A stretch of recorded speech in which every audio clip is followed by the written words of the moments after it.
We'll talk, Ms. Shaw.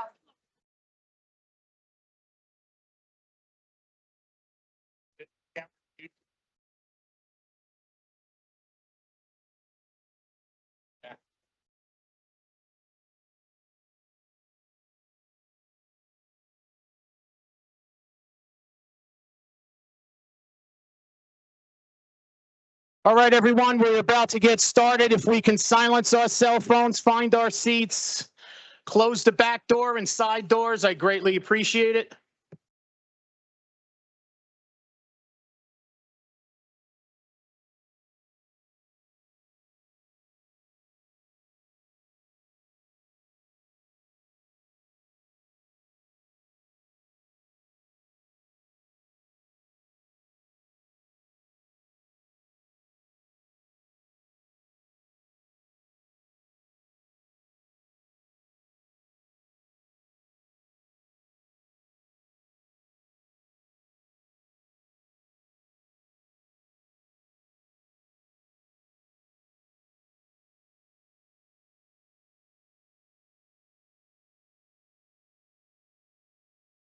Okay, thank you very much. Good evening, everyone. We are on the record. Today is Tuesday, the 25th day of November in the year 2025. This is a regular meeting of the Jersey City Municipal Council. We had a scheduled 6 p.m. start. The clock on my cell phone is showing 6:21 p.m. May we have a roll call for the commencement of this meeting? Councilperson Ridley. Here. Councilperson Hewlings. Here. Councilperson Baggiano. Councilperson Soleil. Here. Councilperson Solomon is not here. Councilperson Gilmore. Councilperson DeGise. Here. Councilperson Rivera. Here. And Council President Waterman. Here. We have 8 council members in attendance at 6:21 p.m. Can we kindly rise for a moment of silence, please?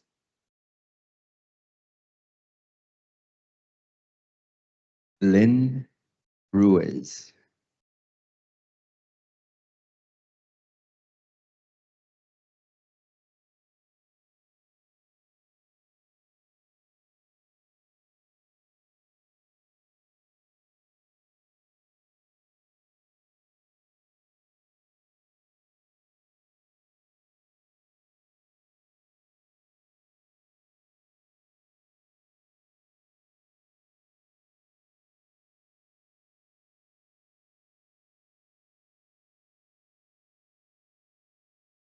Thank you very much. On behalf of Council President Waterman and the members of the Municipal Council, in accordance with New Jersey Public Laws of 1975, Chapter 231, the Open Public Meetings Act, also known as the Sunshine Law, adequate notice of this meeting has been provided by the posting on the bulletin board of the first floor of City Hall, the annual notice, which is the schedule of meetings and caucuses of the Municipal Council for the calendar year 2025, and filed in the office of the city clerk on Friday, November 15th, 2024.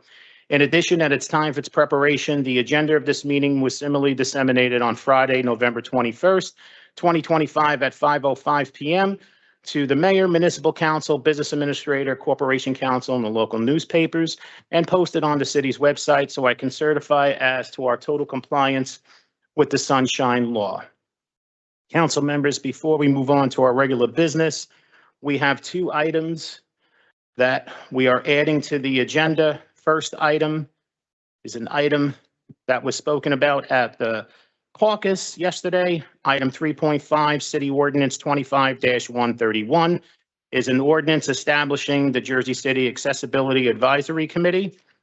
And the other item, which I believe you have a copy in front of you, which is item 10.42, City Resolution 25-769, is a resolution amending the calendar year 2025 cash management plan for the city of Jersey City. Motion.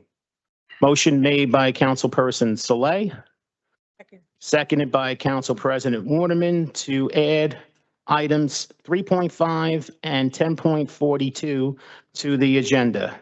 Councilperson Ridley. Aye. Councilperson Hewlings. Yes. Councilperson Baggiano.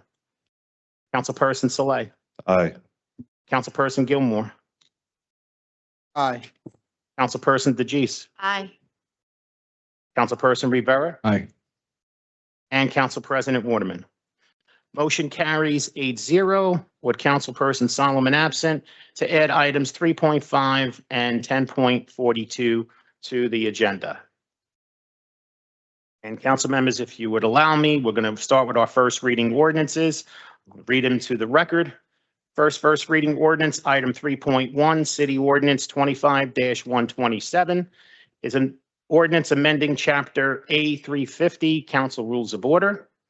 Item 3.2, City Ordinance 25-128 is an ordinance supplementing Chapter 332, Vehicles and Traffic, Article 3, Parking, Standing, and Stopping, amending Section 332-22, parking prohibited at all times along Steuben Street between Warren Street and Washington Street. Excuse me. Item 3.3, City Ordinance 25-129 is an ordinance of the Jersey City Municipal Council amending the Jersey City official zoning map and incorporation of IZO compliance provisions. Item 3.4, City Ordinance 25-130 is an ordinance of the City of Jersey City authorizing the City of Jersey City to enter into a lease agreement with Exchange Place Alliance District Management Corporation for space located at 335 Washington Street. And item 3.5, City Ordinance 25-131 is an ordinance establishing the Jersey City Accessibility Advisory Committee.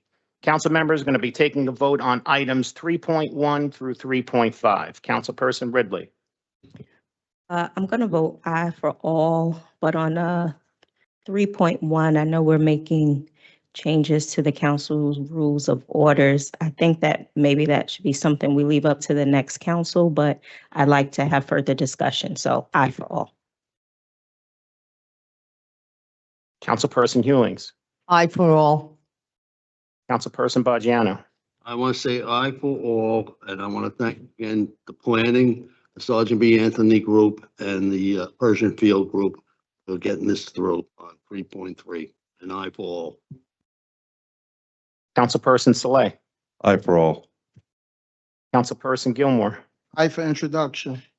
Councilperson DeGise. Aye for introduction. Councilperson Rivera. Aye. And Council President Waterman. Aye. Items 3.1 through 3.5 are introduced 8-0 with Councilperson Solomon absent.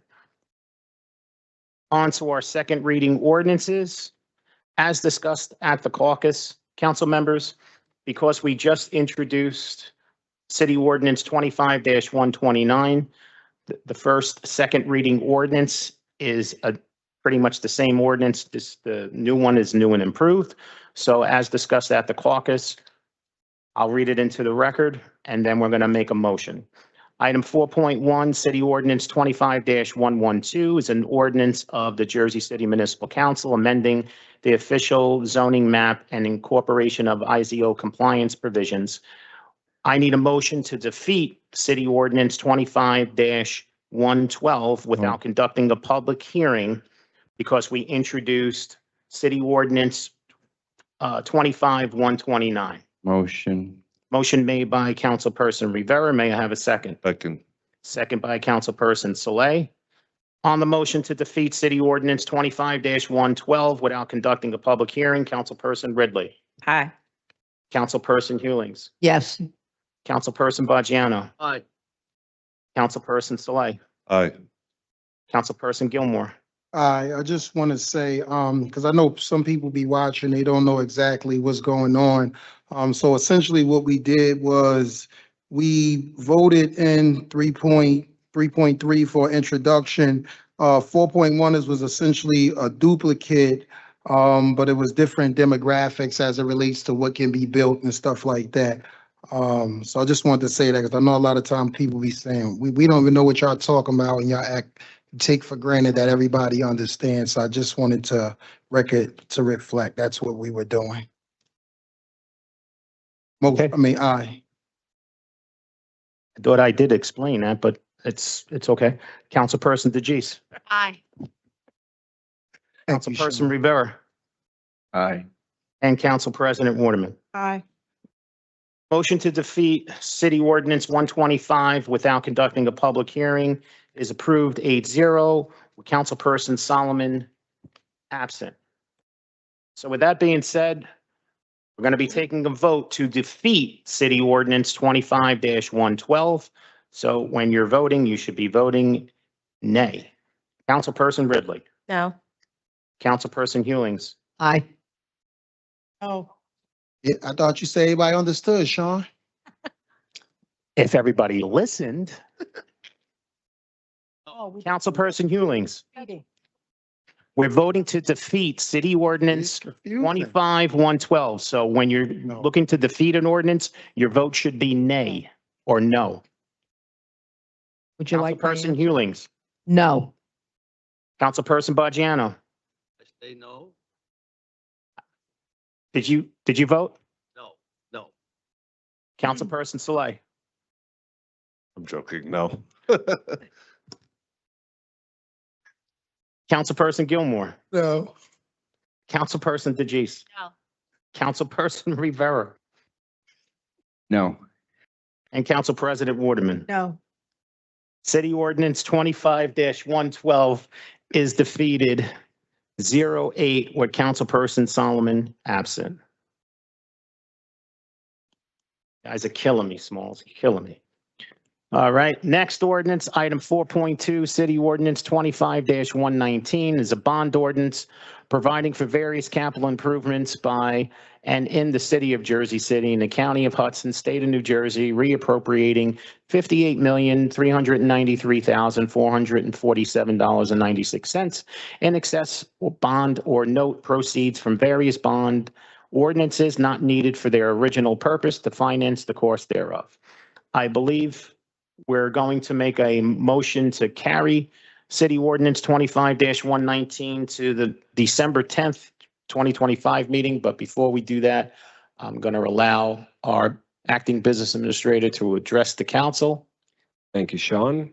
Got it. As mentioned at caucus, a number of council members had questions about it. So I want the finance director to meet with any of those council members directly. If they have any specific concerns about some of the properties listed, I want them to have a chance to address them individually and make any amendments as needed. So we're just asking to table it for this meeting. I'm sorry, not table, carry it for this meeting to the next meeting so we can have that discussion. So council members, with that said, may I have a motion to carry City Ordinance 25-119 to the December 10th, 2025 council meeting? Motion. Second. Motion made by Councilperson Hewings, seconded by Councilperson Saleh. No, me. Give it to Rich. I'll give it to Rich, but you have to turn your mic on if you're first, Yeah, I don't want because I can't hear you.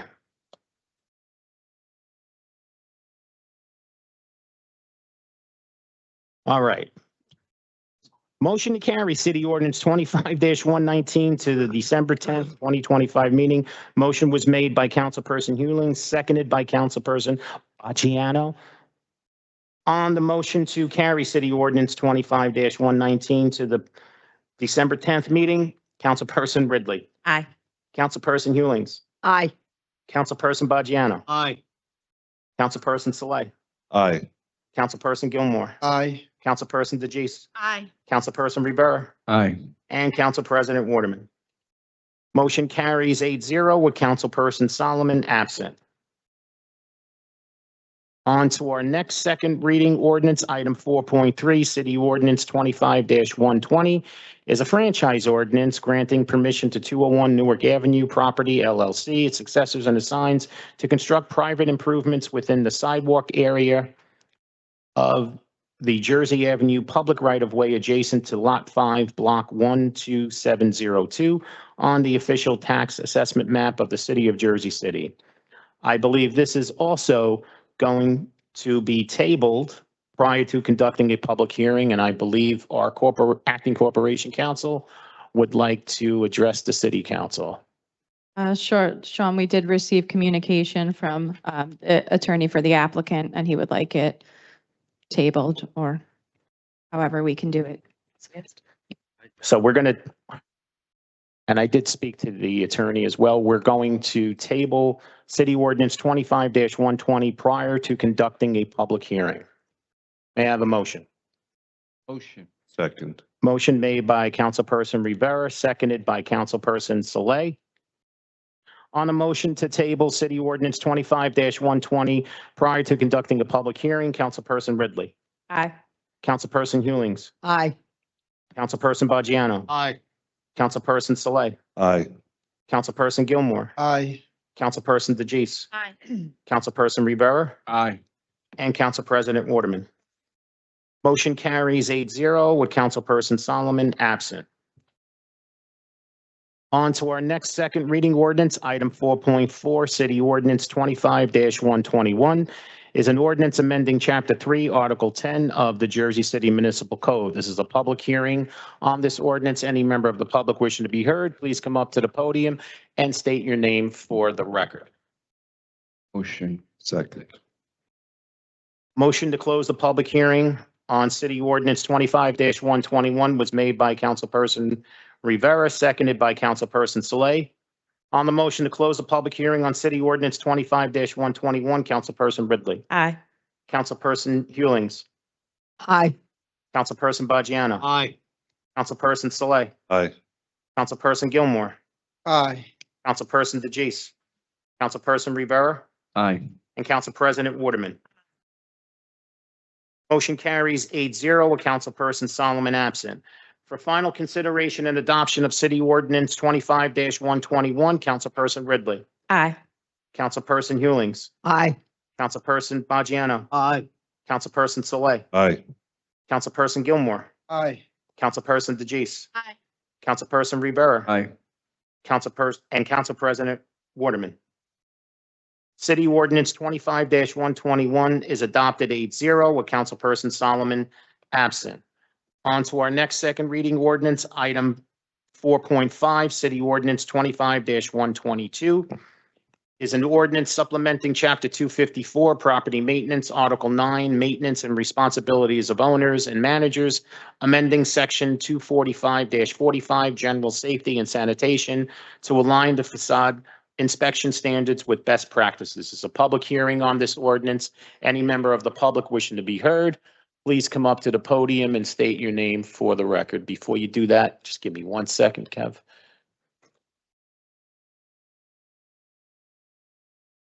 Okay. Kevin Weller, KVINWELLER.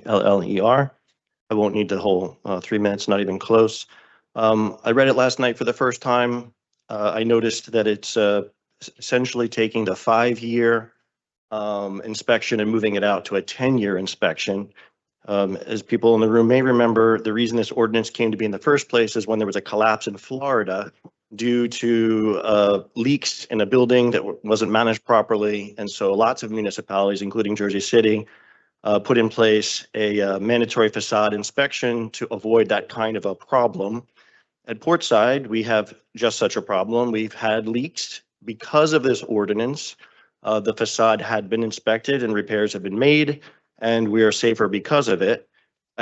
My fear, if you pass this ordinance, is you can be 9 years since such an inspection and still be in compliance. And 9 years is a long time if you have ongoing leaks, and it could create a structural problem that could result in what happened in Florida. So I think that making it a 10-year inspection instead of a 5-year is probably not safe, not a smart idea. So I'm against it. Thanks.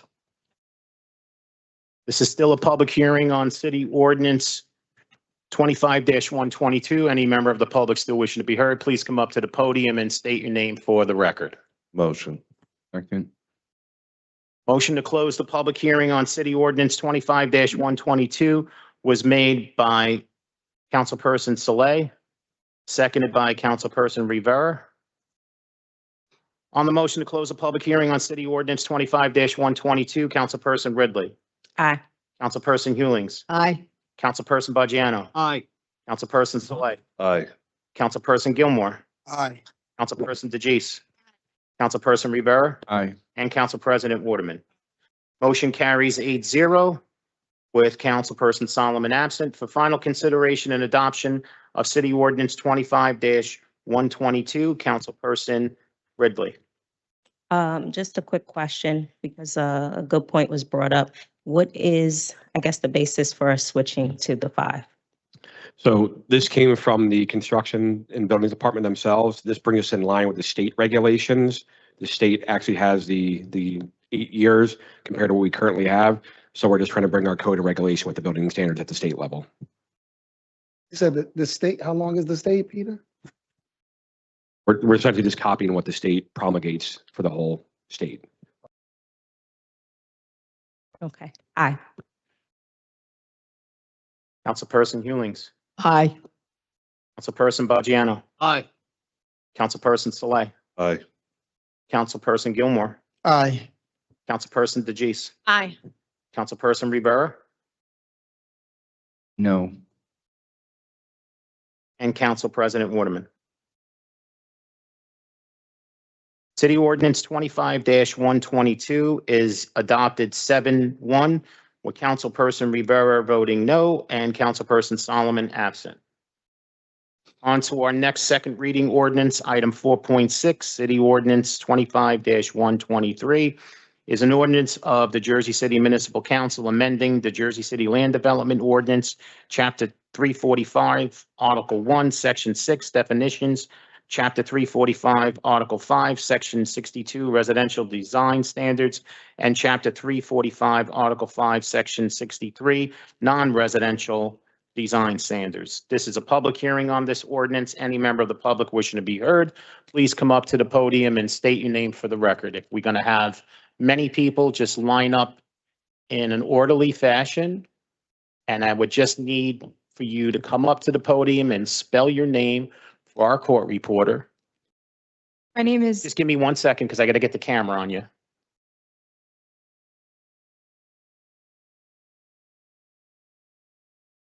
What's that?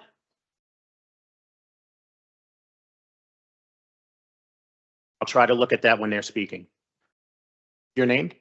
my name is Angeline, Angeline. Last name is Jacques, Jacques. I'm sorry. I couldn't hear your last name. J-A-E-S? ES. Thank you. I'm a licensed architect and a member of the American Institute of Architects. I'm also an avid bird watcher who has birded up and down the great state of New Jersey. As an architect, I have experience working on residential developments across New York City. I've worked on many tall, glassy towers that were subject to NYC's Local Law 15 requiring bird-safe glass. While bird-safe glass used to be a niche product with an expensive premium, the last decade has seen innovations and cost reductions in the glass market, largely due to bird-safe legislation and increased demand. Any major glass distributor in the tri-state area now offers multiple bird-safe products. The introduction of UV glass offers a solution for developers who are worried about any window patterns impinging on their building views. For smaller buildings and single-family homes, low-cost options like homeowner-applied window films and window screens are effective deterrents as well. When discussing any potential cost increases associated with bird-safe glass, we are looking at a relatively small amount of construction material for a building. For example, say 20% of your building's windows are required to be bird safe, and say you're using industry standard windows that each have 2 or 3 layers of insulated glass, which is standard. If there is a cost increase for bird safe glass, it only applies to 1 pane of glass within 20% of your window units. It does not apply to the cost of frames, labor, transportation, or installation.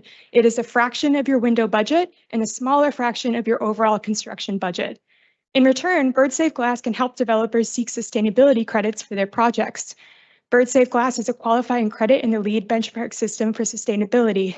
A 2020 study shows that LEED certified buildings are 11% more profitable and have reduced vacancy compared to non-certified buildings. Bird-safe glass can also aid in energy savings. When the Javits Center retrofitted their building with bird-safe glass, their energy costs were reduced by 26%. The introduction of new building requirements has always been met with protests that the requirements will make building prohibitively expensive. Former examples include the introduction of fire escapes, energy efficient requirements, and the Americans with Disabilities Act. In all those cases, as well as in this case, I would argue that the health and safety benefits outweigh the potential cost implications. NYC implemented Local Law 15 in 2021. In 2024, it had its largest annual growth of new housing units since 1965. Bird safe requirements are not preventing new housing or new building in New York City. This is common sense, reasonable legislation. Cities across the country are adopting similar legislation as best practice for buildings, and Jersey City should do the same. Thank you for your time.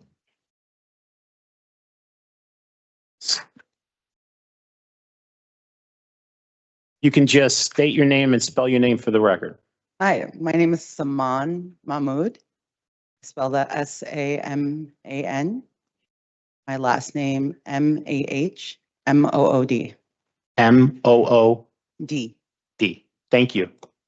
Good evening, and thank you to the New Jersey City Council for hearing my testimony. My name is Saman Mahmood. I'm the Director of Advocacy and Engagement for New York City Bird Alliance. We're a chapter of National Audubon, which is one of the oldest conservation organizations in the country.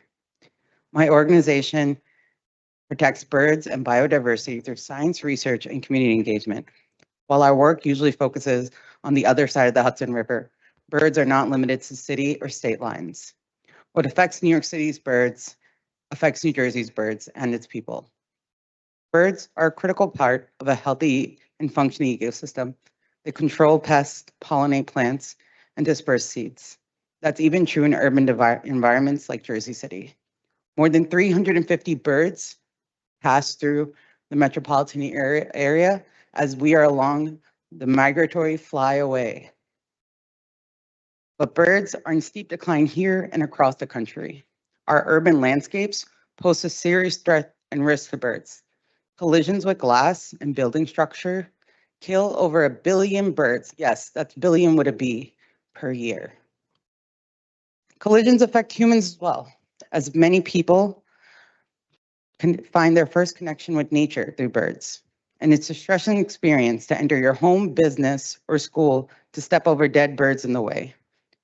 Property owners also face additional costs in needing cleanup crews to remove dead birds. Building rentals and sales are affected with dead birds outside of them. Collisions happen because birds don't perceive glass barriers the way humans do. They see a clear path or a reflection of vegetation or the sky to try to fly through them, colliding with the glass. Resulting collisions usually lead to bird deaths. Bird collisions are a big problem, but fortunately, there's an easy way to fix them. Local Law 15 that passed in 2019 allowed thousands of new residents that have been built in New York City to incorporate bird-friendly design and create not only a sustainable city for birds, but for humans as well. Humans can't see the pattern in bird-friendly glass, but birds do, and they avoid the glass. Our collision monitoring efforts in New York City and other collision monitoring efforts across the globe have shown that bird-friendly glass eliminates 90% of collisions, and it does so without compromising aesthetics of a building or the view. If you've ever visited the Javits Center, the Statue of Liberty Museum, or taken the ferry into Brookfield Place in Lower Manhattan, you've seen bird-friendly glass without perhaps even realizing it. These individual buildings make a difference, but not 1 or 2 buildings is enough. We encourage the New Jersey City Council to protect birds at a broader level and its people. New York City passed one of the most comprehensive bird-friendly ordinances in the country in 2019. Thank you very much. Your time is up. Thank you.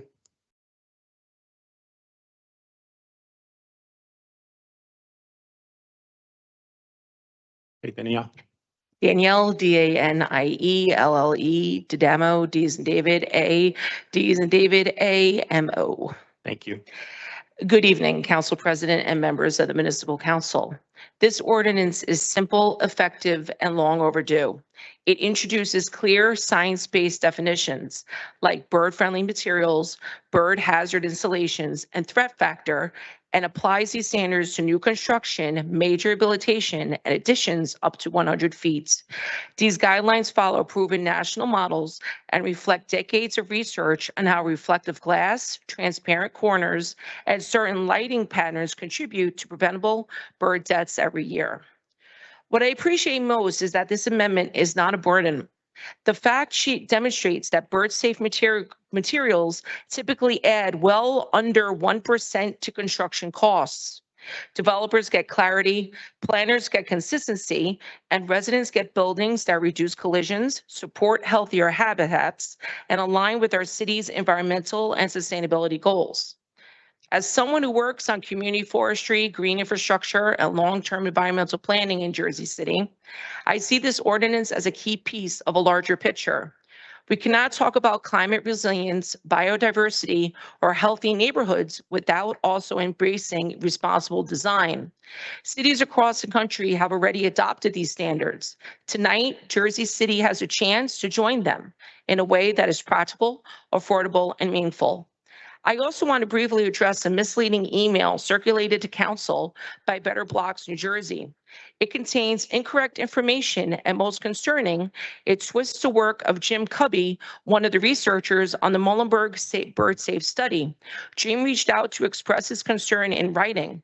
I am appalled that the work I have done is being used to attack bird safe building ordinances. I would have recommended this type of ordinance without hesitation. It is the most cost-effective option available. This ordinance reflects that balance. It is practical, affordable, evidence-based, and aligned with our values. It is aligned with national best practices, not misinformation, and it demonstrates that Jersey City can grow responsibly without sacrificing the ecosystems that sustain us. I urge you to adopt this ordinance and continue leading our region in thoughtful, environmentally responsible planning. Thank you. Thank you.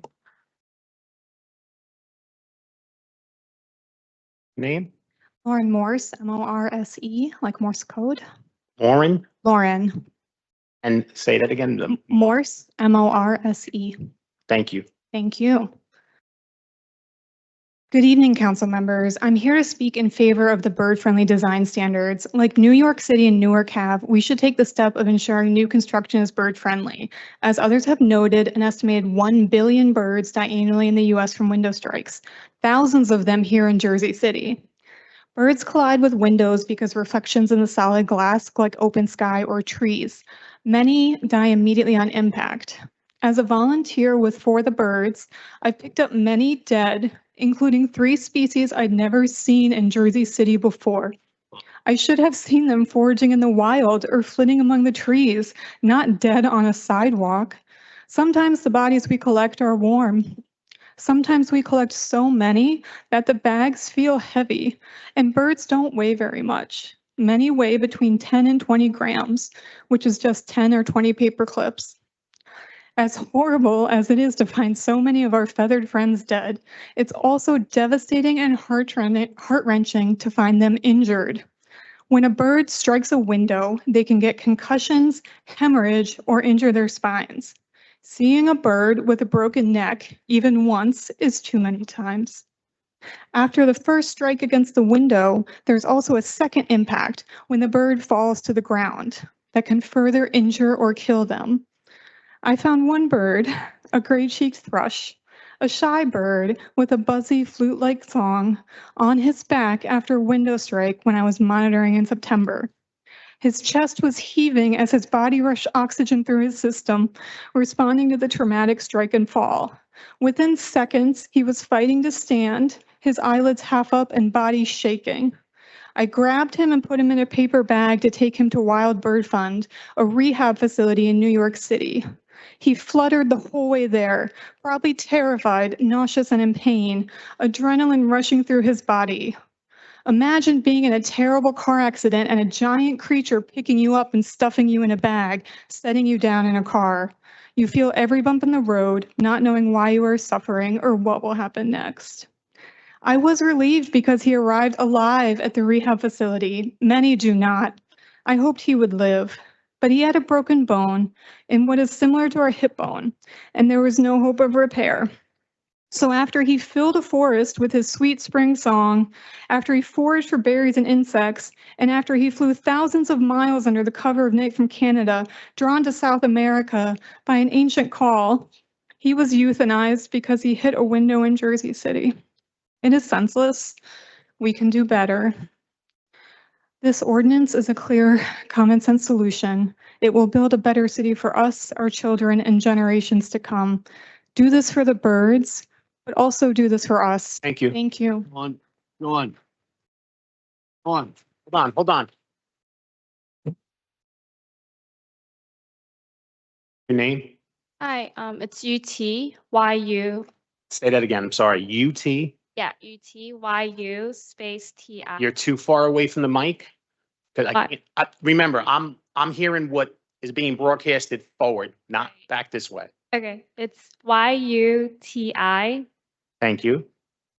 And my last name is HSIEH. HSI. EH. Thank you. When you're ready. Okay. Hi, everyone. I'm here to support the bird-friendly design standards. For most of my life, birds were just pigeons and sparrows, and that really changed when I volunteered at a wildlife sanctuary in the Peru rainforest. I worked with a scientist banding birds to study their population, and it really opened my eyes to how many incredible species of birds are out there. This was also my first time to discover and hold a hummingbird, and it felt like discovering a secret world that I never knew existed. When I came back to Jersey City, I found that spring a dead hummingbird and a couple of flycatchers right in the neighborhood. And that's when I learned more about window collisions. And this fall, I volunteered with Jersey City Bird and collected so many injured and dead birds. And I even saw some birds hitting the same windows over and over and over again because they don't understand the concept of glass. And this is why I support the ordinance. I don't want people here to grow up like me, thinking that we only have pigeons and sparrows and seagulls.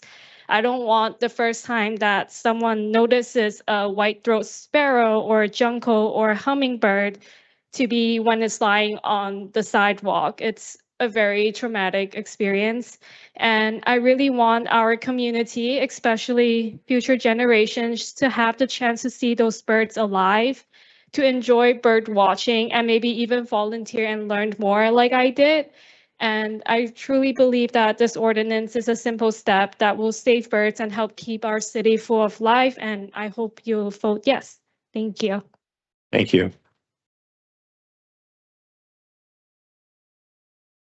Before we move on to the rest of the public speakers on this ordinance, unfortunately, one of our council members has to leave. So we're going to take a brief pause on this public hearing and just take the councilperson's vote on the rest of the items that are unbalanced. And then we'll continue the public hearing. That council member is Councilperson Baggiano. Councilperson Baggiano, on City Ordinance 25-123, which we're holding the public hearing. Your vote? Aye.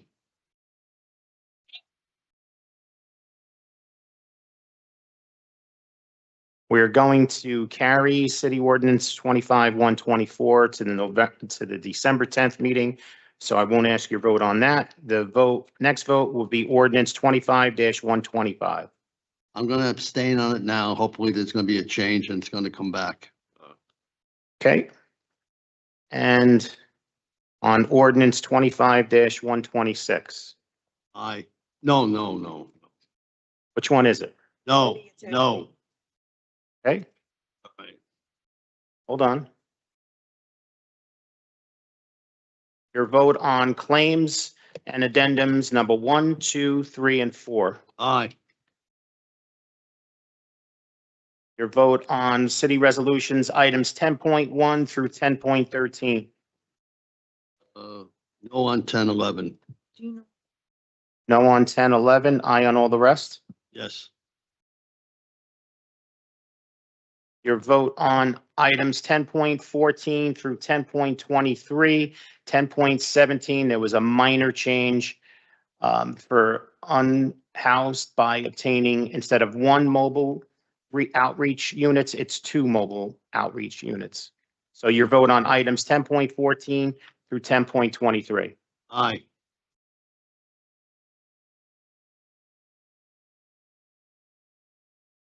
Your vote on items 10.24 through 10.32. Aye. And for the balance of the resolutions, 10.33 through 10.42. No on 10.37, yes on the rest. 10.37, no, yes on the rest. Yes. Thank you, Councilperson Baggiano. You may be excused. Thank you. All right. Now we'll be moving back to our public hearing on City Ordinance 25-123. If you can state your name and spell your name for the record. Maureen Crowley, Maurencrowley. Thank you. A previous speaker mentioned that there are 1 billion birds killed annually in the United States and Canada by crashing into glass windows and doors. This and habitat loss are the two main reasons why we lose so many birds. And it's estimated that since 1970, there's been a 30% decrease in bird species, affecting a wider ecology, because birds do very important work in controlling insects, dispersing seeds, and pollinating plants, and they make our natural world a much more interesting place to be in. It used to be that our species actively killed birds for food, for sport, or because we viewed them as pests. We lost the passenger pigeon that way. It was once the most numerous bird in North America. Billions filled the skies during vast migrations, and they're now extinct. We don't go out of our way to kill birds now, at least in Jersey City, but we do so passively through ignorance or lack of care in designing our built environment. This ordinance nudges us very inexpensively to plan for birds when we build or rebuild. Window treatments can make a huge difference. Cornell University's website, All About Birds, reports that an inspiring example is McCormick Place in Chicago, the country's largest convention center, which notoriously killed nearly 1,000 birds in a single night a few years ago. After workers applied dot film to an area of the building's windows equivalent to 2 football fields, bird mortality at the Lakeside building was reduced by 95%. At the last council meeting, you voted to advance the embankment project, which is successfully implemented will preserve habitat for local and migrating birds and butterflies and other species. That ordinance addresses one of the major reasons we are losing birds, loss of habitat. Now, if you pass this ordinance, you can address the other major reason we are losing birds and make windows more bird friendly. Thank you.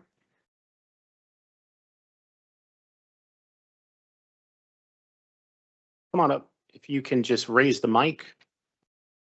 And if you can just state your name and spell your name for the record, nice and slow. Stevie Vago, Stevie Vago. Vago?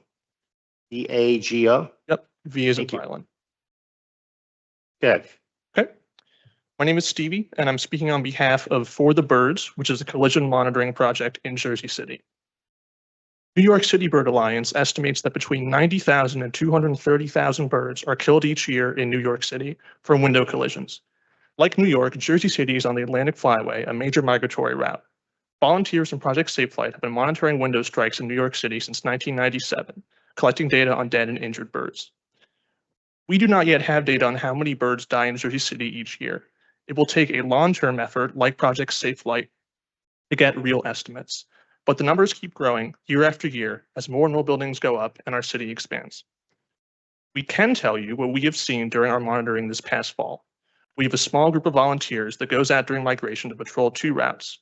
On days where we predict we'll have larger numbers of birds, we arrange for extra volunteers. Fall was our second monitoring season, and we learned a lot in the spring, but even so, we were completely unprepared for what we encountered during the worst fall days. October 16th was a horrific morning. You can see some of the aftermath for yourself in our Instagram video from that day.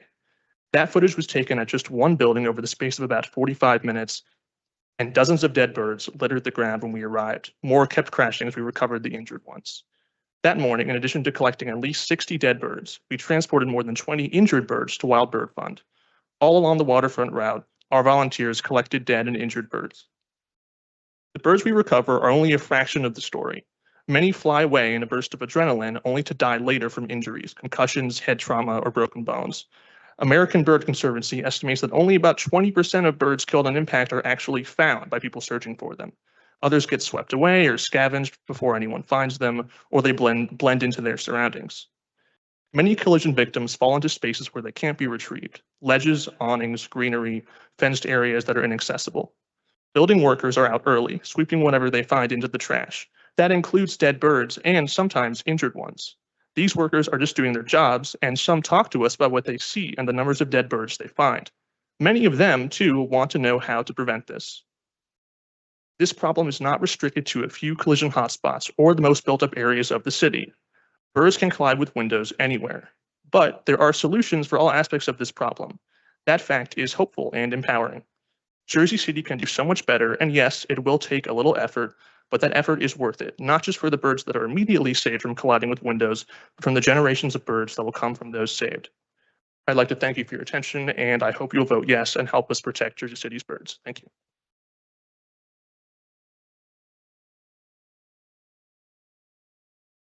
Next speaker, if you can just state your name and spell your name slowly.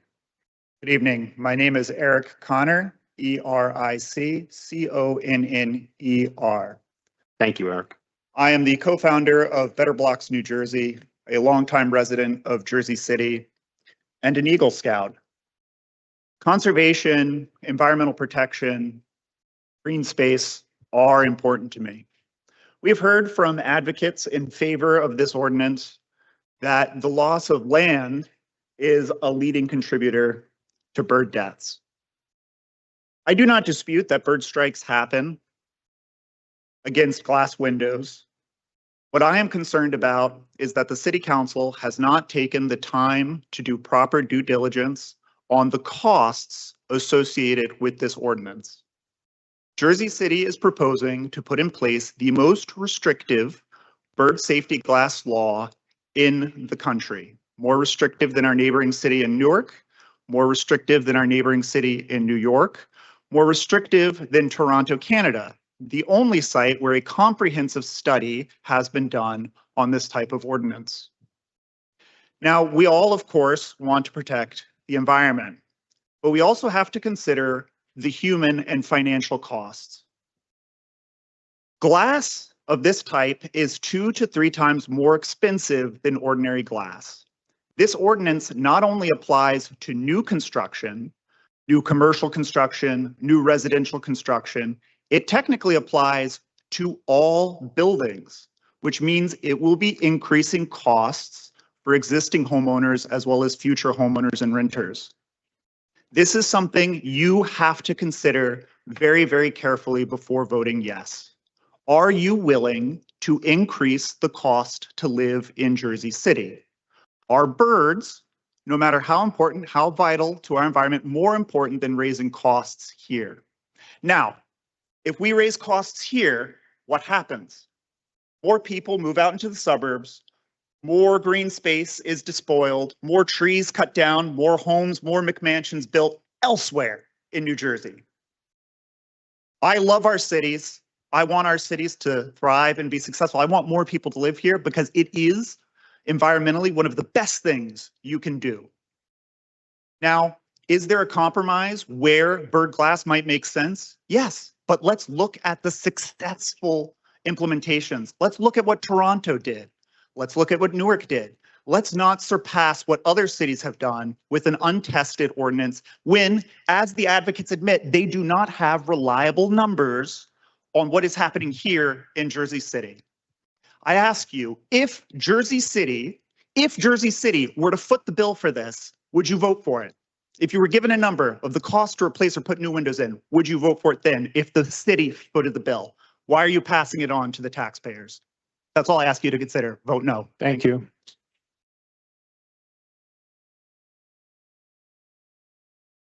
Next speaker. I'm Sam Pessin, speaking on behalf of the Friends of Liberty State Park. Thank you, Sam. Sure.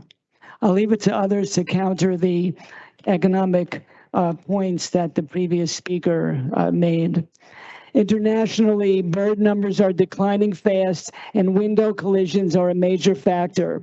Please vote for this overdue safe bird design law so Jersey City can be responsible stewards of birds, an important part of our world. Other cities with skyscrapers, which have such standards, include Newark, New York, San Francisco, and Washington, D.C. These standards have not stopped development in other cities because they don't significantly affect construction costs. Liberty Park and other green spaces provide crucial stopovers for food and rest as birds migrate north in spring and south in fall. After flying thousands of miles, thousands are crashing into windows and dying in Jersey City. Collisions also affect birds who live here all year. Bird-friendly designs reduce collisions by over 90%. Over 300 species of birds have been observed in Liberty Park, and birds living in or traveling through the park on the Atlantic Flyway must be protected.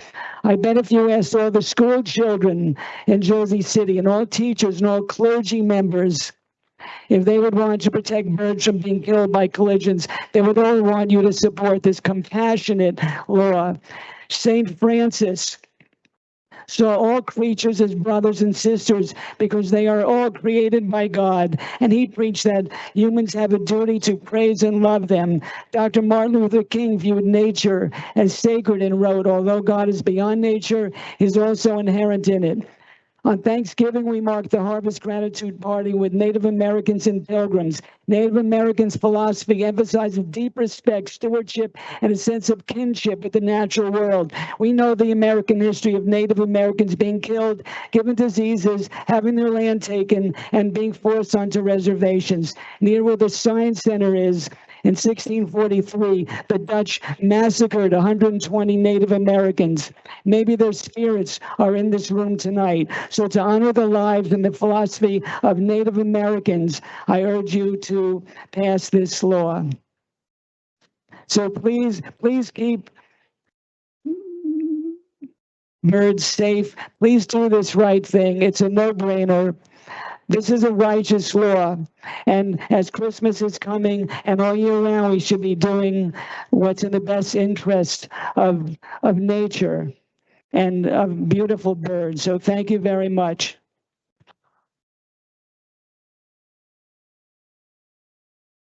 Next speaker, if you can just state your name and spell your name slowly. Hi, my name is Angelica Rind, Angelica, Rind like orange rind, RIND. Thank you.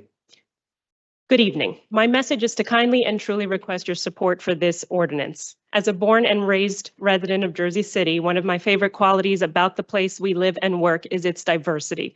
Diversity in community, people, opportunities, language, and things to do, and even in its wildlife. My grandmother settled in Jersey City immigrating from Greece. She built a family here decades ago and we still call it home. One thing we always used to do together in Country Village in the 1990s was just watch the birds, a free and enriching activity that connects you to nature wherever you are. She has passed, but my family continues to rely on the birds for a reminder that life keeps moving all around you. Jersey City is resilient and continues to grow. Birds are resilient and continue to migrate. Birds migrate to find food, shelter, and a safe place to raise their children. They migrate to take care of themselves and support their best chances at survival, just like my grandmother did. There are nights when more than 500,000 migrating birds fly through our wonderful county and city. You can look this up online very easily. They stop here at sunrise to refresh and rest during their impressive journey across the country and across continents. While birds can adapt to many things, they cannot fight the challenge of reflective windows that are not visible to them. They are directly in their flight path. They simply are not able to see them, or worse, they think they are flying to a tree that is reflecting off of that non-bird safe window. I volunteer to support bird collision monitoring, and I consider this an active part of my daily life because it is a part of my daily walk on the waterfront. I have held dark-eyed jungos, white-throated sparrows, warblers, thrushes, woodpeckers, a hummingbird, and even more types of birds. They have been concussed, injured, or killed by their collision with a window. I've seen them die in my hands or on the ground. I've watched the final breath, all because of a window. This is avoidable if we adjust small things about our buildings, and the cost is not large. On my daily walks, it's not only me who cares about the birds. I see workers confused by stunned little animals strangely hopping in front of their offices. I see children asking their parents, what happened, pointing to the sidewalk. We can teach our community better lessons, not just that birds collide with windows. We can teach them the city cares about these birds, and we're working on a safer window for them. Supporting this design will not only help our diverse wildlife, it will reduce the chances of injured birds or deceased birds lining sidewalks and building entrances, something that happens at an alarming rate each morning at sunrise during peak migration and throughout the year. In addition, supporting this measure towards bird-safe windows will demonstrate that Jersey City does care about the details, big and small, when it comes to those who call it home or a safe stop along the way. Thank you for your consideration. Please vote yes. Our next speaker. Is anybody next? If you can just state your name and spell your name slowly for the record. Otis Train, Otystrain. Train? Yeah. Okay, thank you. Ready? As soon as you say your first word.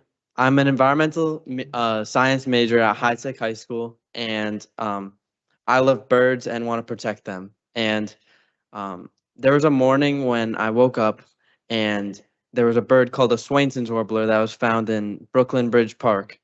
And it's this beautiful little brown bird who feeds on the ground and kicks up the leaf litter, pick up bugs and worms. And this bird isn't supposed to be here. It doesn't breed much more north than Virginia. So it was a very special occasion that I was here. And I woke up early and went with my dad to go see it. And it was singing, and it has this beautiful song. And we got super close to it, and I love to photograph birds. And I got some amazing pictures of this bird. And I had like a special moment that I've never really felt with other birds. And a few days later, I came home and I looked at my phone, and there was a report of this bird found dead at the floor of a building in Jersey City at Exchange Place. And it broke my heart to see that. And I'm here tonight to try to ask you guys if you would consider putting up the bird-friendly decals so that special birds like the Swainson's warbler don't die in Jersey City. And I want Jersey City to think about being a role model to other cities. Thank you.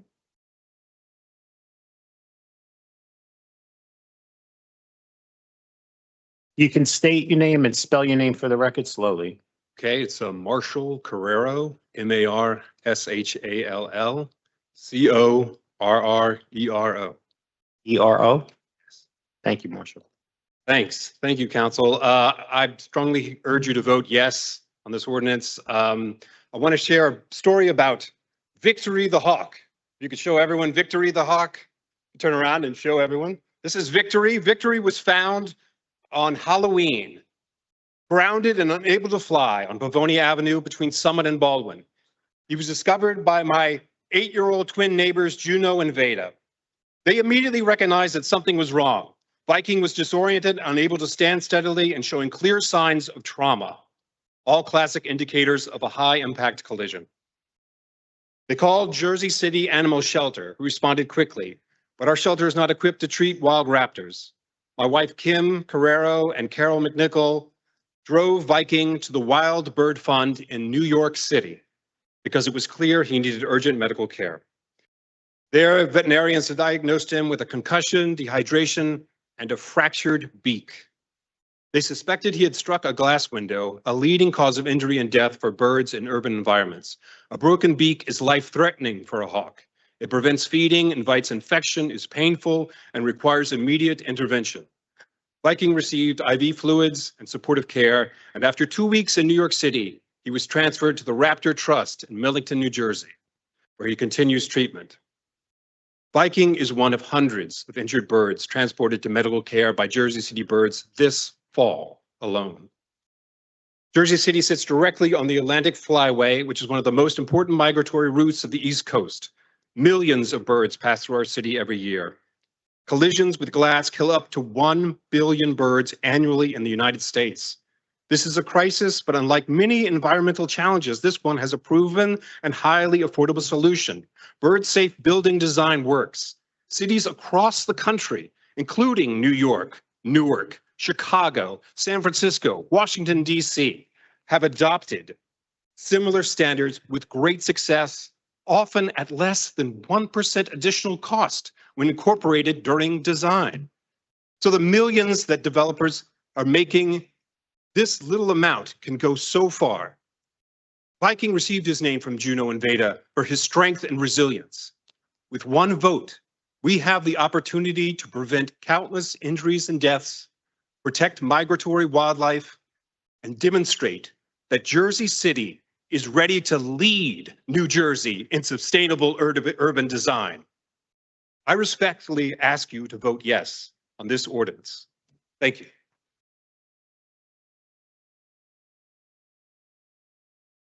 Our next speaker, if you can state your name and spell your name slowly.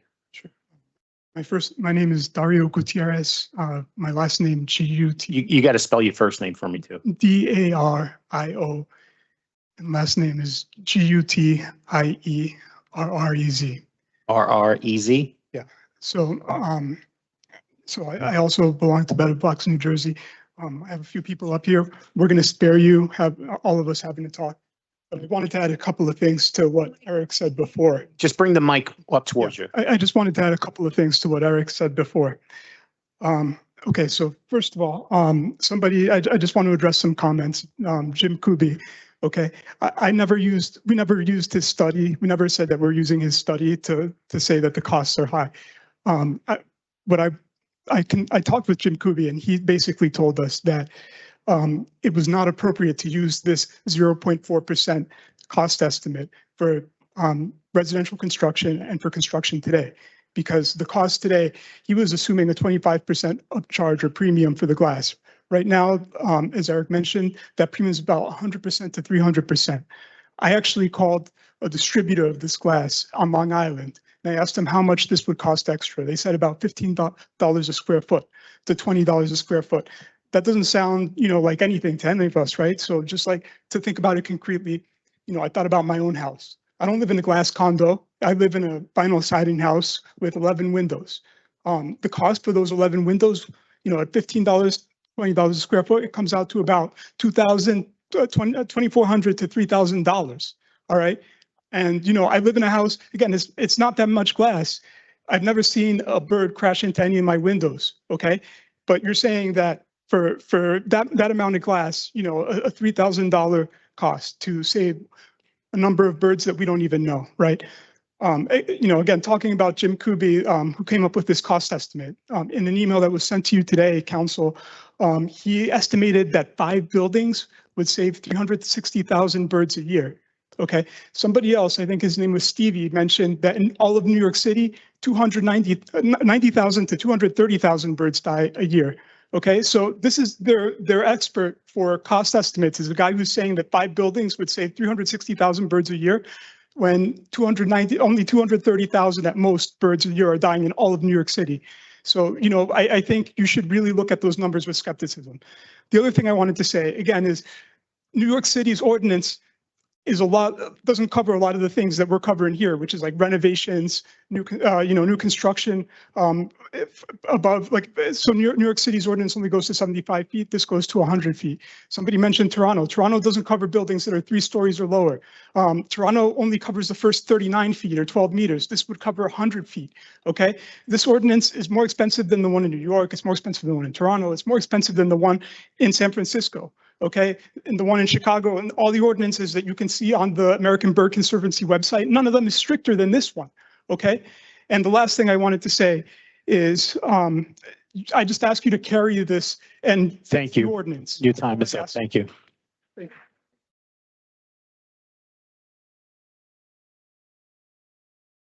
Okay, our next speaker, if you can state your name and spell your name slowly for the record.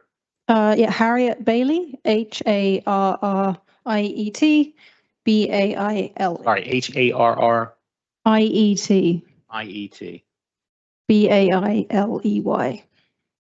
Bailey. I'm Sorry. I'm losing it. BA. Bailey. Thank you. Sorry about that, Harriet. No, I'm sorry, I mumble.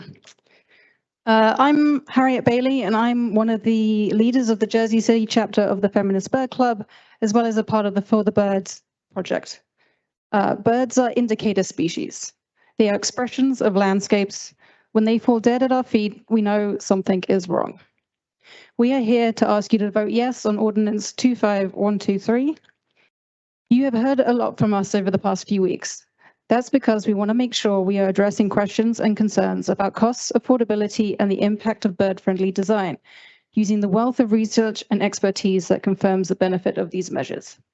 Unfortunately, not everyone has the same motivation. Last week, we became aware of an email being circulated to some council members in which erroneous statements are being made about the cost of bird-safe design. This issue is too important to let errors stand uncorrected. Mr. Jim Kuby, author of the Bird Safe Cost Study, published by Muhlenberg College, reached out to us at Jersey City Birds on Friday after someone from Better Blocks, New Jersey contacted him. Jim then contacted us because he was worried that Better Blocks were misrepresenting his study on bird-safe buildings. We spoke with him on the phone and asked if we would mind correcting the record. He gave us permission to share his words with the council via email. He told us that he is appalled that the work he has done is being used to attack bird-safe building ordinances. Bird-safe building ordinances are one of the most positive methods of protecting both the environment and the profitability of the building industry. This proposed ordinance is following the standards that have been used in a number of other cities. For instance, Toronto, 2,500 buildings have been built to bird safety standards without any heartburn to the builders. This ordinance, wisely, is not a prescriptive ordinance, but gives flexibility to builders, architects, and planners to develop the best solutions to achieving the goal of the ordinance. Builders can save both construction and operating costs while meeting the bird safe ordinance standards.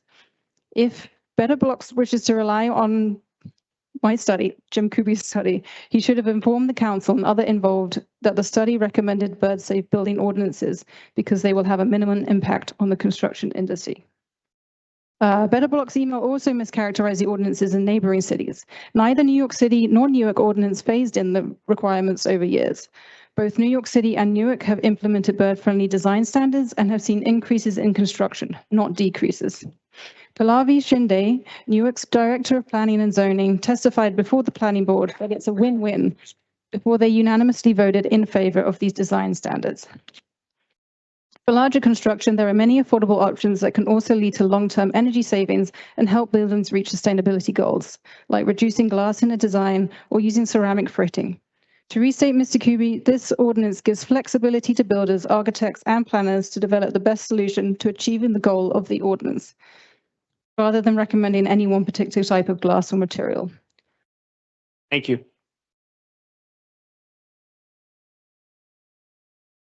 Our next speaker, if you can state your name and spell your name slowly for the record.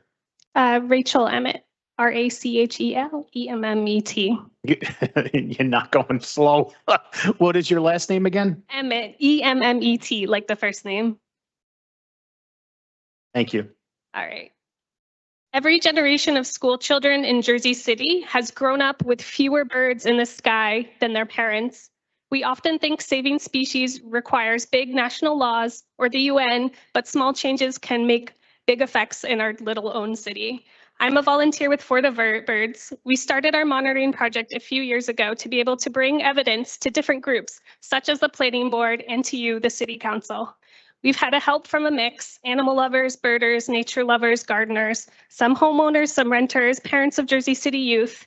We've had office workers who kept seeing dead birds on their way to work find us because they needed a way to help. And we've had help from building staff, like the Journal Squared cleaners who saw me collecting a dying bird and ran back inside to hand me a large box filled with a handsome injured woodpecker that they just collected a few moments before. Together, we started saving the birds we could and gathering data to understand how many and where strikes were happening, often basing these off of citizen scientist sites, and to figure out if the same issues killing birds all over the country were happening here in our own city of Jersey City. The answer was worse than we imagined. It's one thing to know certain kinds of untreated glass structures kill birds. It's another thing to see it. Going out at dawn, you can appreciate this many small or large, muted or colorful, all the beautiful variety of species found dead day after day after day in our city. They're simply swept up early each morning and thrown into the garbage with candy wrappers and bottles like trash. These are living creatures that are navigating across oceans and hemispheres to nest and raise their young here in our home state. Many of the sites we monitor for collisions are brand new. We find many victims at Journal Squared, whose constructions I watched from my kitchen window at Five Corners. And others are even newer, like the Journal, where we were only able to start monitoring in the past few months after construction finished. If we had these overdue measures 10, 5, even just 1 year ago, we wouldn't have to watch these needless deaths occur. Our big sisters to the west in Newark and New York City to the east have paved the way for us, showing that these design considerations don't limit development and are easily adapted by planning boards, developers, and architects alike. The rapid rate of new development in Jersey City and its location on the waterway flight paths used by billions of birds a year would make this a huge win for our feathered friends. Let's not keep passing on the burden to future generations to find expensive ways to retrofit buildings or just accept that our city kills birds. Please don't wait and vote yes on bird design. And one last note, ask yourself why Better Blocks released their statement the day before our vote, instead of coming to the planning board where they claimed nobody had done any research and being refuted by the architect of the cost study they themselves are using. Thank you. Thank you. Our next speaker, if you can state your name for the record and spell it slowly for me, appreciate it. Yes, my name is Scott Vizioli, Scott V-I-Z as in zebra, I-O-L-I. Thank you, Scott. I was asked to speak on behalf of another resident who couldn't attend tonight, if that's okay. And I can state and spell their name as well. It's Andrew Emmett, A-N-D-R-E-W-E-M-M-E-T. I'm writing as a Ward C resident of 15 years and as someone who leads the business of the architecture firm SOM. I urge you to vote yes on Ordinance 25-123. There's been some misinformation circulating about cost. The author of the Muhlenberg cost study, Jim Kuby, has clarified that his work supports bird-safe ordinances, noting that they have minimal cost impact and provide flexibility for architects and developers. Cities like New York and Newark have adopted similar standards with no negative effects on the construction activity. This ordinance is practical, aligns with industry best practices, and strengthens Jersey City's environmental leadership without burdening builders. Thank you for your consideration, Andrew Emmett. Thank you.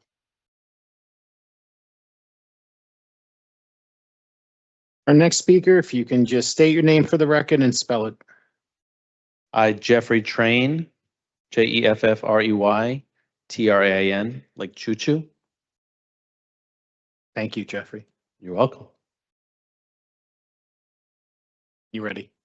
Good evening. Thank you so much for having me. My name is Jeffrey Train. I'm from Hoboken. I represent Our Turn, which is an organization working to protect Tern Colony in Hoboken. I'm also a teacher, a parent, and a former teacher in residence at the Cornell Lab of Ornithology. Somebody asked me earlier today, why do we need to talk about development, affordability with this issue when it comes to birds? I just want to save birds. And myself, that's the easy answer, right? Let's save the lives of birds. But I'm also a pragmatist. And I know that a law like this is going to raise a lot of questions. It's going to impact a lot of people. And the good news is that doing the right thing is the smart thing. Doing the good thing is good for business as well. One example I can give you, Stevens University recently put up bird-friendly glass on the Babbio Cube on its campus. Why? primarily to cut down on the cost of heating and cooling that glass structure, to bring down the cost of energy. A lot of buildings are also putting up bird-friendly glass, and they're saving on the cost of pest control. Why? Because the buildings that cut down a lot of birds also create meals for a lot of pests in the area. And if we look right across the Hudson River, there is a ton of data out there that shows that bird-friendly legislation is leading to positive economic development. 1 year after passing its bird-friendly ordinance, the NYC Department of City Planning reported New York's highest number of approved permits in more than a decade.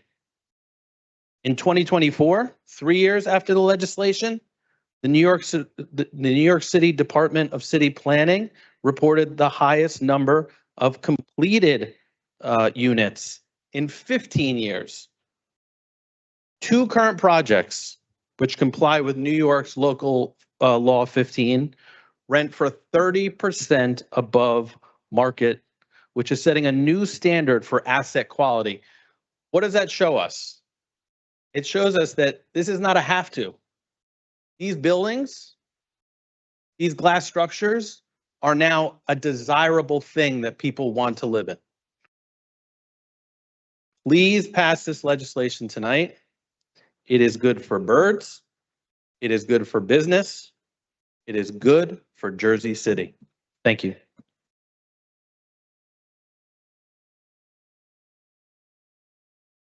Thank you. You can just state your name and spell your name for the record slowly. Megan Wilkie, Megan Wilkie.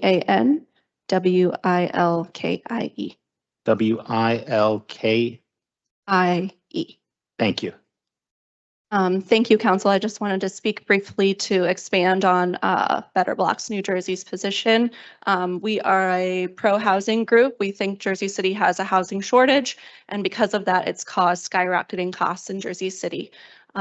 We are not anti-birds. We're not even anti this ordinance. Our ask for you tonight is just to table this ordinance based on the fact that some of the underlying facts that were presented as the reason for the ordinance have come out to not be reliable based on discussions with the author of the spreadsheet, saying that this spreadsheet was supposed to be used on a 10-year estimate of the cost of this kind of glass. Looking about the fact that comparing this ordinance to other cities, it has bigger coverage. And I think we just need to make sure that we're not driving up the cost of housing without really knowing what we're getting out of it. So we ask you just to table, go back to the drawing board, make sure that maybe a shorter coverage. Toronto is 32 feet, New York City, right next door, 75 feet. Are they getting the same outcomes that we could get by making it a little more relaxed and not add to the cost of housing, which is passed on to renters and home buyers. So that's our ask. If you could please table this, consider whether this is the best form that we could have, and bring it back again once you've considered those facts. Thank you very much. Thank you. Our next speaker, if you can spell your name and state your name for the record. Slowly. Robert Fu, spelled F as in Frank, U. Thank you. So first thing I'd like to say is that Toronto's ordinance was referenced. However, Toronto's ordinance was passed in 2010, 15 years ago. There's been a lot of advancement in knowledge since then. So bear that in mind. In addition, for the homeowner who was concerned about the cost of providing the, potential cost of providing bird-friendly glass for his house, I should put out that, most residential windows have external window screens, which birds can see. Those are acceptable. Screens are acceptably bird-friendly. So I want to strongly urge you to pass this ordinance. We heard a lot of some very wild statements about the the incremental cost of bird glass. You can You can go to any glass manufacturer. They can provide you with, quite a few details of quite a few case studies. I've collected quite a few. I have not found any. They're typically well under 1% of total construction cost. I think passing this ordinance is a very basic, minimal thing that we can do to protect birds and protect the environment. Thanks.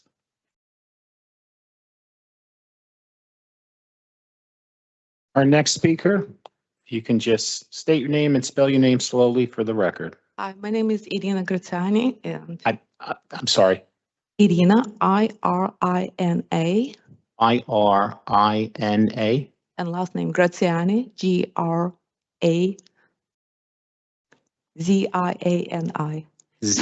I-Z-I-A-N-I. N-I. Okay, thank you.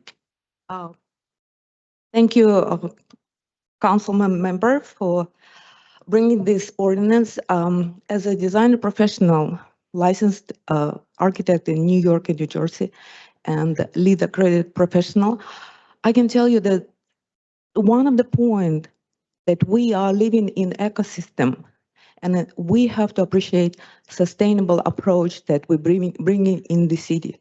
The people who live in high rises and birds that live in own ecosystem, we have to bring them together.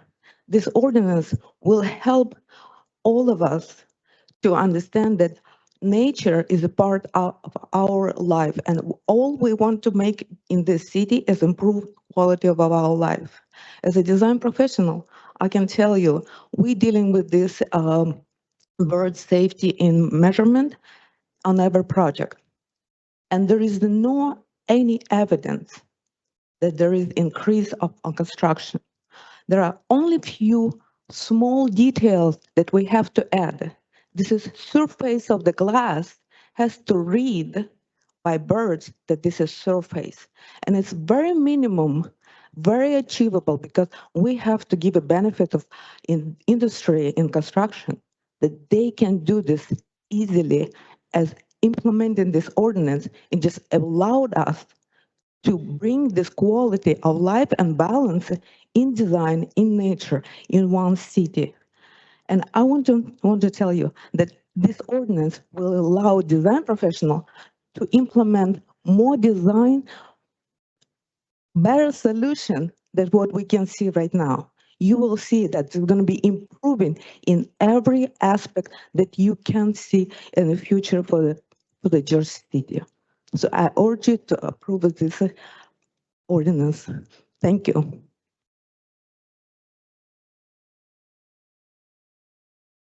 The next speaker, if you can spell your name slowly for the record. Always, I like to use the M as in monkey kind of thing. So here we go. Natalie Limon, L-I, M as in monkey, O, N as in Nancy. Thank you. You're very welcome. Okay, I'm ready. So I'm just going to address opposing points tonight. An opposer talked about setting a bad precedent for passing costs onto taxpayers and having a stronger ordinance than neighboring cities. But first of all, were all of that even true? The precedent we are setting is not the one the man suggested, but a precedent for the future. And I mean the inevitable future, like 20 to 30 years from now, when the environmental crisis that's begun begins affecting every single one of us every single day. And we are all feeling sad because of the numerous actually popular animals that will be going extinct before our eyes. So that's the future that the precedent's for. What's terrible about setting a high standard? We are just considered a large city by national standards. The mayor who is on his way out has dreams that our city will gain prestige of other large cities and will be a destination all of its own and not just a place to stay at a cheaper hotel when visiting New York. Why not add this feather to our cap? Why not put, as a large city who's paving the way on something? Give us a reason to brag. The opposers also said this would cause people moving away because of cost of living going higher for renters and home buyers. Well, first, people are already moving away from Jersey City because there are many, many things making Jersey City more expensive that will continue without this policy passing. And it's disingenuous and misleading to suggest that this policy will affect all payers, all taxpayers. This policy will only affect those dwellings with giant windows at a certain height. The vast majority of these are built by developers and consist of high-rise buildings. It would also apply to the residential residential Bayonne box style, single or double dwelling, but those homes are nearly all built by developers who are essentially building the same house over and over again throughout the city. Normal, albeit wealthier people end up in these units, but they aren't the ones paying the price for those windows. And if they do, it would be minimal, and they can afford it because they've chosen to live in a luxury dwelling in the first place. So I don't know who Jim Kay is that was referenced, but I wonder if he's an expert in this issue that has dealt with it over time, or did a quick phone call to one glass supplier like someone else did, or merely went into a Google hole for 30 minutes. Unlike what has been suggested about people not having reliable facts and figures, I was at the planning board when this was passed, and there was a woman who worked on this legislation in New York and did a full-on presentation with cited facts she had from reliable sources in her field that discussed on the percentage cost increase and provided 3 to 4 different window styles that all have different price points and pros and cons and are regularly used by developers in major cities. She had the real numbers for how much it cost and what percentage of the cost it was against the total cost of a building. It was really thorough, informative, and impressive, and it's really too bad that you all couldn't be there to hear that, because the planning board has a much different setup format and than these meetings, and you were not able to take a professional look at this. Finally, going back to one of my earlier points about the future, and this being part of the historical record, you will all remember your votes on this when the world goes to shit in 30 years, that you did not help to start, set a good precedent. Thank you. Yeah. Our next speaker. Hi, my name is Colin Egan, Colin, Egan. I live at 35 Sherman Place. I own that house, and so I know all about the costs that come up when something breaks or you need to replace something, and that seems to be happening all the time when you own a house. But one of the reasons I love owning that house is the diversity of birds that you see in Jersey City that I see in my neighborhood, thanks in part to Pershing Field and the reservoir. It just makes living here nicer. And that's not even taking into consideration all of the serious environmental issues about birds and why they are necessary for our world. So we know that high rises especially are a problem for birds. Glass buildings are a problem for birds. We know that from decades of information from other cities. Now we know what is being built in Jersey City. Every time you turn around, there's new building, and a lot of it is very tall. It doesn't take a lot of thinking to put the two facts together. Birds are going to be increasingly at risk in Jersey City. And so it comes down to this. Yeah, I will hate to have to pay hundreds more, even a few thousand more if I have to replace my windows, but the birds are worth it. There's always reason not to want to impose regulation because of worries about the costs, but sometimes they're worth it. And in this case, the birds are. Thank you. Thank you for listening.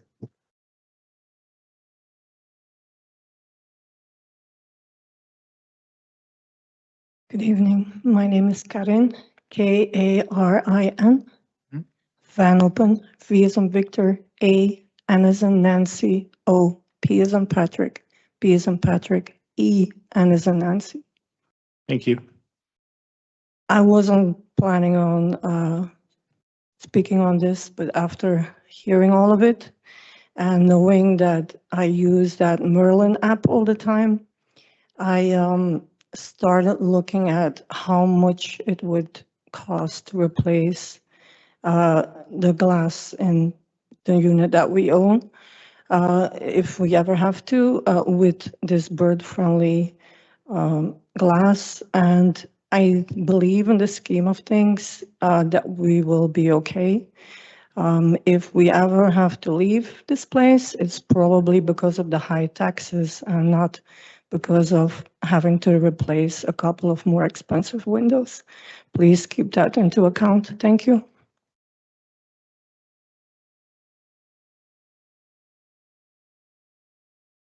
Can you just state your name for the record and spell it for me, please?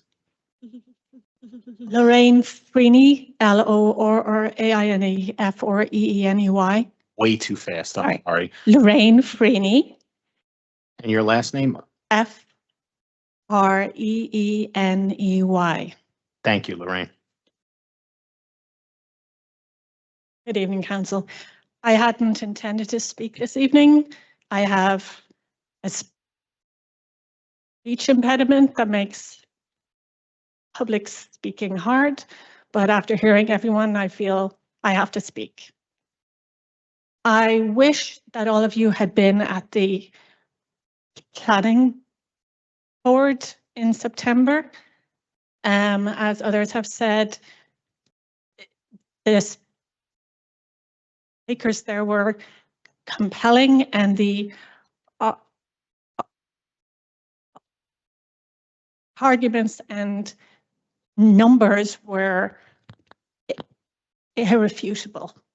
I understand that there are concerns about costs, but at the end of that meeting, the planning board voted unanimously to approve it and to send it here this evening because they trusted that you would do the right thing here. I want to thank everyone who has spoken. I want to thank everyone who helped pick up the injured and dead birds in spring and in October. It was not an easy task.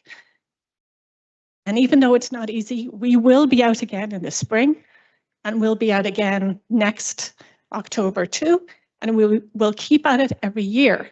We will keep accumulating all the info we need. We will keep accumulating that info because it's the right thing to do. But we already know that this is a problem, and we already know that we can address it. And here is how. You've voted yes this evening. I know that if this doesn't pass this evening, that it will in time.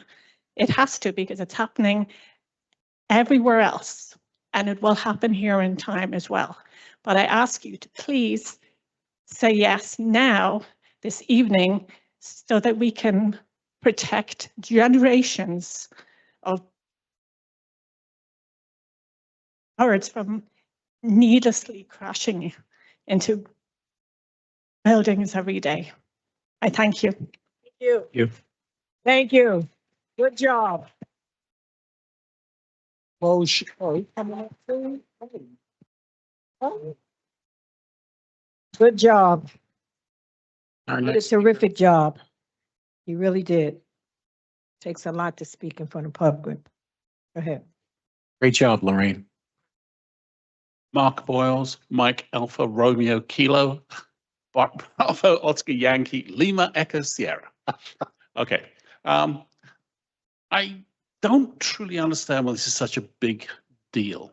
It should just be passed by the council because it seems an obvious thing that's been done in other jurisdictions with great impact. Let's not make a bigger meal of it. Please just vote yes on this one. Thank you. Thank you. Motion. Second. Let me ask first, this is still a public hearing on City Ordinance 25-123. Any member of the public still wishing to be heard? Motion. Second. Motion to close the public hearing on Ordinance 25-123 was made by Council President Waterman, seconded by Councilperson Saleh. On the motion to close the public hearing on City Ordinance 25-123, Councilperson Ridley. Aye. Councilperson Hewlings. Aye. Councilperson Saleh. Aye. Councilperson Gilmore. Aye. Councilperson DeGise. Aye. Councilperson Rivera. Is to close, right? Yes, sir. Aye. And Council President Waterman. Oh, this is to close it. I'll let you know when to clap. Motion carries 7-0 with council members Baggiano and Solomon absent. For final consideration and adoption of City Ordinance 25-123, Councilperson Ridley.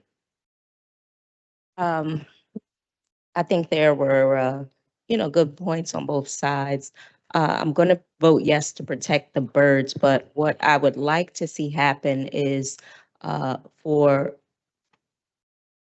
both sides of that argument to kind of sit down and make sure that, one, we aren't overly burdening people with price, and see if there's some middle ground where we can still protect those birds and also get some of their points in there as well. And I'm willing to sit down with both sides to help facilitate that. But, let's just make sure that we're hearing everybody, but I vote yes. Thank you, Councilperson Hewlings. I'm going to abstain. I don't believe we have enough information yet from both sides for the council to make a decision like this. Councilperson Saleh. I think that Lorraine, you did a great job. I'm going to vote aye. Councilperson Gilmore. I want to thank everyone for coming out, voicing their opinions. I think for me, what it boils down to is human behavior. Humans have constantly, in my opinion, invaded wildlife in the interest of profits. So here it is, we have the opportunity to protect the very people who we've taken their original habitat from. I do sympathize and I understand the concerns that were risen as it relates to the actual cost of replacing windows. But if I have to choose between saving money and saving wildlife, I'm gonna pick saving wildlife all the time. So for me, it boils down to how can humans be good neighbors to wildlife who can't necessarily represent themselves? So in light of all of that, I'll vote aye. Councilperson DeGise. We have learned more about birds and bird safety in these past 2 weeks than I could have ever imagined. I'm going to vote aye. I also want the advocates to know that I thank you. This became a lesson at County Prep's US 2 class this week. Yeah. They're learning the progressive era, and the teachers asked me to come in and teach them what a referendum was. And the first example I thought of was this one. And they went through, that showed them a few of the non-sensitive emails. We went through the ordinance, they got to vote on it, and they're getting extra credit if they watch it right now and take a screenshot. So thank you very much for contributing to that as well. Councilperson Rivera. So I'm going to echo that what my council colleague said. We've learned a lot about birds, but listen, I was that kid growing up that had a coop on the roof, and I had a bazillion pigeons, and people used to talk about me like, why is Danny Rivera just playing baseball and raising pigeons, right? But, I kind of like at an early age would think that I was just doing good for the birds, right? Rather than just feeding them, I watched them, hatch and all that fun stuff. And I never in my father's dream would have, thought that there would be so many advocates for birds, never would I've thought that. And, we have two sides here that are completely concerned about, birds and what goes on with other than birds, the conundrum that's going on there. But listen, I will always advocate, for the birds and for wildlife. I'm on you 100%. I do agree with Councilwoman Ridley. I think that we should definitely sit down and try to bridge that gap so we can get a better understanding for whoever is up here in the council that you guys vote in so that they can get that factual understanding. But I'm behind you 100%. I vote aye. Council President Waterman. I vote aye.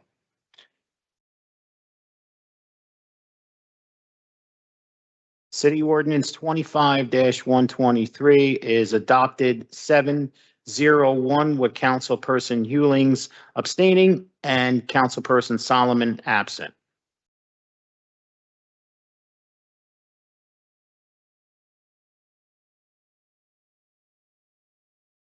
Our next second reading ordinance, item 4.7, City Ordinance 25-124.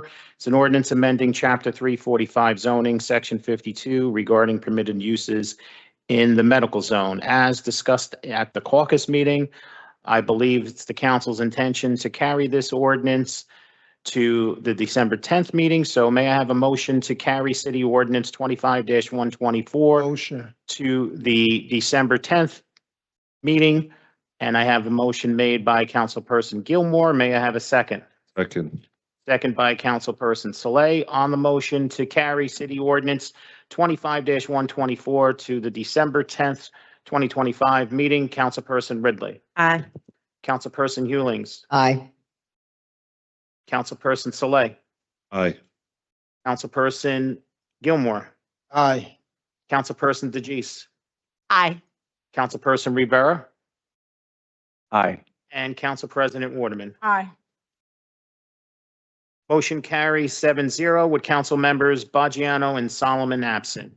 On to our next second reading ordinance, item 4.8, City Ordinance 25-125 is an ordinance amending and supplementing Chapter 260 rent control to address institutional ownership of its units not currently subject to rent control. This is a public hearing on this ordinance, and any member of the public wishing to be heard, please come up to the podium and state your name for the record.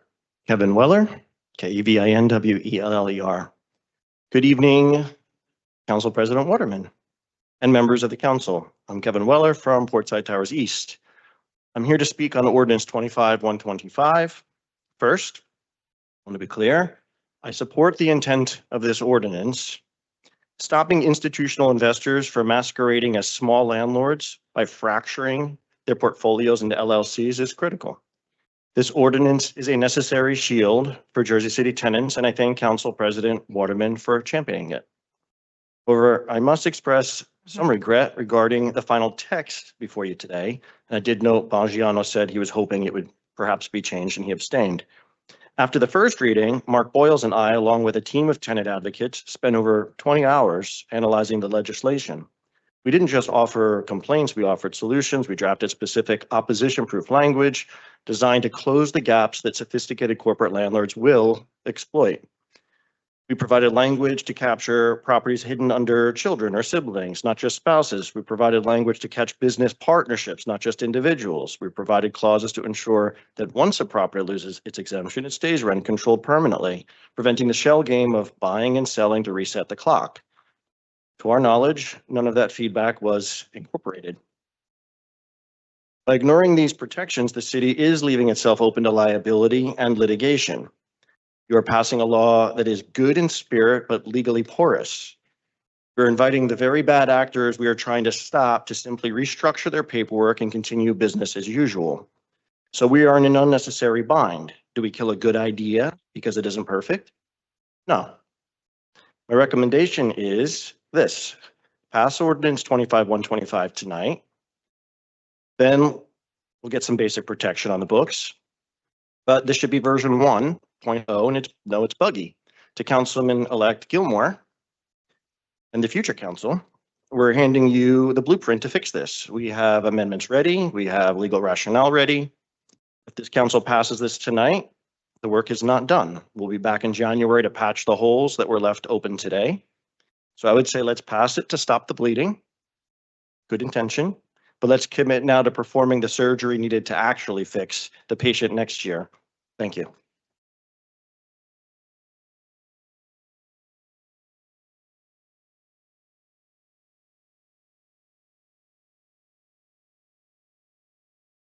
Mark Boyles, on it spelled? No. Okay. Good evening, members of the council. I'm speaking on Ordinance 25-125 regarding the rent control exemption loophole. Like Kevin, I support the concept of this ordinance. It targets a specific abuse that's eroding our affordable housing stock. But as we often see in this chamber, there's a difference between good intentions and good law. The ordinance has great intentions, but as written, it's not yet good law. We submitted extensive markups to the law department and the council. We identified that restricting the definition of common ownership to just a spouse is insufficient. Corporate landlords don't stop at marriage certificates. They use children, parents, siblings, probably pets, and complex webs of holding companies to evade caps.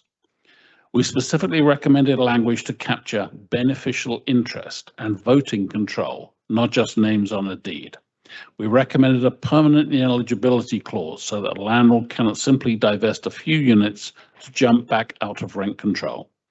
These were not abstract ideas. They were technical fixes derived from 2 years of active litigation and observing exactly how these developers operate in the real world.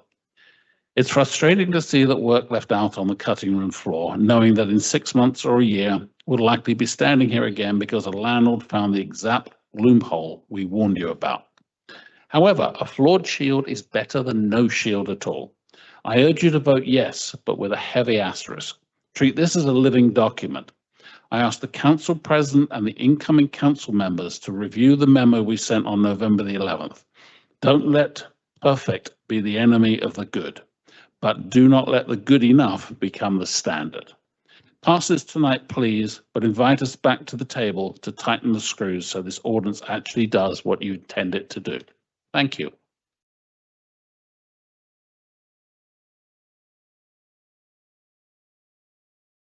You don't have to spell your name. Good evening. I am a lifelong Jersey City resident and a homeowner with gratitude to my parents. I want to begin by saying I understand and support the goal of this ordinance. We all see what's happening. Large investors and shell LLCs are buying up multiple small buildings, skirting rent control and driving up rents. That harms our neighborhoods and it harms the families I work with every day as a public school teacher.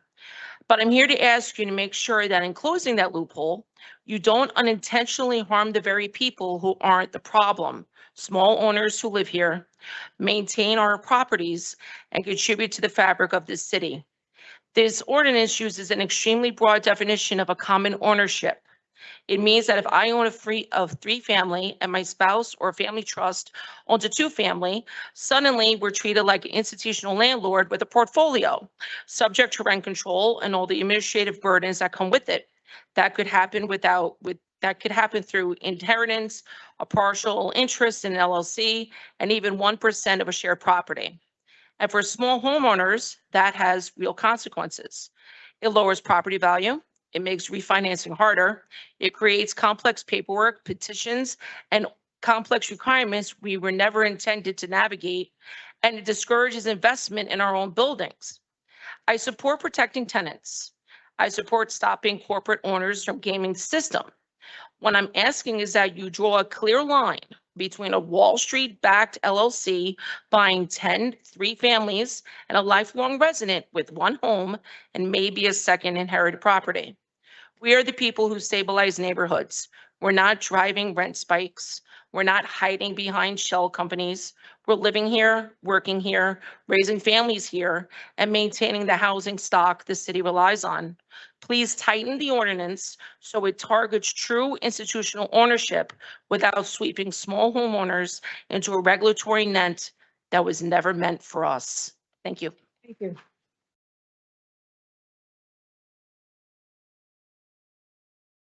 Good evening, Laura Scolar. I've been a Jersey City Realtor for over 40 years. I'm here to respectfully ask that you vote no on the proposed ordinance amending and supplementing Chapter 260 rent control to address institutional ownership of units not currently under rent control. I fully understand that institutional investment in housing has been a growing issue not only locally but across the country. But the way this ordinance is written, it misapplies the concept of institutional investor. The ordinance treats any owner of 5 individual units and above as an institutional investor. But in Jersey City, that category consists of small property owners, not corporate conglomerates. Many are long-term local residents who invested in these buildings, often decades ago, as a way to build a modest nest egg, secure retirement, or create something to pass on to their children. These owners are not part of the institutional purchase trends that you are trying to address. They don't pool investor money or manage complex portfolios. They are everyday landlords who maintain their properties, provide stable housing, and in many cases keep rents affordable or even below market simply because they value long-term tenant relationships. By sweeping these small landlords into the definition of institutional, this ordinance penalizes the very people who contribute to a stable housing market. Instead of protecting affordability, it risks producing the opposite effect. When you significantly restrict small owners, you put them in a position where selling becomes their only viable option. And who buys when small landlords are pushed out? Actual institutional investors, the very entities that this ordinance is supposedly targeting, or developers whose ultimate goal is to demolish and build condos. Again, an unintended outcome. If the goal is to address affordable housing, this ordinance simply does not achieve it. It misidentifies the problem and unintentionally harms the people who have been part of Jersey City's housing solution, not the problem. For these reasons, I ask that you vote no on this amendment and instead consider a plan that does not sweep in responsible, longstanding small property owners.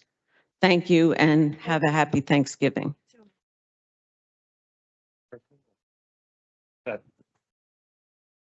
Ron Simoncini from the Jersey City Property Owners Association. So we come to this a little bit differently. Most of the people who are members of our organization are larger owners, and really this isn't going to apply to them. But we have to speak here because the ordinance as it was introduced and the ordinance that it came about from have nothing to do with each other. And it speaks to, I think, the difficulty of figuring out how to preserve affordable housing in Jersey City. The last time that we were here, there was ordinance 107, and this ordinance had a first reading when 107 was withdrawn, as though they had something to do with each other.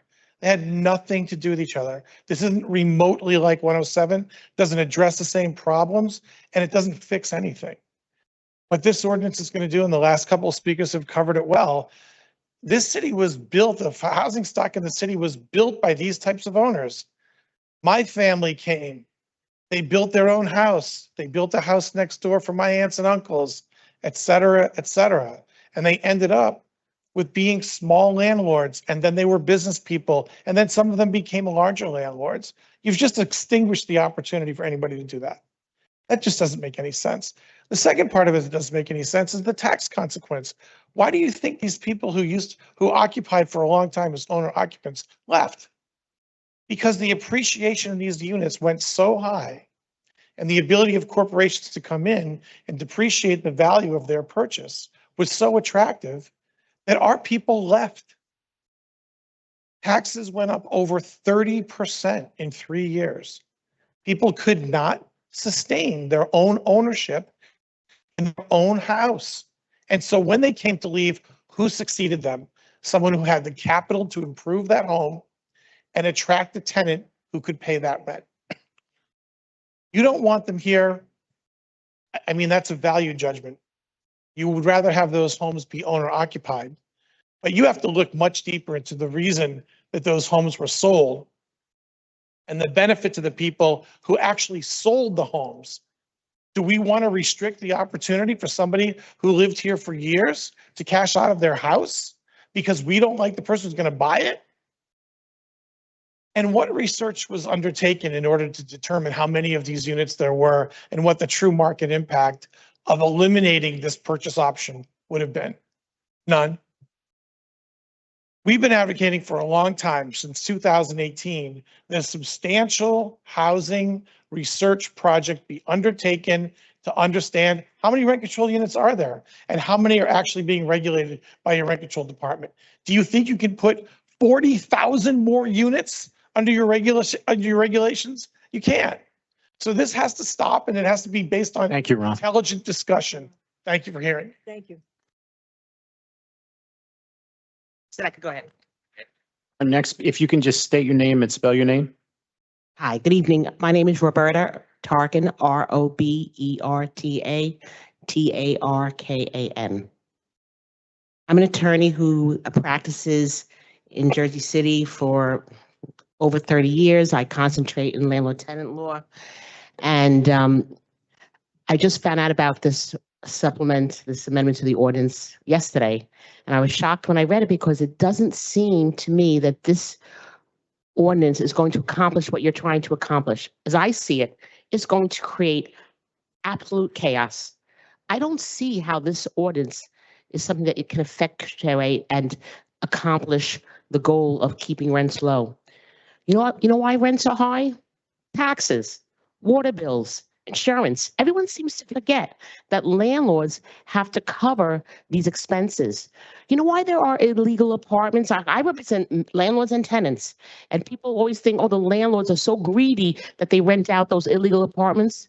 You know why? Because they can't afford to keep these buildings unless they get that third tenant. And I'm not in any way trying to justify it, but I'm trying to explain that by having an ordinance that makes it even harder for landlords who, as Ms. Scholar, and I agree with everything she said, when she said, you know, you have people who they were raised in Jersey City and they bought a 2-family, they bought another 2-family, they bought a 3-family. And I know I have clients like this, and this is part of their financial planning for themselves, for the children. And now you're going to take that away. It certainly doesn't seem fair. And it doesn't seem to be reasonable at all. But as I see this bill, it's not workable. How would anyone know if they're under rent control? How am I going to know if my landlord, who's an LLC, has a wife who owns a building in another part of Jersey City and should be under rent control? It doesn't make sense the way this ordinance is. I could pick it apart, but you need something. I know you want to address a problem, and I understand that problem because Jersey City is expensive. And maybe that's part of life, that towns that offer so much near Manhattan, where Manhattan and Brooklyn are crazy. So Jersey City in comparison is not as bad. But we know you have high rises, they're expensive. But it's a fact of life that prices go up. You're trying to address a problem, and I give you a lot of credit for that. But I know landlords, when they complain, it's taxes, water, insurance. Those are the things that need to be addressed so that landlords can keep their rents low. Institutional investors, they want to make money, just like the little guy who's trying to help has his 3 buildings. I don't think anyone's trying to, rate the tenant with as much money as I can. That's not what's going on. People just want to make a fair return, and they're entitled to a fair return under our rent control laws. That's why you have these hardship applications. Your time is up. Okay, thank you. Our next speaker, if you can just state your name and spell your name for the record. Yes, good evening. My name's Bill Gray, Billgray. Thank you. I do not support this ordinance. I think this ordinance creates a lot of problems for small owners, as some of the other people outlined.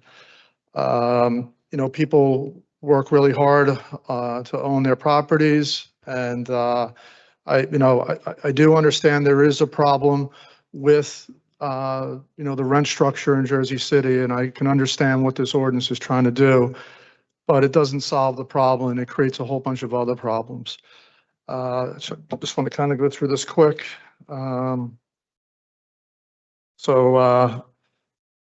This ordinance treats small investors like institutional investors, and that just doesn't work.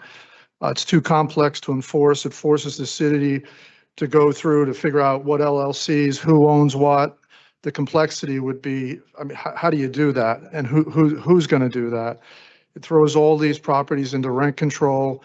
The rent control already is overworked. It's going to make government get bigger, and it's going to create a whole bunch more problems. I think there's a better approach. I agree that the rent structure, like I said before, is a problem. The better approach is a complaint-based cap rent. The city goes and approaches, comes up with a rate, whether it's 5%, 7%, whatever it is. And it's simple. The city puts that rate on there. If a landlord overcharges, there's a complaint. It goes to the city.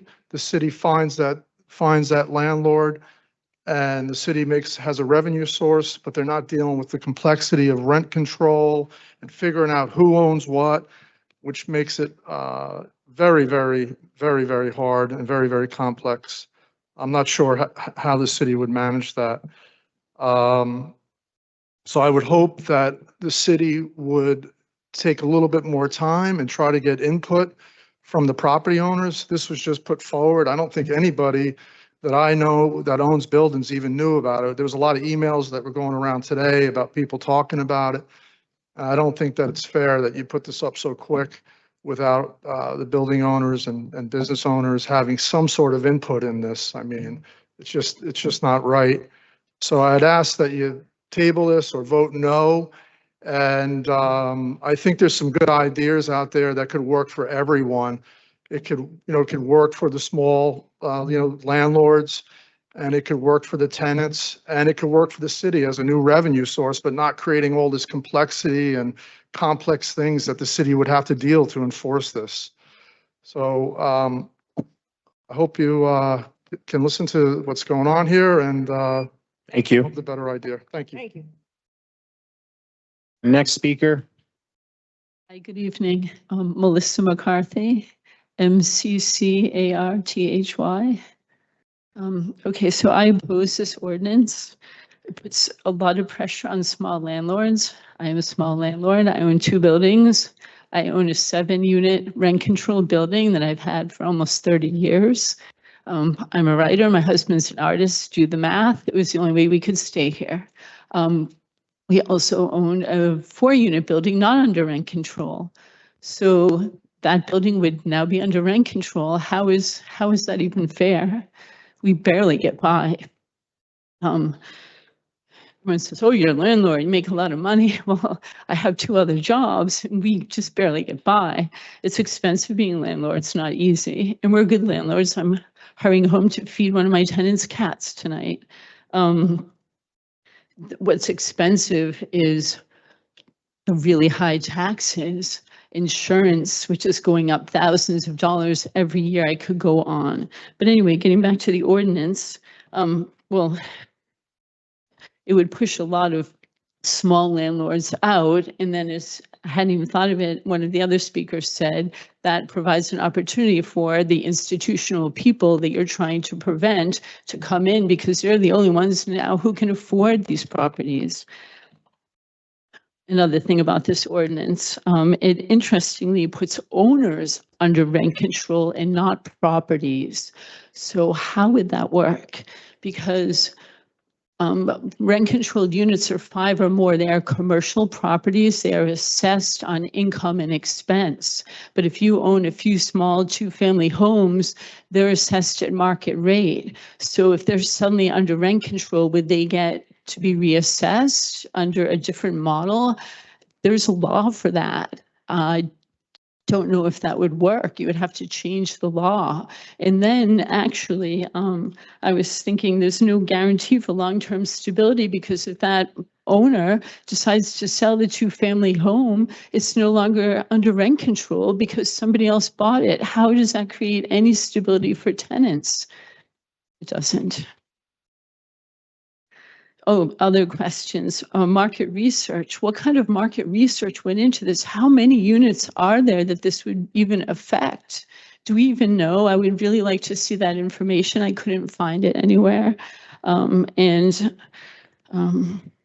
with every unit, with every building with more than 5 units, including all of these developers that now surround us, would they also be under this rule because they are institutional investors? And I know that I don't have a single rent, even in my not rent controlled building, that's as much as a studio apartment in any of these buildings. So does that affect them as well? I would like to know that. Thank you. All right, thank you. Bye. Next speaker. Hi, Lorna McManus, LORNAMCMANUS. Thank you. My husband and I live in Jersey City, and for almost 2 decades, we've bought abandoned properties and properties that others might consider tear downs and created comfortable and affordable homes for our neighbors to live in. We own these properties in LLCs for accounting purposes, but we're just a husband and wife, not some big institution. And our tenants enjoy the benefit of having a personal relationship with us. They have my personal cell phone number. I've watched their pets. I've shown up at 1 o'clock in the morning to unlock a unit for somebody who lost their keys. I've even reduced rent, so a senior who's lived his entire life in this city didn't have to move away and could stay here during a period of financial distress. We're just regular people helping regular people. We're not trying to take advantage of a loophole in a system. I'm sure the same can be said of most of the small landlords in Jersey City. Because we're proud of and want to continue to do our best for our community, and because we believe other small landlords want to do the same, we strongly oppose this ordinance. This ordinance doesn't take into account the maintenance and expenses that occur for owners of separate smaller properties. In a 5+ unit building, there's 1 landscape, 1 sidewalk, 1 exterior, 1 public interior. All the tenants are together. All the repairs in the systems are the same. In smaller buildings spread out, each property is built in a different era, which requires different type of upkeep. Each property needs their lawn mowed, their sidewalk shoveled, their leaves raked. And logistically, getting them from one property to the next can take 30 to 40 minutes in this city. The ordinance also doesn't take into account tenants' rents. Most small landlords will go years without raising rents, us included. We like our tenants. We know them personally, and we want them to do well. We want them to stay with us as long as possible. My husband and I have had tenants stay with us until they've had enough money to buy their own house. We've had others stay with us for over a decade. With rent control, rents will have to be raised every single year because landlords can't take the chance of falling behind and then not having the necessary funds for maintenance. This strains and can break the personal relationship that is so meaningful to small landlords like us. It also doesn't take into account environmental and historic factors. Rent control only affects properties built prior to the 1970s. This ordinance encourages developers to buy up 1 to 4 family homes, rip them down, since newly built properties are exempt from rent control. Many of our tenants love living in an older home. They love the little details that you can't find anywhere else. With this ordinance, all that will be gone. All torn down because it's easier to build a new Bayonne box and charge higher rent than deal with rent control. Small homes are not a loophole. They're an affordable investment for regular people and an investment that pays Jersey City back by maintaining and improving our shared community. This ordinance discourages people like us from investing in Jersey City. It encourages tearing down homes and discourages the types of preventative maintenance that small landlords prioritize. Please vote no.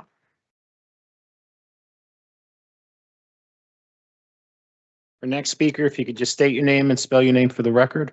Jerome Fazzari, JEROMEFAZZARI. Thank you. My name is Jerome Fazzari, and I oppose ordinance 25-125 amending rent control. While this new ordinance is well-meaning, I think the unintended consequences are unknowable. Dozens or maybe even hundreds of small residential properties will be sold if rent control is expanded. As a longtime Jersey City resident and someone with nearly 200 years of family history here, I'm worried about what could happen to so many of our neighbors if the homes they've been renting would suddenly be sold because the landlords don't want to deal with the new expanded rent control. Cities like Austin, Phoenix, and Denver have all seen decrease in rents in recent years, and none of these cities has rent control ordinances. I agree something needs to be done to help make Jersey City more affordable, but I don't think that this is the answer to the problem. Please vote no on ordinance 25-125. Thank you. Next speaker. Daniel Feldman. I have to spell it. So first off, I just wanted to make a quick correction. The target of this ordinance is not small landlords. Those with 5 units are already subject to Chapter 260. It's real estate investment trusts with multiple 2 or 3 unit buildings that are the target. The real estate investment trusts set up separate LLCs to claim that they are small landlords, and that's what this is intended to protect. Now, I'm here to support the intent of Ordinance 25-125, and I do ask that you please pass it. Now, that being said, regarding this ordinance, I know that a couple of my fellow tenant advocates, specifically Mark Boyles and Kevin Weller, who you heard from earlier, did exactly that. They didn't just send a complaining email. They spent over 20 hours drafting detailed amendments to close loopholes that corporate landlords could use to evade rent control.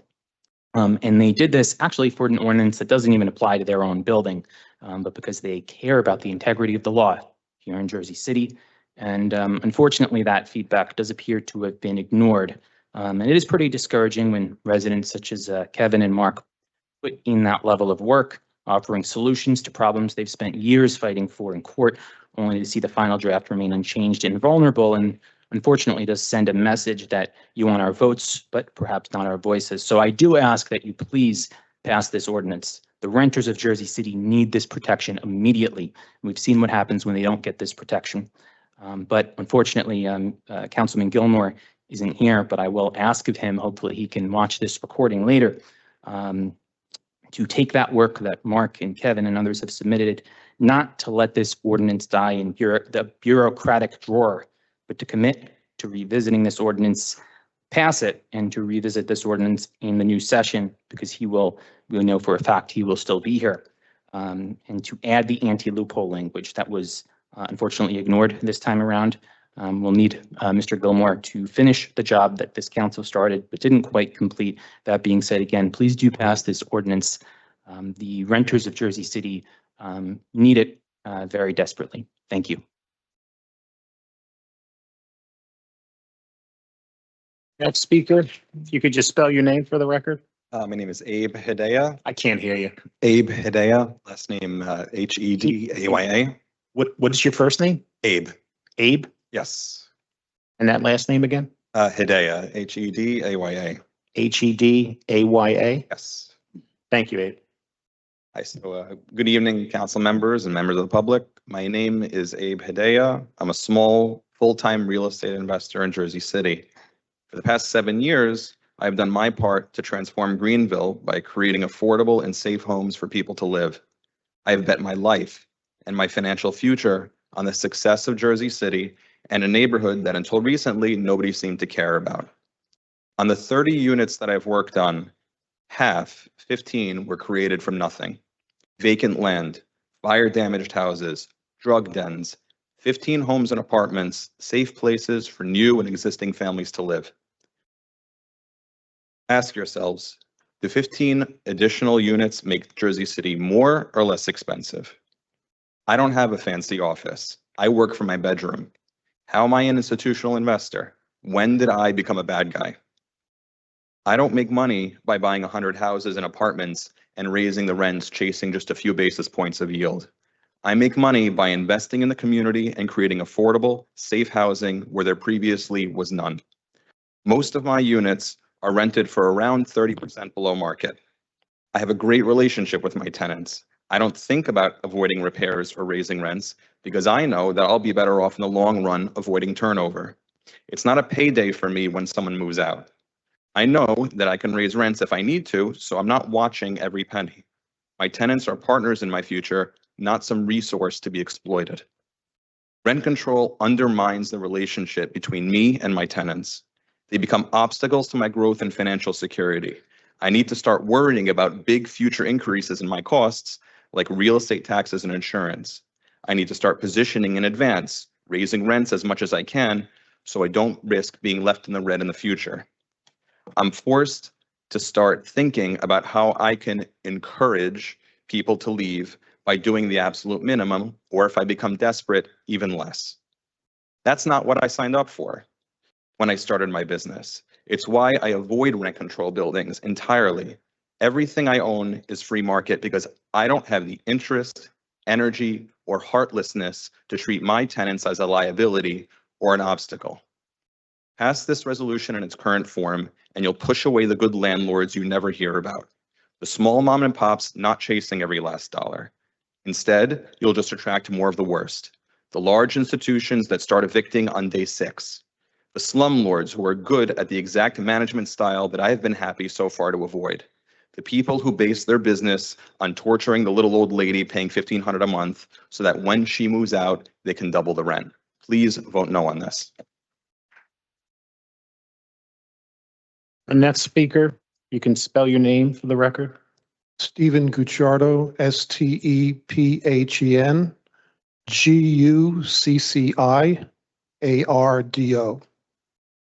Thank you. Thank you for hearing me. I just wanted to thank Laura Scolar for her comments. I wasn't intending to speak on this ordinance, but she described my situation exactly. I own a 4-family property and a 2-family property in the downtown. I purchased them in 1998 and 1994. The tenant on the top floor of the 4-family has been living there for over 50 years. My tenant on the top of the two-family home has been living there for over 40 years. My tenants are long-term. I provide affordable housing in downtown Jersey City with the rents that I charge.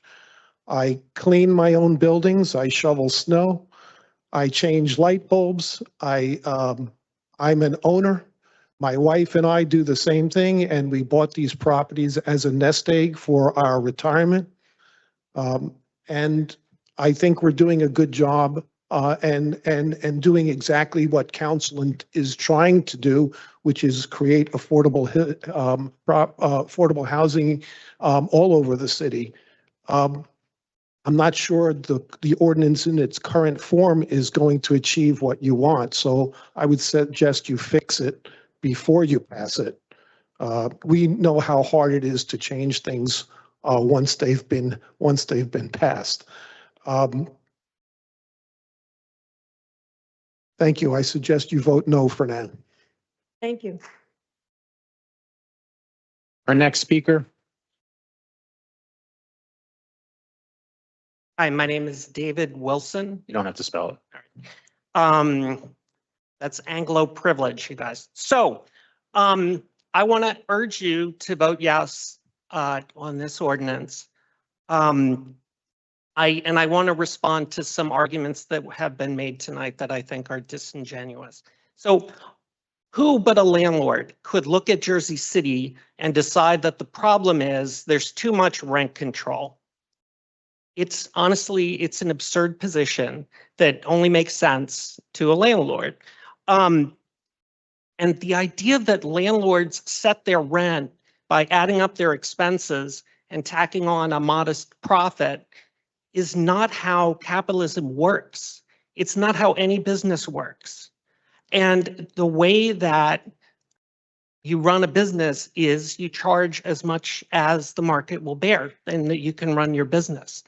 When landlords don't raise their rent to keep a tenant, it's because they want to keep a tenant who pays their rent on time and doesn't cause problems. That is an economic decision. It's a business decision. It's not a benevolent act.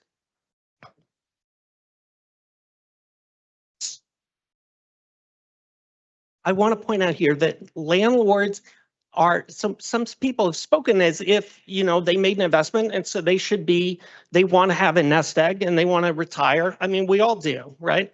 But landlords are not guaranteed a profit. There's no investment that guarantees a profit. If somebody tells you that they're selling an investment that guarantees a profit, do not invest in it. That's some free advice. And that somebody mentioned that they have 2 other jobs. Well, owning something is not a job. Having an investment, investing in something is not a job.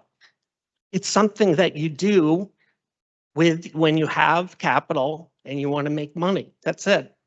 Last thing I want to say is several people have gotten up and said that they're small landlords and they treat their tenants really great, and you know, their tenants love them, but I haven't seen a lot of their tenants come up and speak in favor of their landlords. And so I would just ask you to consider why that is. And I want to urge you to vote yes on this. Thank you. David, don't go anywhere. I just want to state for the record, I don't give anybody privilege. I just know you. That's why I didn't ask for you to spell your name. You come here quite often. I'm So sorry. it was a again, joke. I'm sorry. again, I only ask people to spell the names when I don't know who they are. Okay? I apologize. Next speaker. My name is Sabryn Robledo, SABRYNROBLEDO. I'm sorry, you went a little too fast for me. SAB. RYNROBLEDO. Thank you. I find it truly appalling that every single landlord that has stood at this podium tonight has tried to speak as if they are regular people, because they're not. 2/3 of this city are tenants. And this ordinance is not for regular people. It's people who are most vulnerable to the kinds of exploitation that happens through the loopholes that this ordinance is seeking to address. Something I would want to point out is that I think a lot of the council members tonight I'm sure when you campaigned for your positions, you spoke a lot about things like affordability of the city. And I would like to believe that when you campaigned on those promises, you were speaking to these people exactly, the people who are most vulnerable to this kind of exploitation, the people who need these kinds of ordinances the most. So I would urge that when you are choosing your vote tonight on this ordinance, you actually represent the people who put you in this position to make this city more affordable, and not the people who have the luxury of coming here instead of going home tired because they're slaving away at a 9 to 5 and don't have the freedom to come to these kinds of city hall meetings. Thank you. Our next speaker, you can just spell your name for the record slowly. Andrew, Andrew, Lipnick, Lipnick.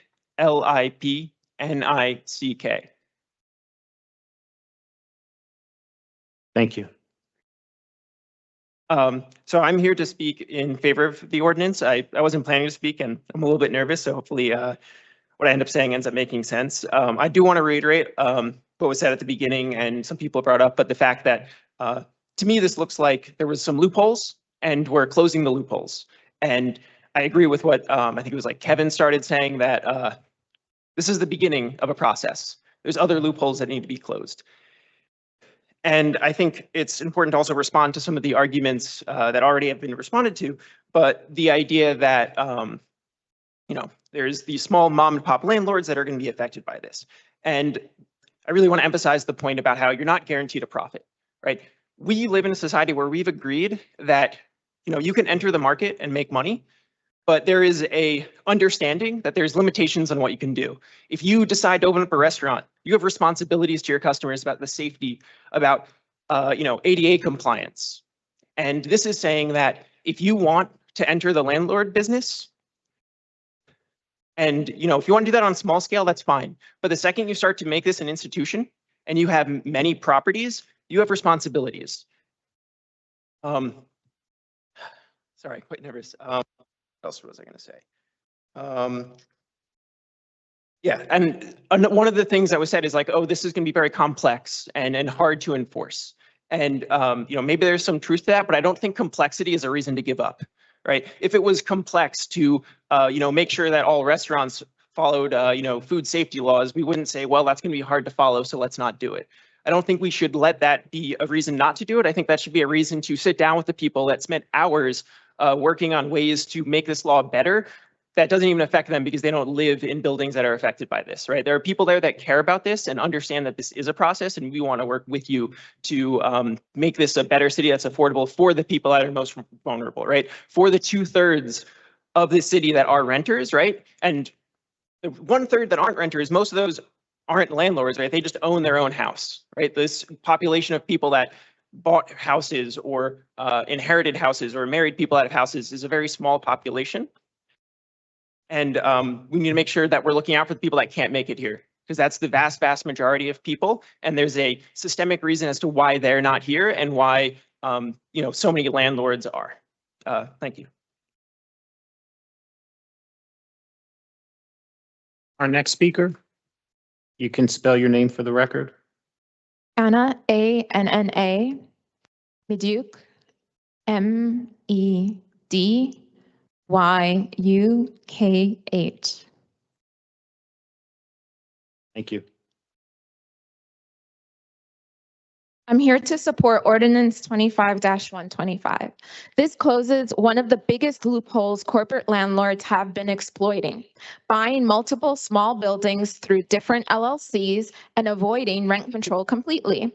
This isn't speculative.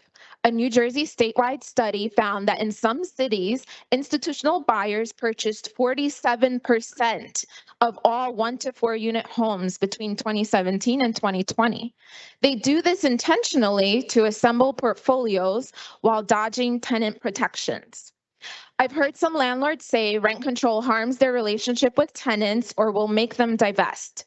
But rent control doesn't damage good relationships, bad behavior does. Good landlords who maintain their properties and raise rents responsibly already have stable, respectful relationships. What this ordinance affects are investors who rely on loopholes, not community. If a business model only survives by skirting protections, then divestment isn't a loss, it's a correction. Homes should be for people, not shell companies. If you own 5 or more units in this city, regardless of how many LLCs you hide them under, you should follow the same rules as everyone else. This protects tenants, stabilizes neighborhoods, and prevents corporate consolidation of our housing stock, which is causing a crisis throughout the country. I urge the council to adopt 25-125. Thank you. Our next speaker. Susan Roca, R-O-C-A. Good evening, Council. My name is Susan Roca, and I live at Portside Towers. I hadn't actually planned on speaking to this ordinance, but as several of my fellow neighbors, like Dan Feldman, Kevin Weller, Mark Boyle, have mentioned, we beg you to vote yes on ordinance 25-125. As many of us know, this is not about the small-scale landlords. If a landlord is following the law, they have nothing to fear from 25-125. It is imperative that you vote to approve this ordinance. Be on the record as the council person who is serving to protect the tenants of the city and not the soulless LLCs. Thank you.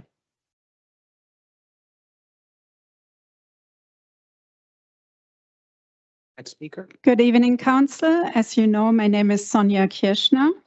I'm the daughter of the typical mom and pop landlords. Their whole investment strategy for their retirement is based on that.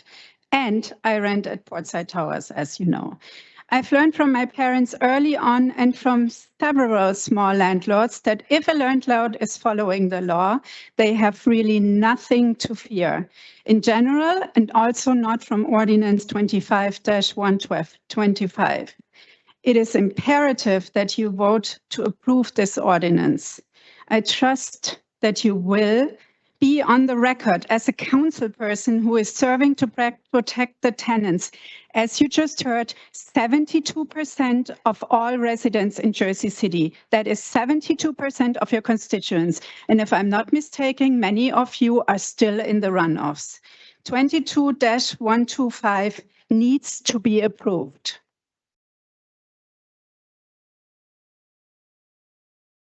Next speaker.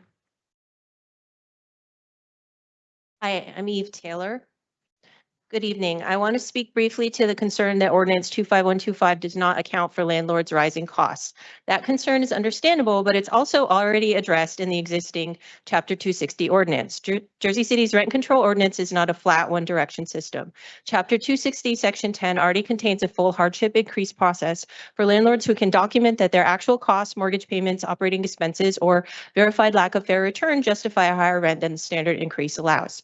This isn't new. It's been part of the ordinance for decades. What that means in practice is if a landlord truly cannot meet necessary expenses or is not receiving a fair return, they have the legal right to petition the rent leveling board for an increase above the cap. The board reviews their books verifies the numbers, holds a hearing, and can grant the increase when it is warranted. That mechanism already exists. It's not being taken away. So when people say this ordinance doesn't account for the landlord costs, the full picture is that Chapter 260 already does.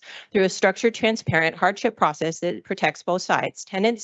It protects tenants from unjustified hikes and landlords from operating at a loss.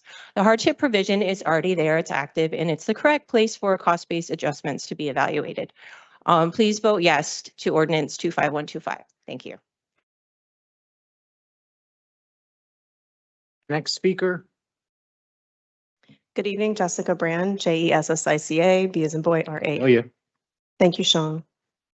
As you know, I'm the tenant in Portside Towers, and I wanted to talk about 25-125 because this ordinance attempts to close the 4-unit exemption loophole where big developers do pretend to be small landlords, and that is a noble goal, and I support it. But if the last few years have taught us anything, it's that bad faith landlords are incredibly creative. And if you leave a crack in the door, they will kick it open. You've received testimony tonight that this ordinance, while well-intentioned, still has cracks. It misses nuances regarding business partnerships and, quote, beneficial interests that sophisticated legal teams will exploit. And we are essentially putting up a fence with a few of the planks missing. So I'm worried about passing this as is, as the city considers the box checked and moves on, while tenants continue to suffer through the loopholes you failed to close. However, I will say, vote yes tonight. Stop the bleeding for the tenants that are suffering at the hands of landlords that are exploitative. And I don't know if any of them are here tonight, but there are. Definitely through the REITs, the real estate investment trusts that aggregate units and avoid rent control enforcement by acting as if they have different buildings when they really have aggregated the units on purpose. Councilman Gilmore, as the member of this body who will definitely be carrying this work forward into the next term, we are looking to you and say that this ordinance is version 1 and it's incomplete. And I'm asking you to publicly commit to taking the amendments provided by the Portside Tenant Association, amendments that were drafted based on hard-won litigation experience, and introduce them as version 2 in the very first session of the new year. Do not let this ordinance sit on the shelf gathering dust while landlords find ways around it. Pass it tonight and promise us that you'll fix it in January. And to some of the comments I heard about earlier, you know, our suggestions take care of loopholes that Roberta talked about earlier. And taxes, water, and insurance are not why the REITs raised rents by 40%. And if a landlord is following the law, they have nothing to fear from this ordinance. Thank you. Thank you.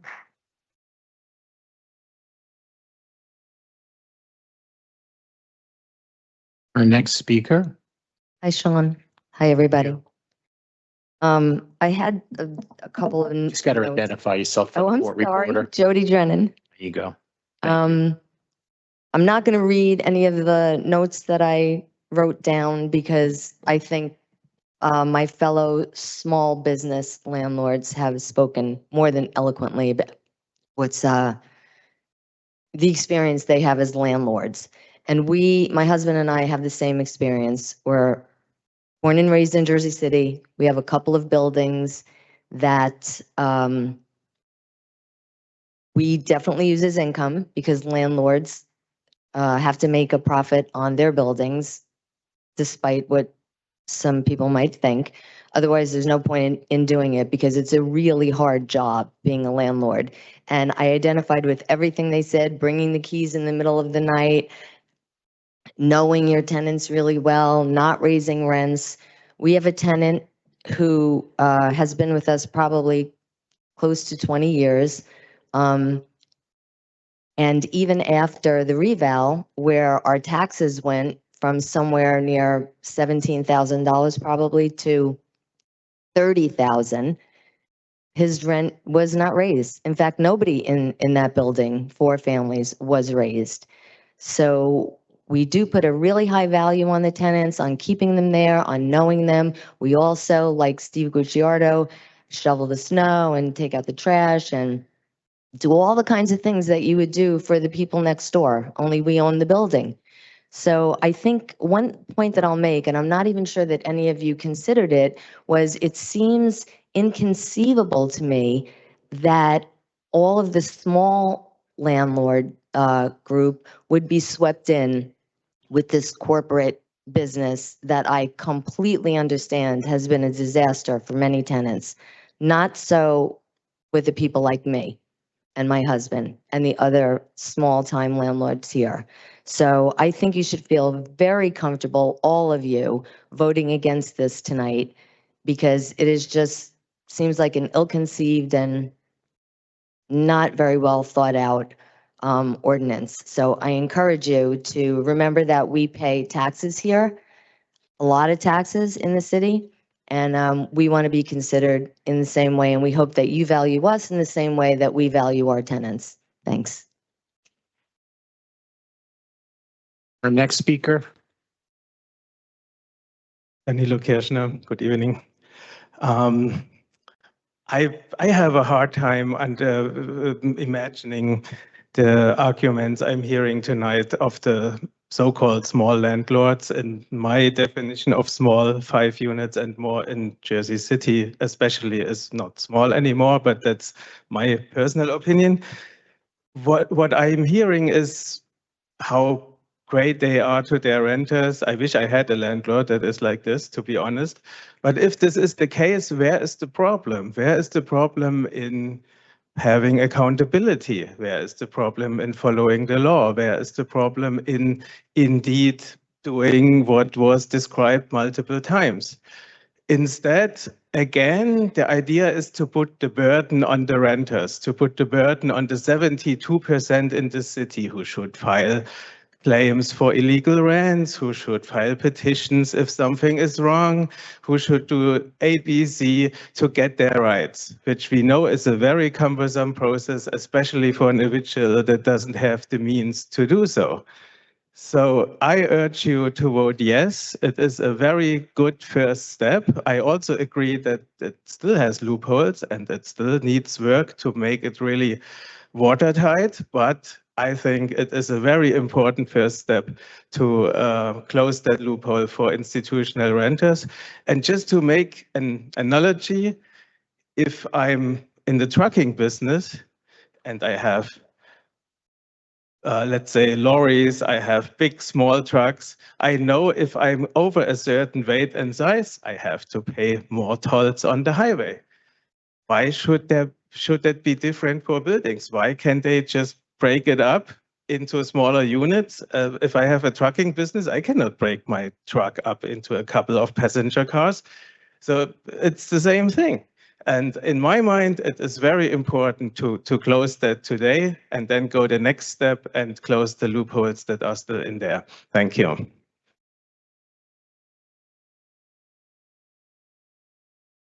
Next speaker. Hi. You don't have to spell your name, I know. Great. Can you just give me a moment to take a deep breath? Because that's how important this is to me. You can. Oh, just state your name though when you're ready. Okay. Still do. Okay. Natalie Limon without the spelling. Okay, I'm ready. So this ordinance could fundamentally change my life for the better. And I tonight represent all of the many people of Jersey City who don't have good small-time landlords who were born here in Jersey City, like many of the people we heard from tonight. My landlord is just like them, except that they are not a generous and kind landlord. I will admit that I haven't fully read all other parts of this ordinance, which I think has to do with single dwelling home sales and perhaps a lot of things, perhaps things that are not feasible and shouldn't be lumped in. Like I said, I don't know about that. I'm just going to share my position. But if I can't get through it all, please listen to me when I ask you to at least table this for further discussion and not defeat it tonight. How would this change my life? Well, like I said, unlike all the nice landlords who spoke tonight, that's not my case. He overcharges his tenants who live in houses that are over 100 years old. For me, this ordinance proposes that I could be eligible for rent control. I, who happily live in a 2-family Jersey City dwelling in the Marion section that is well over 100 years old, and have a landlord who owns 4 houses on my block, which is the block he grew up on. It's a total of 6 units, and all of the homes are over 100 years old. He doesn't live in any of them, and none of them is in a condition where it's fair for my landlord to raise rents to be in line with with the new luxury apartments being built everywhere. And he's very excited to do that. On mine, the roof needs replacing and my landlord never plans to replace it because he's 86 and will let it rot until he dies.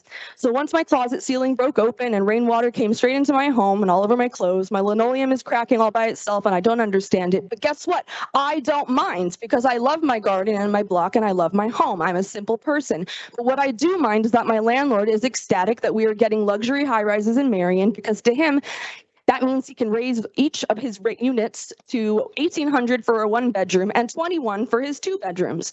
I love my home. There is no world in which it makes sense for a home like mine to have rent inflated so much so quickly, due only to the gentrification of our neighborhood. So all of that is to say that this ordinance would really affect my life and the lives of other tenants like me who have small-time landlords who are both greedy and cheap and not the sort of people we have heard from tonight. These are small landlords who are overcharging and driving people out the same way that corporate landlords do. We can't pretend everyone has the good heart that these people have. We still have slumlords in this city. I don't understand, if people have not been raising rent on their tenants for so many years, wouldn't it actually be better for them to get a nominal 4% increase? That would put them in a better position than not raising rent on someone for 20 years.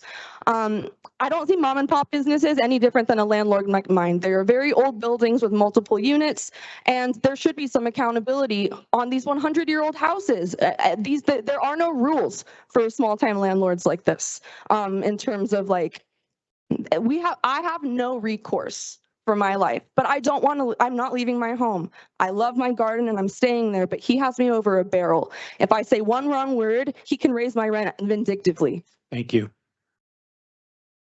This is still a public hearing on City Ordinance 25-125. Any member of the public still wish to be heard, please come up to the podium and state your name for the record.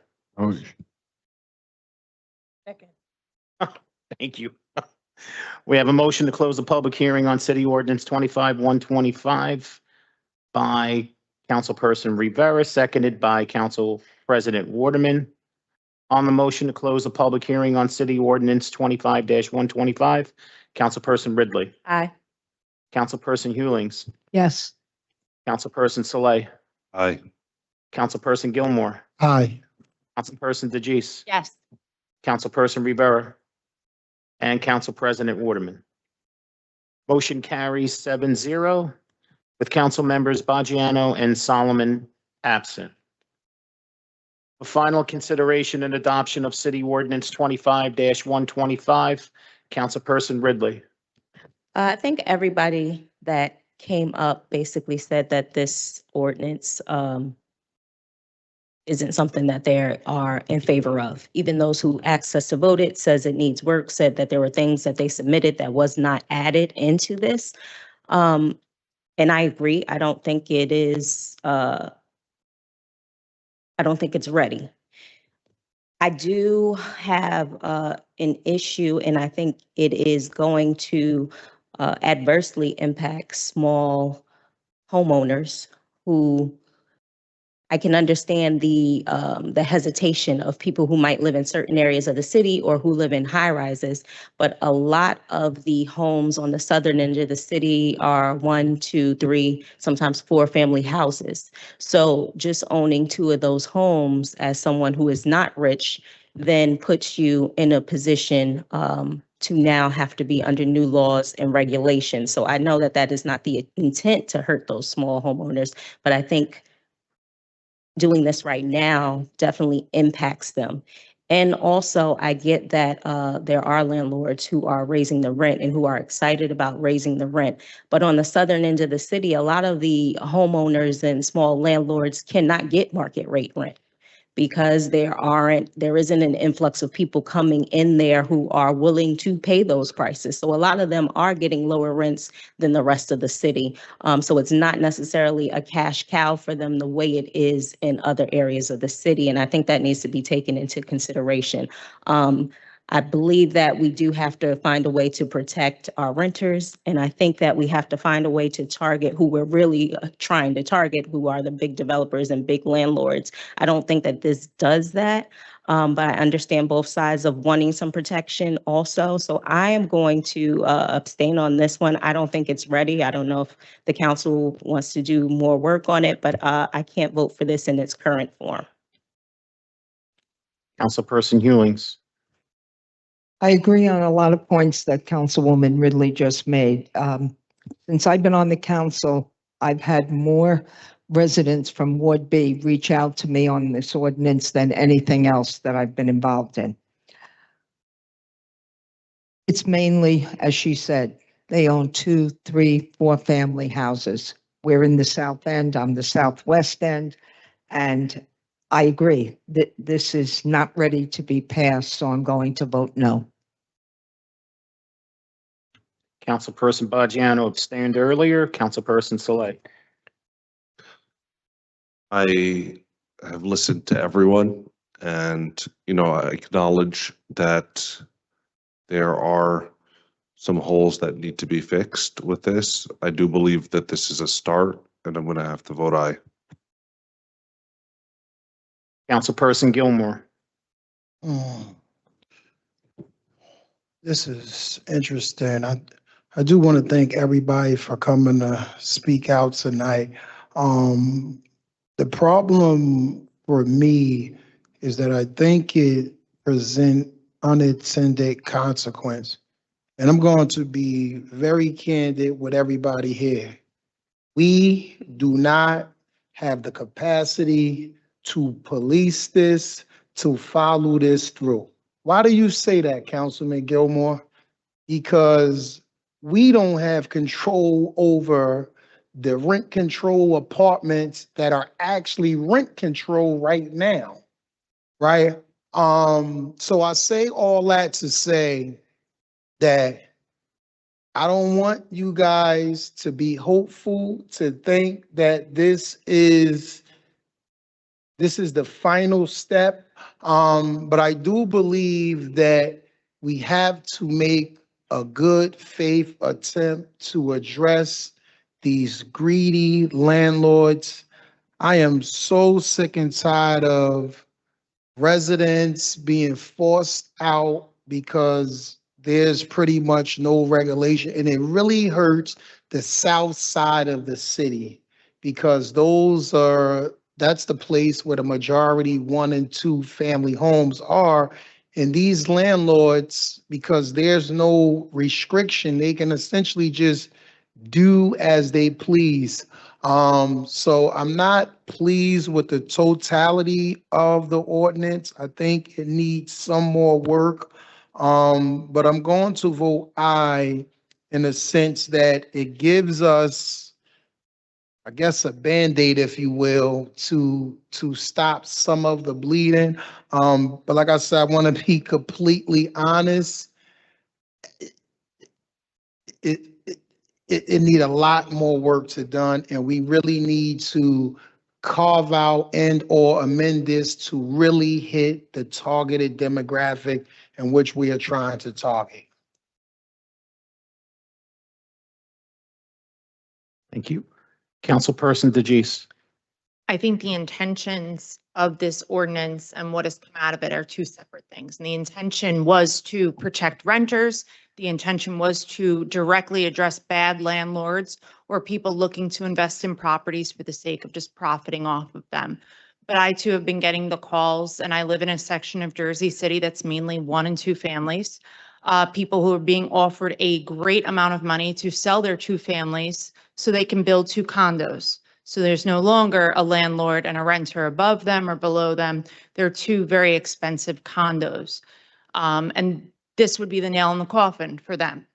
And many of them have not increased their rents through the reeval. The same in the Heights, where the reeval was, as much as what downtown saw as well. And I don't think that it's in its perfect form right now. The intention was great, but there needs to be more work done. So I vote no. Councilperson Rivera. I vote no. And Council President Waterman. I want to thank everybody for coming out. On the south side of the city, they are buying up 1 and 2 family homes. And based on this ordinance here, if you own 5 or more units, it would put you on some type of control. The ordinance is not perfect, but it's a start. And what you don't realize is when you do create law at times, you do need a start. We critique law all the time. We amend it all the time. You do need some type of form or guidance. I hear the landlords that was here. Y'all great landlords. And that's just was a handful. It was just a handful, maybe about a good 20 good landlords showed up and said their concerns. But the truth is, on the other side of town, they are tearing up neighborhoods buying like this. And there's no guidance, no anything to tell them, well, you can't do this, you can't do that, you can't stop. So this was just a start. That's what this was really, a start. So I want the people on the south side of the city to see this. We try to put something in place. We try, and you have to try things. We tried to put something in place because all it was saying is basically when you go for your rent each month or your lease is up, they couldn't go up no higher than 4% or the CPI. Whereas now, some places they going up 15, 20%, pushing people out. But if you're a landlord and you made a decision not to go up on your rent every year, that was your choice, but you could. That's a choice of a landlord. So we were not trying to hurt small landlords, but we was trying to really secure the residents that are here that are being pushed out. And this was a try. So I want the residents to know, yo, we tried, but others did not agree. And that's just the truth. So I vote aye with that because I know we had to try because they are being pushed out. And being a landlord is a choice. It really is. City Ordinance 25-125 is defeated 3-3-2. Council members Hewlings, DeGise, and Rivera voting no, and council members Ridley and Baggiano abstaining. On to our last second reading ordinance. Item 4.9, City Ordinance 25-126 is an ordinance approving a 30-year tax exemption for a mixed-use project at 30 Newport Parkway and 40 Newport Parkway, and authorizing the financial agreement with NC Housing Associates Number 200 Urban Renewal Company pursuant to the long-term tax exemption law, NJSA 48:20-1 exec. This is a public hearing on this ordinance. Any member of the public wishing to be heard, please come up to the podium and state your name for the record. Phil, before you do that, just give me 1 second so I can put you on camera.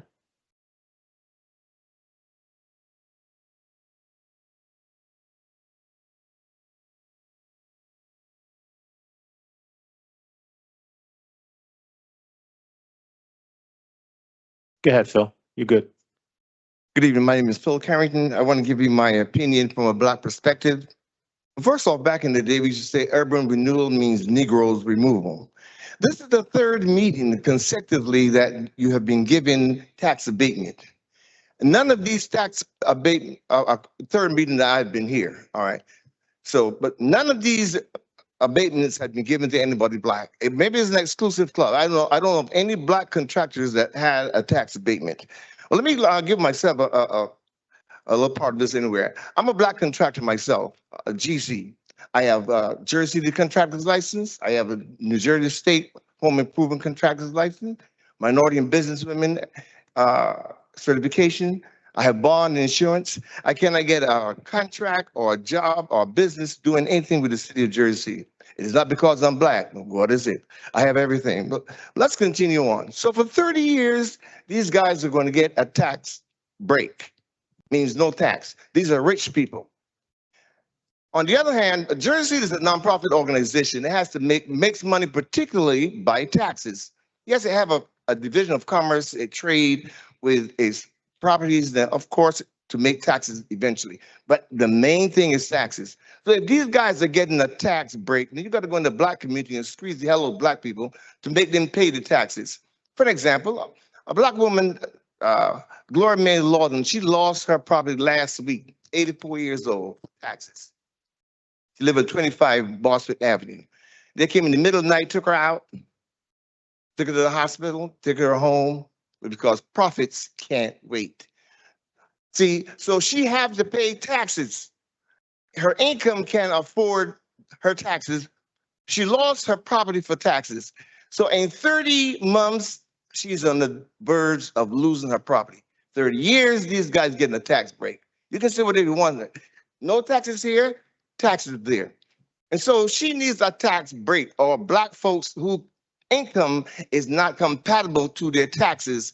There needs to be some kind of assistance. In my case, the same thing happened. It was a little different case anywhere. But my point is, you continue to serve these people, and Black folks are catching hell trying to keep up with these taxes. Same property she had all of these years, just like me. As I said before, my taxes used to be assessed $99,000 a year. $99,000. I paid $2,600 a whole year in the 90s. The same building owned by the same Black man. Same bill. I'm paying $3,500 a quarter for the same building. That assessment is not part of me. I ain't make no agreement to that. That is a scam. But these guys are getting a tax. Thank you, Phil. It is a scam. Next speaker.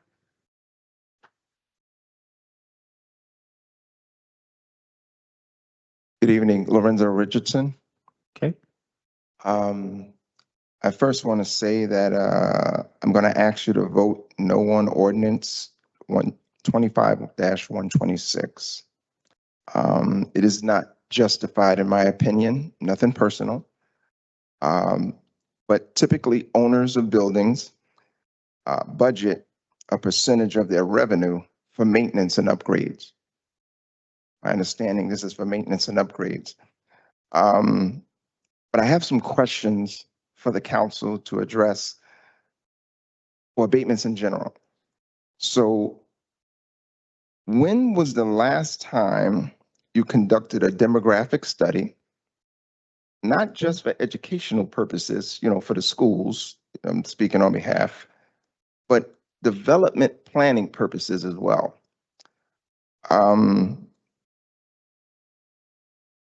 Have you done an analysis in conjunction with the Board of Education ever using student residency, to determine the financial impact on the school's funding? Would you be setting a precedent by approving this ordinance? Have you considered assigning abatement revenue to the schools in its entirety, or its normal portion of the abatement revenue amount based on that abatement that is agreed upon, whatever the dollar amount is? And I'm going to offer one suggestion.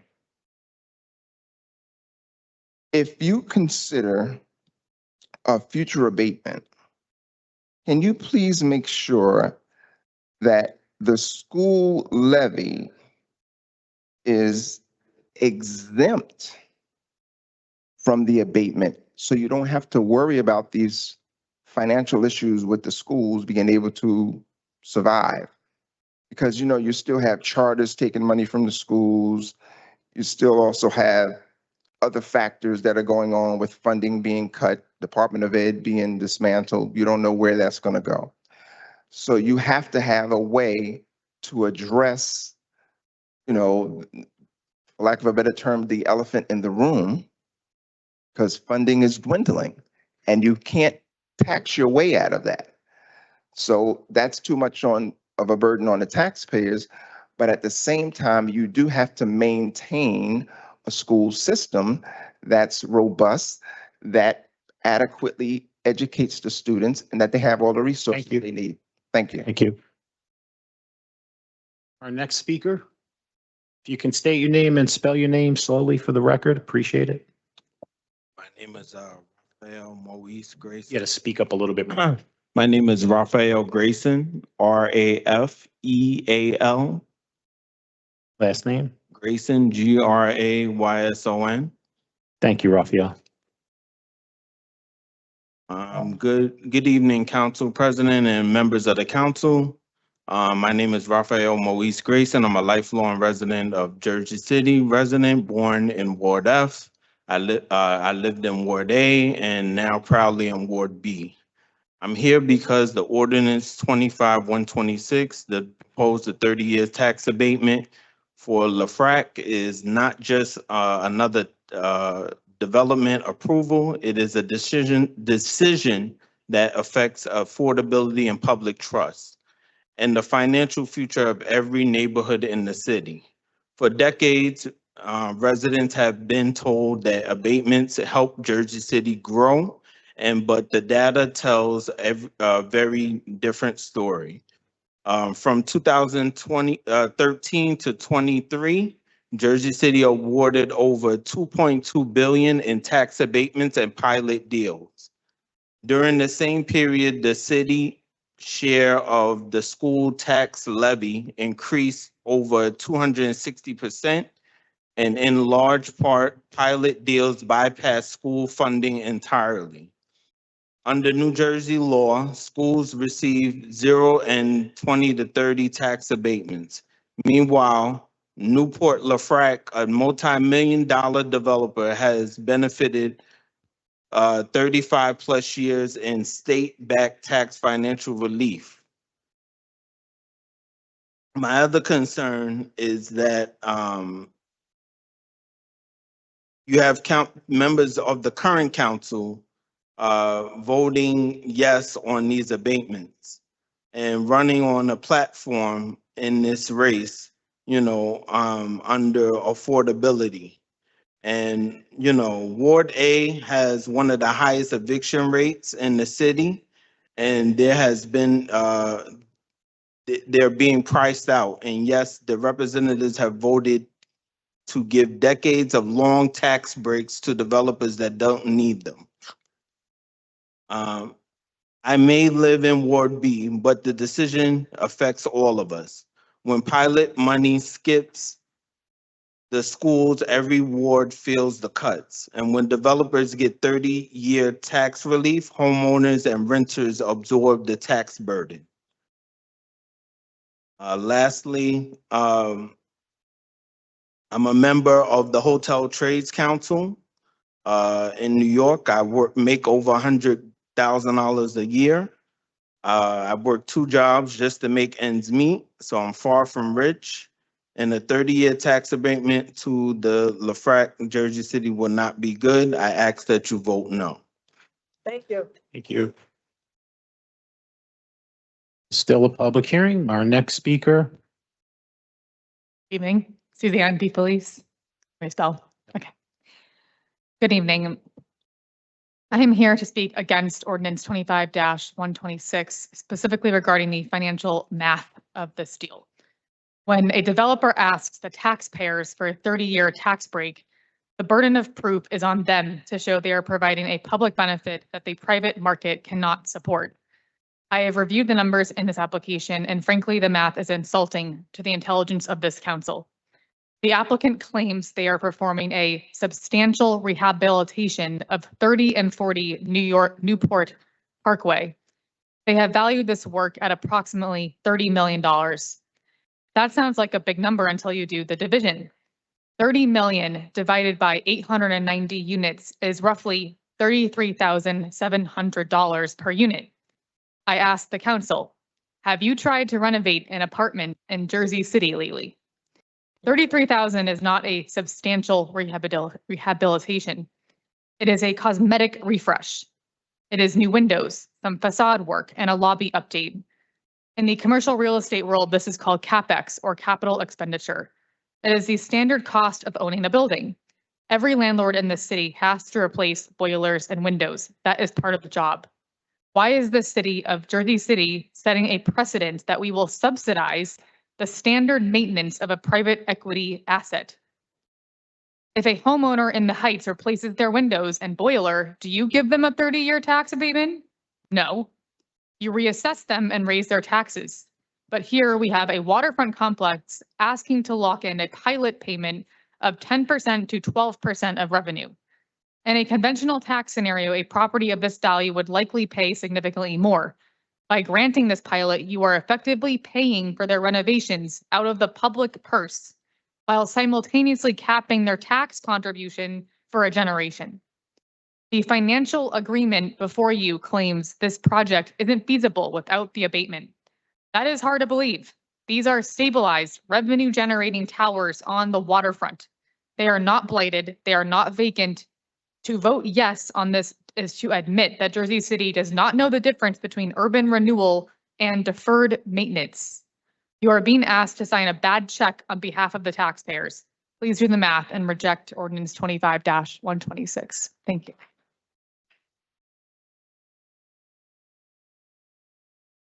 Daniel Feldman. I'm standing here tonight to ask you all to vote no on ordinance 25-126, just as a matter of negotiation and leverage. So as council members, you are the fiduciaries of this city. Every time you grant a tax abatement, you're spending the city's political capital and future revenue. You're supposed to get something in return of equal value. So let's look at the trade on the table. The applicant is offering to spend $30 million on their own property, so replacing boilers, windows, and facades. They're presenting this as a public benefit, but it isn't. It is asset management. If they do not replace those windows and boilers, their building deteriorates, their tenants leave, and their assets lose value. They have to do this work to maintain competitive in the luxury market. So why is the city of Jersey City paying them via a 30-year tax break? Do the bare minimum required to run a profitable business. Furthermore, let's look at the consideration of the affordable housing. They claim that without this abatement, the 160 affordable units will be lost in 2028, but as others have pointed out, that's a false binary. In November 2028, their NJHMFA exemption expires, and at that moment they fall under Jersey City's rent control laws. So the real choice isn't abatement versus eviction. The real choice is A, you sign the deal, the city subsidizes their renovation, they get to raise rents on affordable units by up to 8% if they opt out later, and 713 market rate units lose all rent control protections for 30 years. Or option B, you vote no. The landlord still has to renovate the building because they need to attract tenants. The affordable units and the market units fall under the safety net of Chapter 260 rent control in 2028, and the building starts paying taxes. Option B is clearly the better deal for the taxpayers and the tenants. Why would you surrender the city's leverage 3 years early? Why would you sign a contract in 2025 that solves a 2028 problem by giving away the store? The landlord is bluffing. They need to renovate these towers regardless of what you do tonight. Do not pay them to do it. Hold the line and vote no on ordinance 25-126. Thank you. Our next speaker. Hi, Shannon Ray. I'm asking you to vote no on ordinance 25-126 because the affordable housing component of this deal is a bad trade for the people of Jersey City. The applicant is framing this entire ordinance as a rescue mission. They claim that if you don't sign this 30-year tax break, the 160 existing affordable units will vanish in 2028. They are offering to preserve those units and add 18 new ones. Let's look at the price tag for those 18 new units. To gain those 18 units, you are being asked to strip rent control protections from 713 market rate families for the next 30 years. You are being asked to sacrifice the stability of over 700 households to get a net gain of fewer than 20 affordable apartments. That's not a housing policy, that's a hostage negotiation. The developer is effectively saying, give us a tax code or we will let those affordable units expire. But that threat rings hollow. As we have heard, when the current abatement expires in November 2028, this building becomes subject to city laws. Under Chapter 260, they cannot simply evict everyone or double rents overnight without scrutiny. The Rent Leveling Board exists exactly for this moment to protect tenants when agreements expire. By voting yes, you are removing the Rent Leveling Board from the equation entirely. You are deciding that a 30-year tax contract is better protection than our own city ordinances. Furthermore, this deal converts market rate units into affordable units only as they become vacant. This is a slow motion promise. Meanwhile, the tax break you are giving them is immediate, and the loss of rights for the market rate tenants is permanent. We're constantly being told we need to protect the missing middle. These 713 market rate units are the missing middle. They are the teachers, the nurses, the small business owners who don't qualify for low income housing but can't afford luxury rents. This ordinance throws them under the bus. We do not need to bribe this developer with a 30-year tax break just to follow the law. The city has leverage. The city has rent control. Use those tools. Do not sign this bad trade. Please vote no on ordinance 25-126.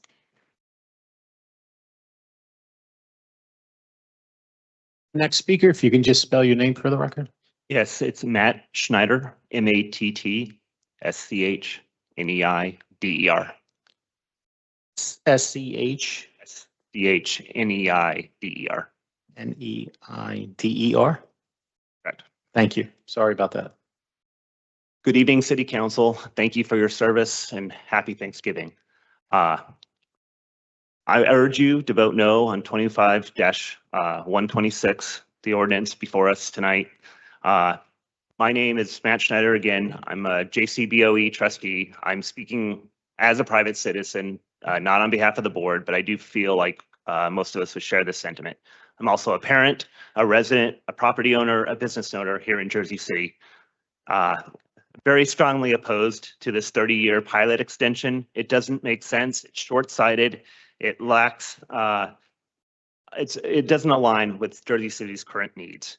You know, under a pilot, Jersey City schools won't receive anything. You know, the revenue goes to the city. Already, based on the 2023 audit, which is the latest one available, there's 108 billable taxes out there that have been abated that don't go to the schools because of previous past abatements. Our schools need the extra funds. You know, there's been past commitments to share 10% of pilots with schools. I'm not sure if anything happened, but even that's just a fraction of what the schools deserve. We have 28,000 students in our public schools. It's a huge, huge system that depends on stable revenue.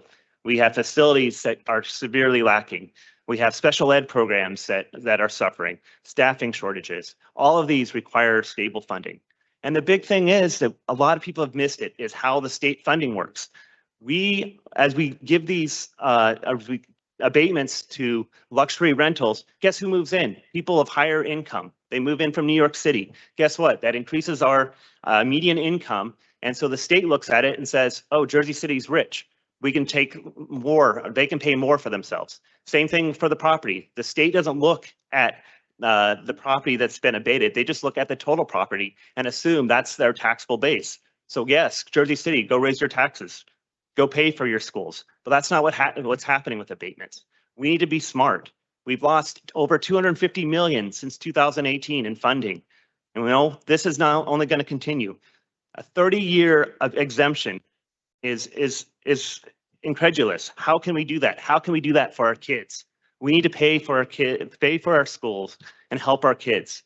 In addition, the equity and fairness. Why them? Why not the small property owners? Why not myself? Hey, if I need a new roof, can you pay for that? Doesn't make sense. Why should we be paying it for them?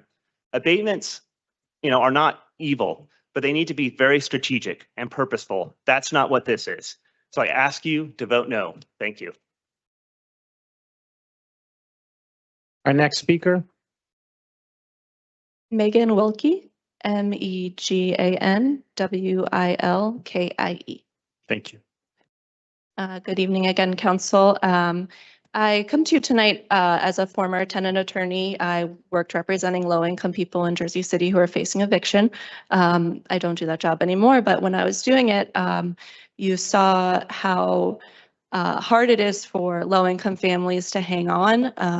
There's very few affordable units out there. Many families are extremely rent burdened, paying more than half of their income to the rent.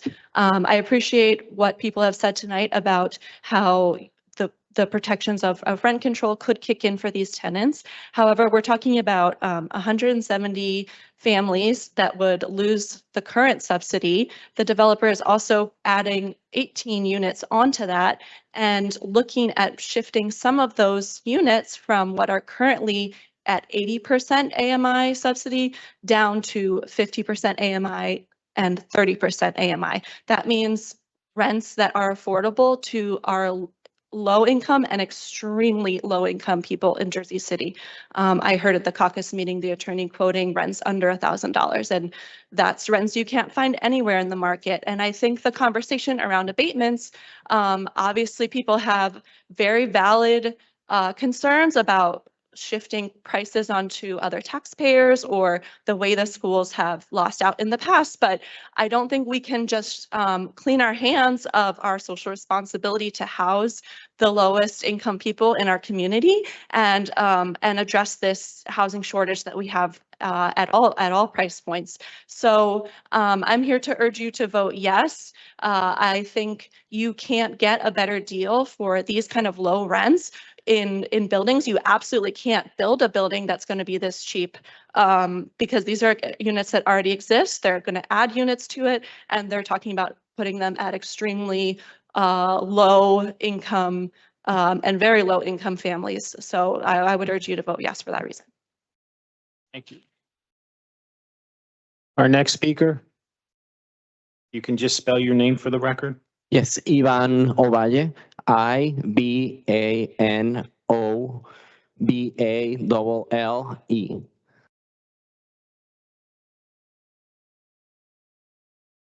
So good evening, Council.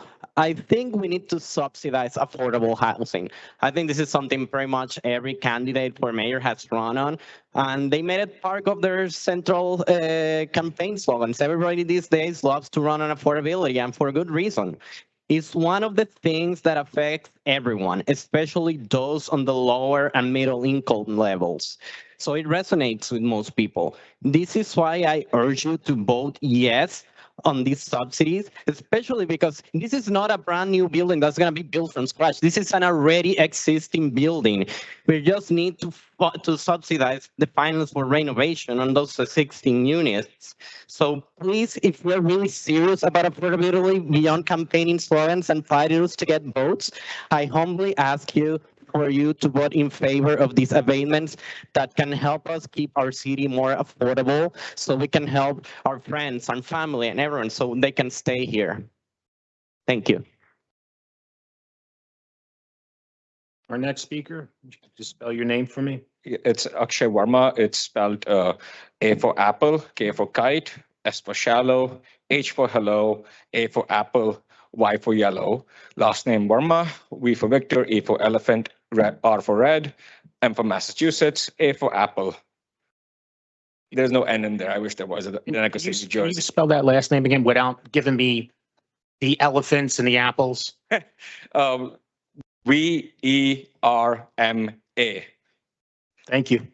Sorry, it's just something I could do a lot. No, it's fine. It's fine. I just appreciate that. You can go.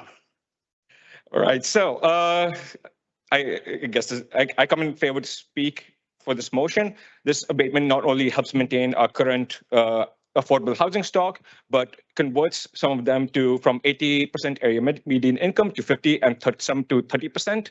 This means that a lot of poorer families could qualify. This means rents under $1,000, as Megan mentioned earlier. Further on, this building would expand the number of market rate, would convert existing market rate units, 18 existing market rate units, from market rate to 18% area median income.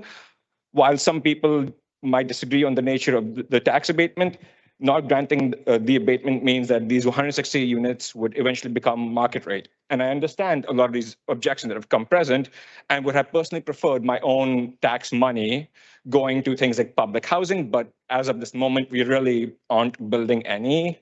And so to me, this is a reasonable-ish compromise.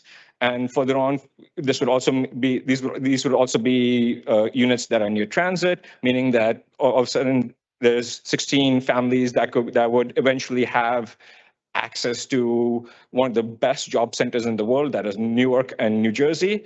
And so in short, I urge the council to vote yes in order to expand opportunity for Jersey City residents. Thank you. Our next speaker.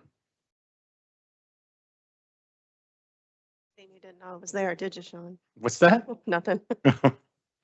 Okay, try to make this quick. I'm asking you to vote no on this ordinance, ordinance 25-1. Jessica Braun. Yeah, Bran. Bran. Bran, Bran. not Braun with a U. Bran. Ready? Yes, now that we're doing the comedy show. Well, not, but you're supposed to state your name for the record regardless if I know you're not. Sean, Jessica Bran. Got it. I'm asking you to vote no on this ordinance because you are being asked to fix a problem that does not exist. The applicant is acting as if the expiration of their current tax abatement in 2028 is a crisis that requires a 30-year rescue package. It's not a crisis, it's a scheduled return to normalcy. And here's the accurate legal situation. Right now, this property is exempt from local rent control because it is under the jurisdiction of the New Jersey Housing and Mortgage Finance Agency pursuant to state statute 5514K-37. That is the shield they have lived behind since 1991. On November 30th, 2028, that mortgage matures and the NJHMFA shield drops. At that exact moment, these towers cease to be a state protected building project and simply become apartment buildings in Jersey City that were built 37 years ago. And what is the law for a 37-year-old apartment building in Jersey City? It's Chapter 260. It's rent control. If you vote no tonight, you are not killing affordable housing. You are simply allowing the safety net of our existing city ordinances to catch these residents. 713 market rate families will land safely in the arms of rent control, which generally limits increases to CPI or 4%, whichever is less. But if you vote yes, you are intervening to stop that safety net from working. You're replacing the city's protective laws with a private financial agreement. And look at the terms of that agreement. Section 7 of the ordinance discusses what happens if the developer cancels the deal. It allows them to raise rents on affordable units by 8% per year, double the cap of the current. Why would this council vote for a contract that explicitly contemplates 8% rent hikes when our own rent control law would limit them to roughly half that amount? The city's laws are designed to handle exactly this situation. When a tax exemption expires, the owner pays full taxes and the tenants get rent control. That is the social contract. Do not let this developer bypass default laws of Jersey City. Let NJHMFA shield expire and let rent control do the job it was written to do. Vote no on ordinance 25-126. Thank you. Our next speaker, if you can state your name for the record. It's Esther Wintner, W-I-N. You don't have to spell it, Esther. When you're ready. I am here again to ask you to vote no on this ordinance and make it DOA. The purpose of a tax abatement is to spur development. It is not meant to be a developer subsidy underwritten by the taxpayers that goes on in perpetuity. The developer has already enjoyed the benefit of a state tax exemption for nearly 40 years. Now they're asking for another 30 years of special tax treatment. That's not economic development, that's entitlement. This property should be added back to the rateable base and contribute its fair share toward the schools, the library, the county, open space taxes, easing the burden on residents who are already paying high taxes.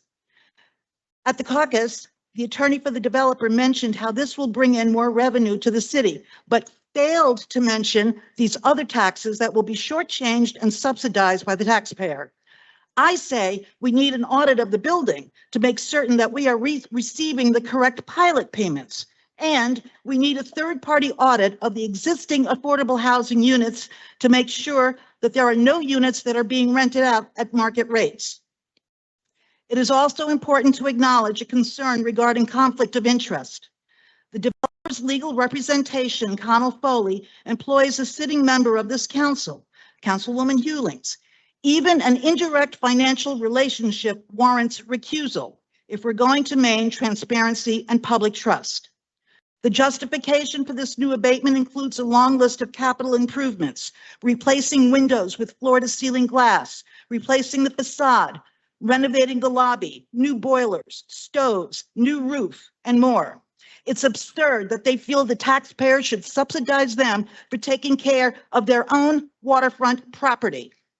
The developer is waiving the affordable housing like a bargaining chip. Yet, as Mr. McCann explained at the caucus meeting, those units stay affordable regardless of this abatement until the current tenants vacate.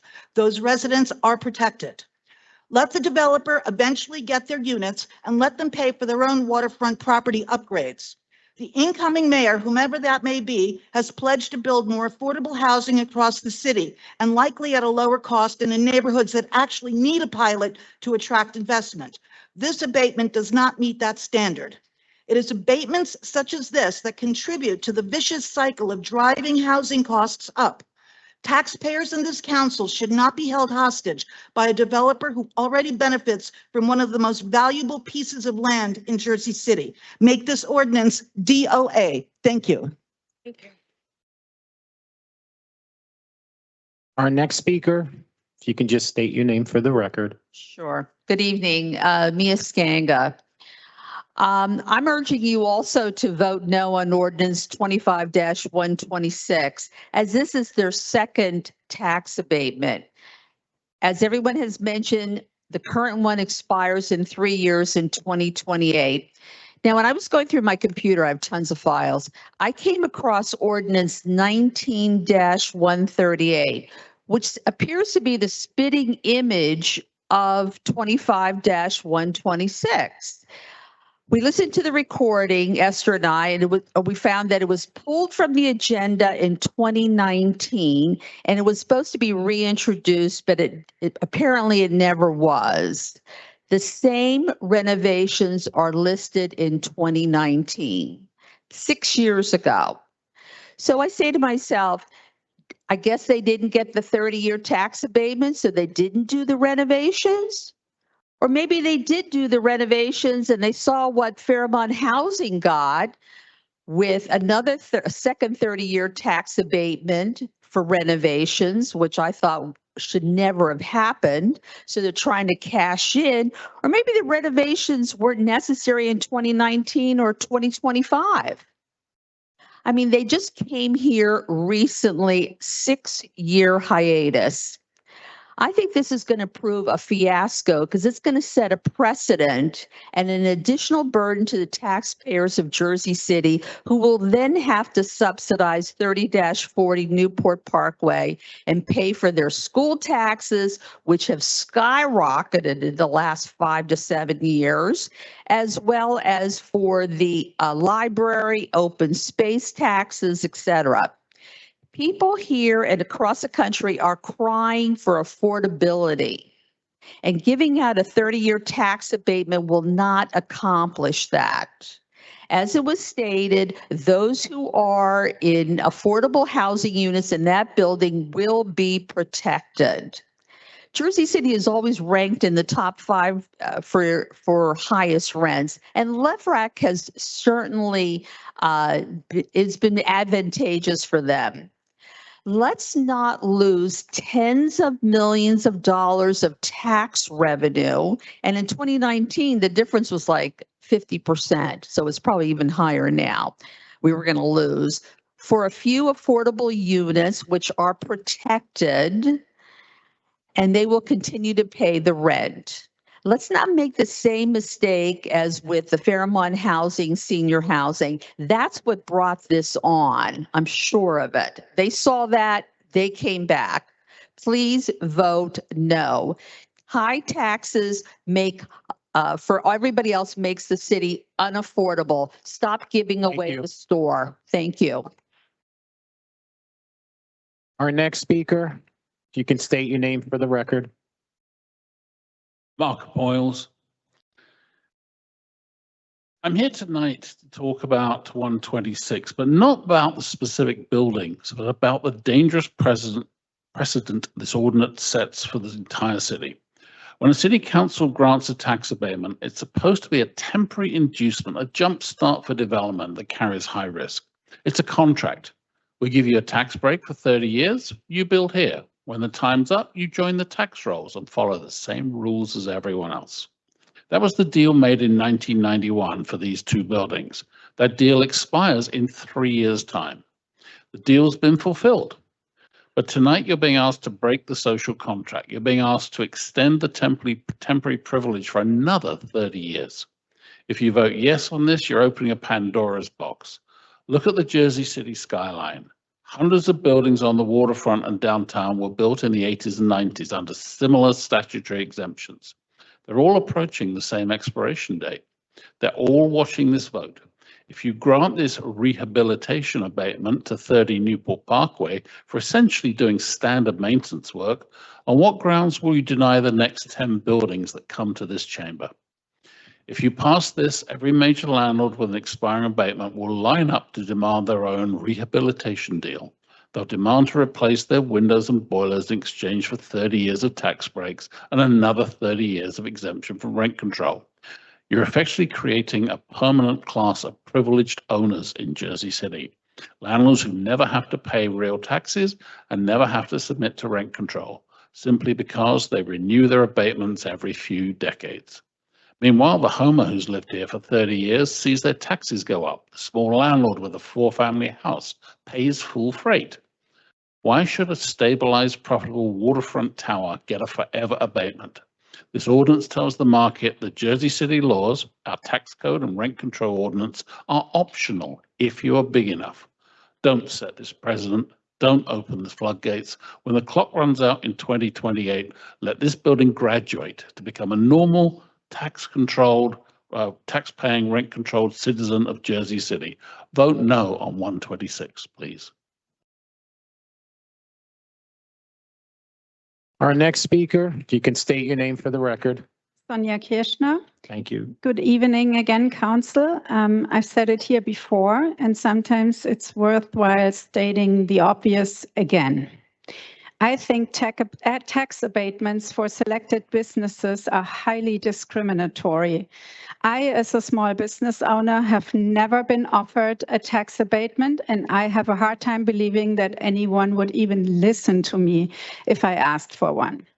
I find them even more obscene if they put money in the pockets of billionaires who could afford those prime properties without any abatement whatsoever.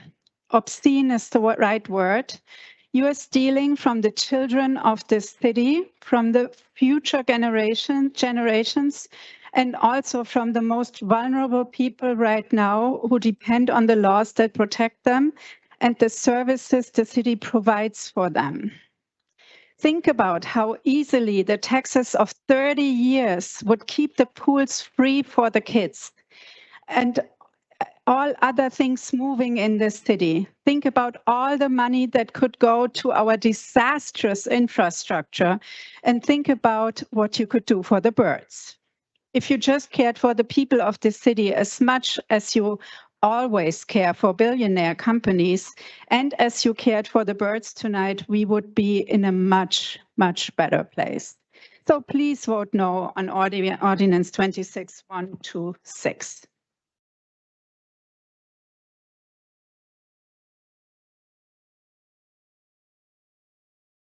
You can state your name for the record. Danilo Kirschner, good evening again. 2.2 billion in tax breaks. Who really thinks that losing that money makes the city more affordable?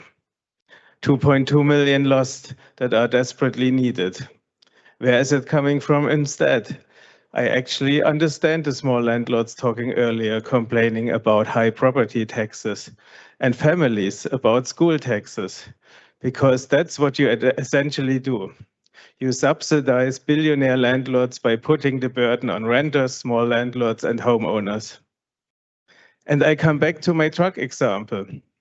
You are exempting the biggest, heaviest trucks, the buildings that put the largest stress on the schools, sewer systems, public transport, and all the infrastructure are exempt from contributing to the very infrastructure they use to make their profits.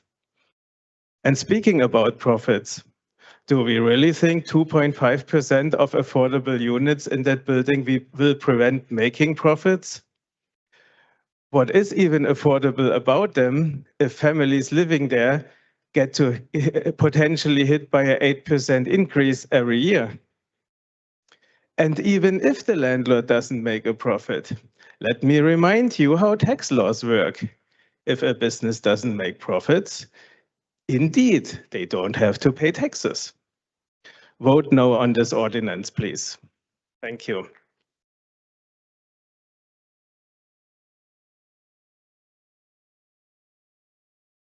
You can state your name for the record. Evening, Kevin Weller. Good evening, Council President and council members. I'm Kevin Weller, President of the Portside Towers East Tenant Association. I'm also here to speak in opposition to Ordinance 25-126, which is a textbook example of a wolf in sheep's clothing. On paper, this looks like a tax deal to renovate aging buildings, but in reality is a strategic legal maneuver designed to strip 713 families of rent control rights that are set to vest in exactly 3 years. Here's the legal reality. These buildings were constructed in 1991. They currently enjoy an exemption from rent control only because of their NJHMFA financing. That financing and the exemption expires on November 30th, 2028. Under state law, specifically, if I can read that one this fast, I better put this back up. NJSA 2A:42-84.1, a state statute that I'm very familiar with, and I think everyone in this room is after the last 3 years of us talking about it. A building cannot claim a new construction rent control exemption twice. Furthermore, the state statute explicitly excludes rehabilitation from triggering a new exemption. This means that on December 1st, 2028, under state law, these buildings should become subject to Jersey City rent control. The developer knows this. They know they have no path to a statutory exemption, so they're asking you to give them a contractual exemption. By voting for this pilot today, you are signing a financial agreement that locks in market rate revenue assumptions for 30 years. You're effectively overruling Chapter 260 by contract, granting this developer a privilege that state law explicitly denies them. And what are the taxpayers getting in exchange for this 30-year surrender of rights? The application cites a $30 million investment across 890 units. That's just $33,000 per unit. They're replacing windows, they're updating boilers, they're renovating the lobby.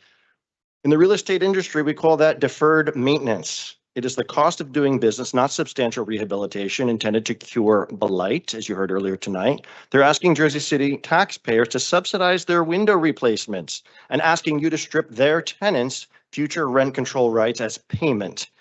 Finally, why are we voting on this in 2025?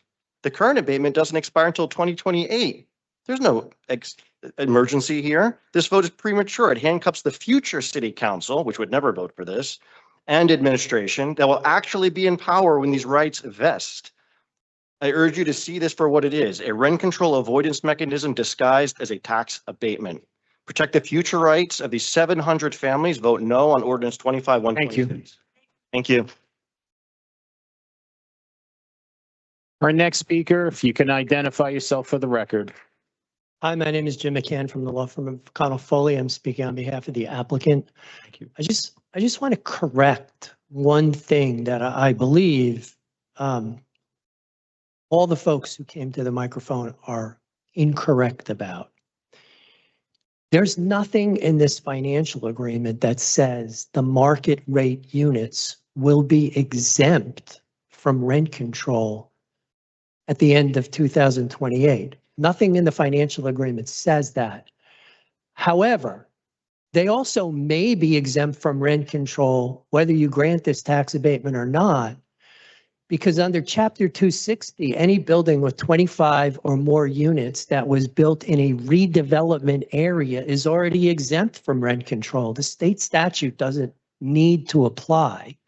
So it may or may not make a difference to how you vote, but the financial agreement does not protect market rate units from rent control, and it's possible the building will be exempt from rent control. And all these folks here are saying that it's going to be subject to it. It's in a redevelopment area. New construction in a redevelopment area is exempt from rent control.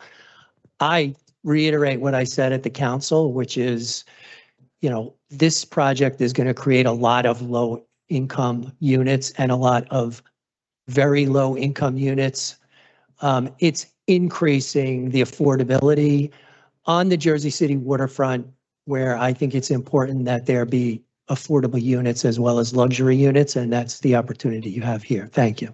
Oh, hold on. One quick question.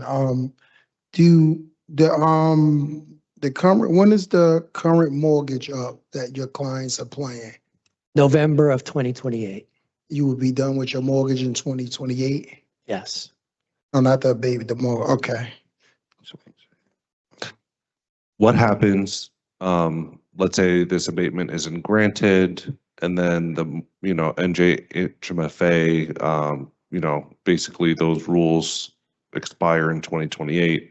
Those tenants that are currently in the affordable units, they get to stay there, and then let's say they leave, what happens to those units? Well, they'll become market rate units. They become market rate. Yes. Okay. And they would or would not be, like, the whole building, you're saying essentially is not rent controlled due to the fact that it's in a redevelopment area and it's exempt, possibly. Exactly. New construction, more than 25 units in a redevelopment area, just like all the other buildings on the waterfront are exempt from rent control. Okay. All right. Thank you. Still a public hearing on city ordinance. Okay, if you could just state your name for the record. Natalie Limon, and you've informed me you know the spelling. Oh, hold on, please. Hold on, please. Can you restart my time? Okay, I'm ready. Okay, so I'm generally opposed to tax abatements, and I've learned a little bit about this ordinance tonight. Apparently, there's a concern about affordable housing going away about after a certain amount of years and needing an abatement to counteract this. But we are all, as someone else mentioned, anticipating a mayor that wants to ensure that we will have affordable housing in the future on buildings like this as a guarantee. And also, affordable housing is a flimsy and temporary, affordable housing, the way that they do it in the high rises as a quid pro quo as a public benefit. It's a flimsy temporary solution to our housing problem for low income people, because unlike rent control, which gives fixed rate increases, it's based on the AMI and area median income. And we all know that with luxury towers and Bayonne boxes mushrooming, popping up like mushrooms everywhere, that the average income of this city and surrounding area is going to skyrocket rather quickly as soon as everyone moves in. This means that even the lowest 50%, market rate house, the way they do it in the levels, those low-income families won't be able to stay in these units very long once the leases are renewed and their rent is increased based on the AMI. So then according to this plan, when they leave because they can't afford the rent increase, even in affordable housing, that affordable housing unit goes back to market rate. So are they really giving us affordable housing? And then next, we need to stop using affordable housing as a scapegoat for robbing our city of tax dollars. Affordable housing is nothing compared to rent control, and we should require it as we're starting to, but we shouldn't laud it as a miraculous public benefit that is solving our housing crisis for low-income people, because I already explained it's not a long-term solution for struggling families because of the way the rent gets risen due to the AMI. If we stop lauding affordable housing as a public benefit and view it more as an expectation, then these developers' claims that they are owed tax abatements or whatever else will be moot points. What we need is better rent control in the city and no tax breaks for a tower that's giving a portable of affordable housing. That is all of the things I've explained. And you all failed us on rent control tonight. I hope you'll do better. So no, you should not do this. And if you're worried about housing, think about how you can expand affordable housing that operates more like rent control with low rents and fixed rate increases. And also think about doing it yourself, because I've only heard about affordable housing in the last few years when it's done as a quid pro quo for a high rise. What are your other ideas for people who need low-income housing and are struggling right now? You've only provided one, and it always has to do with a quid pro quo with the developer, and the public benefits that they give us are debatable in exchange, you know? So it blows my mind that the only affordable housing you have is in these towers, and that you are really not thinking or innovating other ideas to address the needs of struggling families. Affordable housing isn't it. It's a short-term, flimsy little Band-Aid. Thank you. This is still a public hearing. You can state your name for the record. Motion, oh, Good evening, Council. Charlene Burke. Good evening. I agree with a lot of the speakers who said you should vote this down. And I truly believe that a 30-year abatement on a property that is in one of the most expensive areas of Jersey City that could be added back to our rent rolls gives affordability to the rest of the city that pays property taxes. You know, as a homeowner of a one-family home, I don't have the luxury of having another rent to offset my taxes, so I have to pay them every year. And they've been going up quite significantly, certainly since when I bought my house in 2000. And it looks like the way the city's going, it's just going to continue to go up. I know that the people running for mayor talk about affordability. They certainly talk about affordability in terms of rentals, but we really need to also think about the affordability in terms of the homeowners who are here. Because as we all discovered, they're the ones who come to these council meetings and share all of their thoughts and hopes and improvements with the council. Honestly, if I'm the president of the West Side Community Alliance, and those people who come to our meetings, they're the homeowners. They're the people who are invested in. We don't get a lot of apartment dwellers because it's very easy for them to move on to the next community. If they don't like Jersey City, they move to Bayonne or Secaucus or Lyndhurst or Clifton. And honestly, I really would wish that this council would consider those people who have gone through the thick and thin in this city and come here and talk about how they want to make it better. And they volunteer their time to do that. So consider the affordability for them. And I ask you to vote this down because for those few apartments, and believe me, when Newport first opened, I was the person qualifying all the affordable housing applicants. And most of them couldn't stay because the heating, which is all electric down there, was unaffordable to them. Heating and air conditioning was through the roof. And if you don't have a third party that has confirmed all these affordable units, then I really question that. Are they actually occupied by people who are paying affordable rents? Please, none of you asked that question. Vote no. Thank you.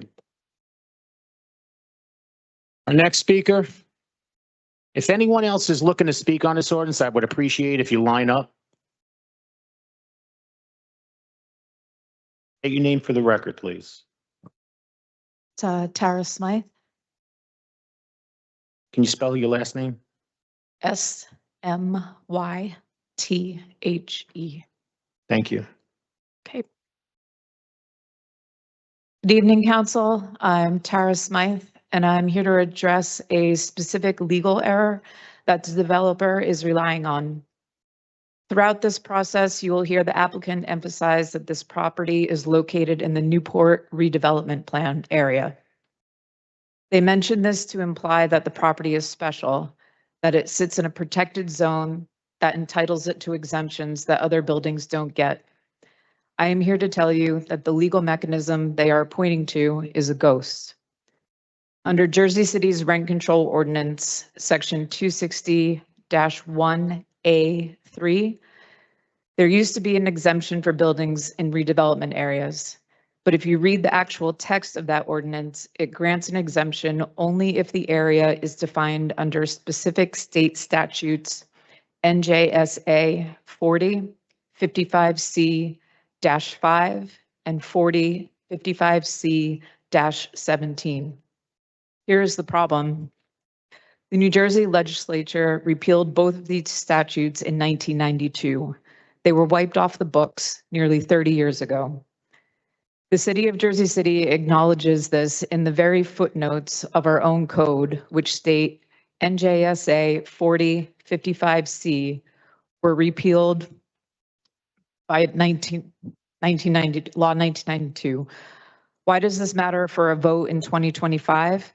Because the developer is trying to convince you that this building has a redevelopment pedigree that justifies a 30-year tax and rent control holiday. They want you to believe that because they are in Newport, they are legally entitled to special treatment. But the specific rent control exemption for redevelopment areas relies on a definition that has not existed since the first Bush administration.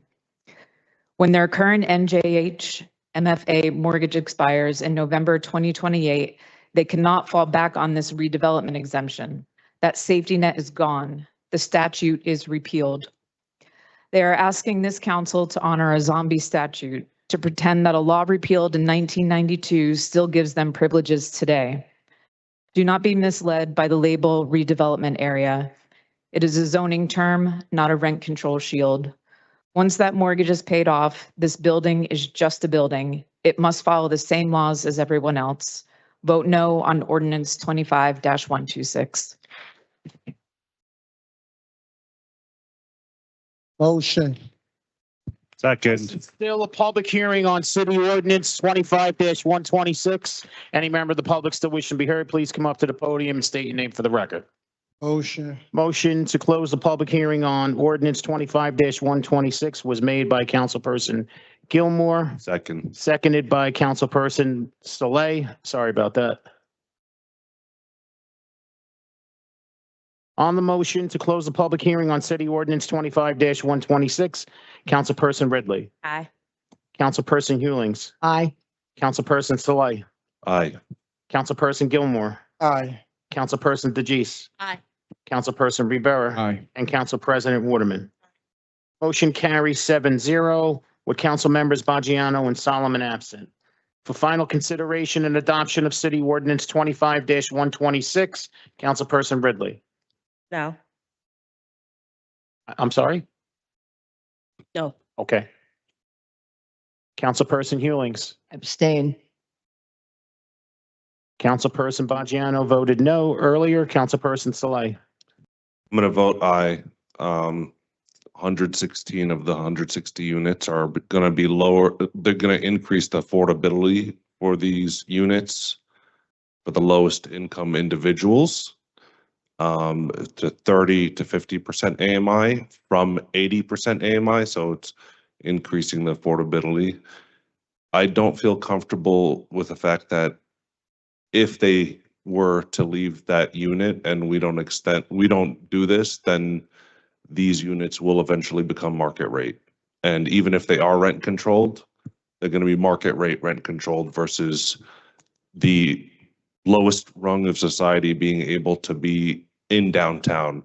And since I've been on this council for the past 5.5 years, we haven't built a single affordable unit downtown. We had an abatement for Silverman properties that came, I think, 6 weeks ago, and that was the first project that we had. And I agree with a lot of the comments that were said that we need to think outside the box when it comes to affordable housing. We can't just abate our way out of a housing crisis. We need to think about, 3D printing homes on vacant land that we have. The construction industry is very bloated and, all of these parts cost a lot to create housing. And I think, and the opportunity cost of approving this versus trying to abate a property in the future, a new construction, this is lower. It costs us less to continue affordability for these units versus trying to make a new building affordable. And that's why I voted aye. Councilperson Gilmore. Thank everyone for coming out speaking, whether you was for or against it. I like the way democracy have played out tonight as it relates to people coming, talking about the interests, pros, cons, and differences. But for me, I want to say the quiet part out loud. For years, we've watched 5 wards subsidize luxury building in 1 ward. And when you think about abatements, right, you want to incentivize development in areas that wouldn't otherwise be built. But it's already built. They've already entered into an agreement, and that agreement is set to expire.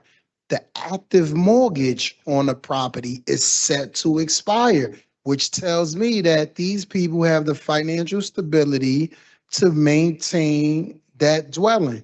Now, if your argument is, well, we need to maintenance or do upkeep on the property. You had 30 years. If you do it in little increments, you don't have to worry about doing it all in one after 30 years.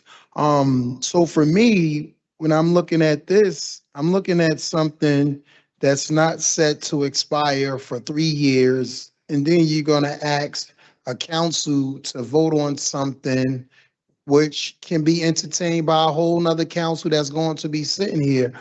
So for me, it's just too many red flags. And my mentor tell me if it look like a duck, walk like a duck, and it quack, then it's a duck. So I'll vote no in the interest of all that. Councilperson DeGise, No. Councilperson Rivera, No. Council President Waterman, No.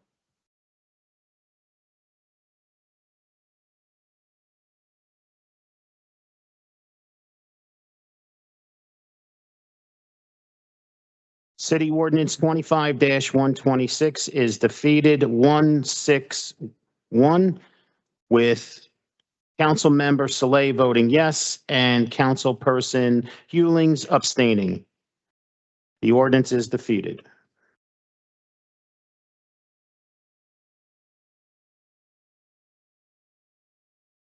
All right, on to our public request for a hearing. I'm going to be calling the number and then the first name of the individual. With that being said, please follow along with your agendas.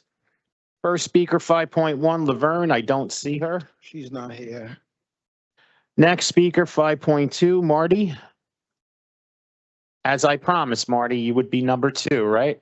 Bring that mic all the way down for you. And just make sure you're right by it, okay? Didn't know what number 2 meant. Just make sure you got to be by it, though. Make sure your mouth is by the mic. You could push it down, or hold it if you have to. There? There you go. Much better. Right. I'm new to Jersey City. I moved here 4 years ago from the suburbs, and I love being here and the walkability and the convenience of just not having to drive everywhere you go. That being said, I think many of us would share the same concerns as pedestrians with e-bikes and e-scooters. Unfortunately, there's almost no laws regulating them. The laws in New Jersey are riders must follow the laws applicable to traditional bicycles, including obeying traffic signals and signs. Helmets are mandatory for all riders under the age of 17. And e-bikes may be ridden on roads, streets, highways, except where prohibited by regulation and in bike lanes. And those are basically the rules here in the state of New Jersey, basically the same in Jersey City, as well as you can't ride on sidewalks, you can park on a sidewalk. Follow normal traffic laws, helmets for kids under 17. This is really personal to me because last April I was hit by an e-scooter ridden by a 14-year-old. And I don't understand why 14-year-olds are allowed to ride these vehicles. They are vehicles. I spent 6 days in the hospital from this. Um,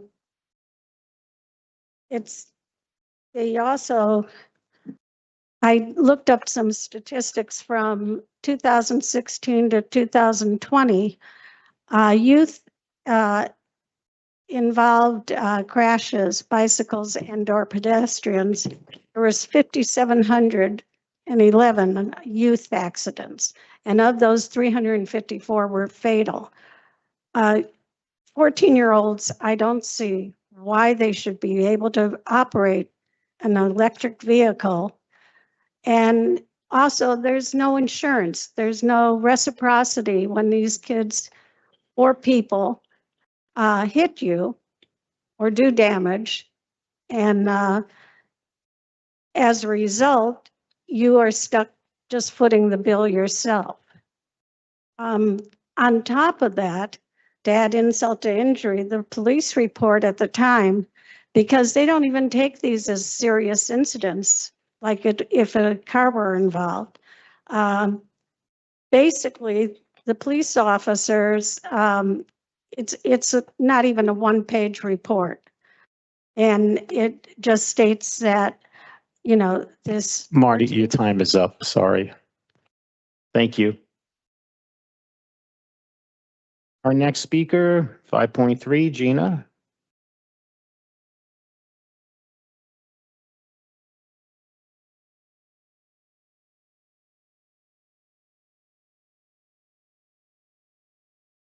Hi, good evening. Gina Davison. I do work for Councilman Gilmore, but I'm speaking on my own behalf tonight as a resident of the city. Justice for Drew. I just want to acknowledge that it seems like we're having a lot of unintended consequences from some of these resolutions that we're trying to push through here at the end of some of our terms. And so I just want to express some frustration about that. And I know I spoke to some of you last meeting about it, and I want to bring it up again because some of you were not present. And I just want to suggest that for this council, going forward when we have the new council, that folks consider if they do have a second reading ordinance, that they should be here and be present for the public speaking section. And so I'm just going to ask you all that. Because I know we had a lot of concerns about yet another ordinance that was being pushed through, the one about pet stores, and some unintended consequences to that ordinance, which would have put me and my animal rescue organization, which is tiny, by the way, it would have made me unable to take donations. And so between that and other concerns that had been brought via email, via our directors here, we had asked to slow down and make amendments and come back. And there are other things today that were brought up as well. Ordinance 25-125, that there you go. That's why it got defeated, right? Because these things are getting pushed too early. And so I'm yet again going to ask you to please work with the people who live here, listen to the people who live here, and don't ignore us. Because I know, Danny, you were out campaigning 2 weeks ago, and we were standing here begging for what we need in order to continue doing our hard work that we do for free in this city. And look, I get it. We didn't expect to be in a runoff, right? This is a crazy time. But we can't codify into law things that have not been appropriately considered. Thank you. Our next speaker, 5.4, Tina. I don't see Tina. Next speaker, 5.5, Edward. I don't think he's here either. 5.6, Amy. Any left?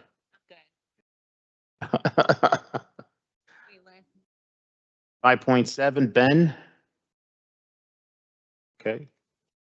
5.8, Debbie. 5.9, Rebecca. 5.10, Esther. She did what? Go on. Go on. We move on, Sean. Let's don't start this. Next speaker, 5.11, Philip. Next speaker, 5.12, Eve. Oh, she's here. It's here.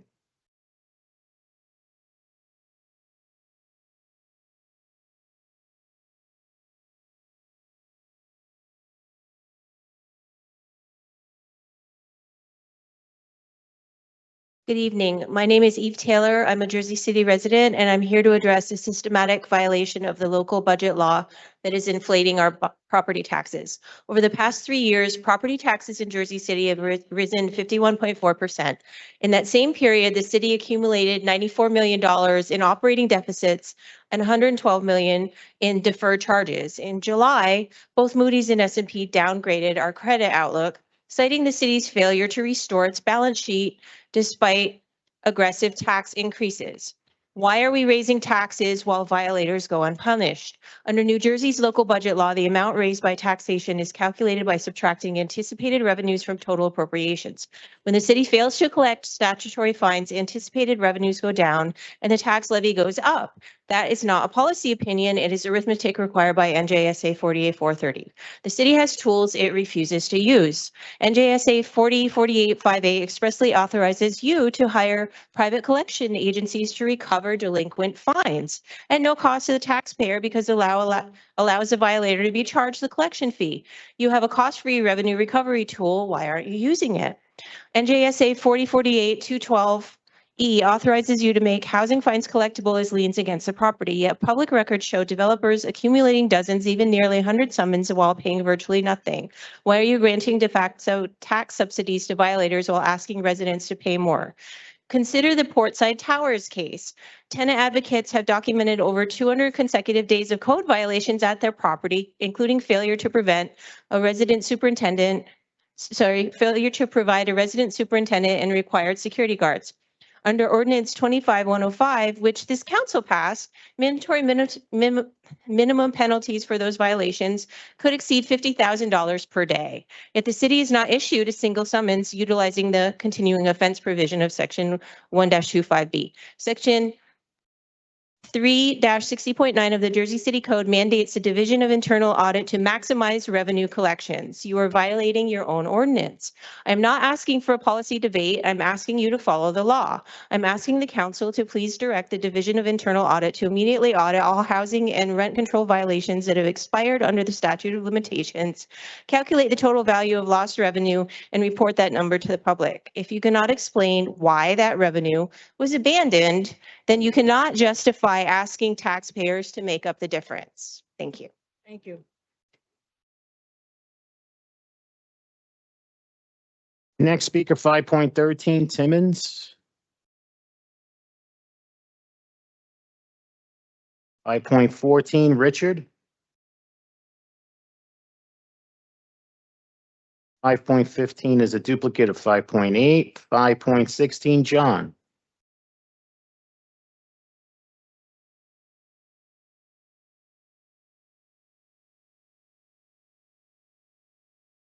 Good evening, council people, council president. My name is John Kilroy. I represent Jersey City Public Employees Local 246. I understand there was going to be an issue with the management union getting a contract agreement. I believe it was pulled, but I still want my say on record that I oppose it. I represent 580 members in the city. I'm here to address recent establishment contracts for this newly formed management union. It's unacceptable that this union was formed and secured a contract, including the 3.75 raise for 2026 in less than 6 months. And all the other unions out here took several years of painstaking negotiations to get the same from the people that represent the city. When asked why members should not compare the management's regarding their 3.75 raise, it's important to note that many of my same people that are part of this newly formed union were directly involved in some of the most horrendous acts against my members during their tenure in the outgoing administration. These actions included creating a hostile work environment, exhibiting unprofessional conduct, distributing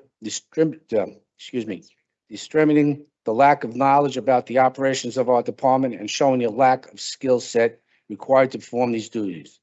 As a result, my memberships, combined with white collar and blue collar workers, paid severely for this incompetence and this lack of accountability across the management department. To be fair, there are some good and honest professional individuals within this department, but they are few and far between apart. At this time, many of my members rely on food banks and secondary employee to make ends meet. It's insulting that the managers who already earn substantial more than my members of Local 246. Our union went before these very same officials to advocate for reasonable increases and propose cost-saving measures that would both help the city, the taxpayers, and support our members.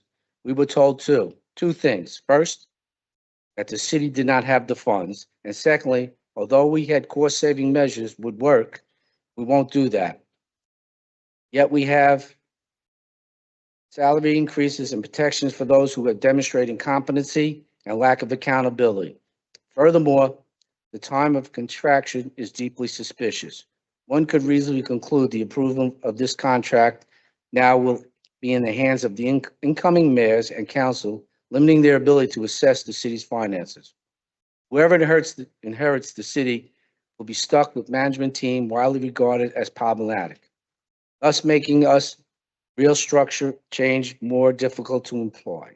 Regardless, I cannot stand in solidarity with management's union, particularly given the swift action appears focused on securing the positions before the new administration takes office. Thank you, John. Thank you for your time. Our next speaker, 5.17, Liam. Next speaker, 5.18, James. I believe he left. Who? No, we go by order. No. James? No. You have to be listed as a speaker. Sorry. 5.19, Caleb. Okay.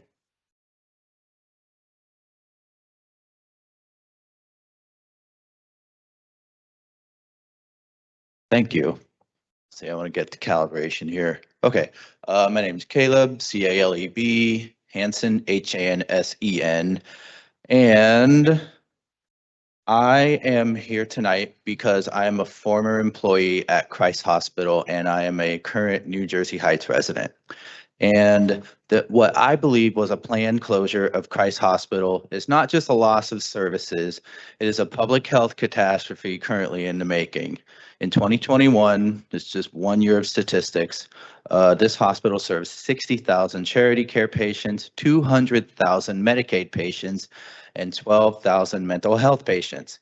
It housed the only adolescent inpatient psychiatry unit in the entire region. And we are now witnessing the systematic dismantling of this now once critical institution. And the evidence suggests that this was not a failure, but potentially a premeditated act. In April of 2025, Hudson Regional Health System stood in federal bankruptcy court and told Judge Kate Stickles they had the resources to operate Christ Hospital. And lo and behold, just 6 months later, they closed it on behalf of them saying they don't have enough funds. So if a corporation lied to a federal court to acquire valuable real estate, such as where Christ Hospital resides on the hillside overlooking wonderful cityscape views, that is bankruptcy fraud. And the proof is in the timeline. On September 25th, 2025, while still supposedly trying to run a hospital, HRH submitted plans for luxury housing. This was never about saving a hospital. This was a coordinated playbook to acquire a distressed asset like Christ Hospital, which has been going in and out of purchasing cycles for the last 30 years. I'm new to the Heights, so it's basically a running joke that whoever is swooping in to buy Christ Hospital is just going to try to get in there and try to ask for funds from the state so that they can then keep it open. So this is a crisis that the current master plan simply did not anticipate. The 2022 updates to the land use easement did not foresee the destruction of a safety net hospital under these circumstances. The rules have been weaponized against our community's health, and that is why I am calling on the city council to use its authority to initiate an expedited master plan reexamination of what was passed when they closed Christ Hospital. The legal framework exists for this. The city council has the power to override the master plan with a supermajority resolution. The public health emergency we face, placing the well-being of over 500,000 people here in Jersey City in jeopardy, is the very definition of a circumstance that justifies emergency action that I am describing. So with that, I thank you for being here and listening to us tonight. Thank you. Our next speaker, 5.20, Raphael. You're done? Okay, thank you. Next speaker, 5.21, Kevin Davis. No. Next speaker, 5.22, Kevin Weller.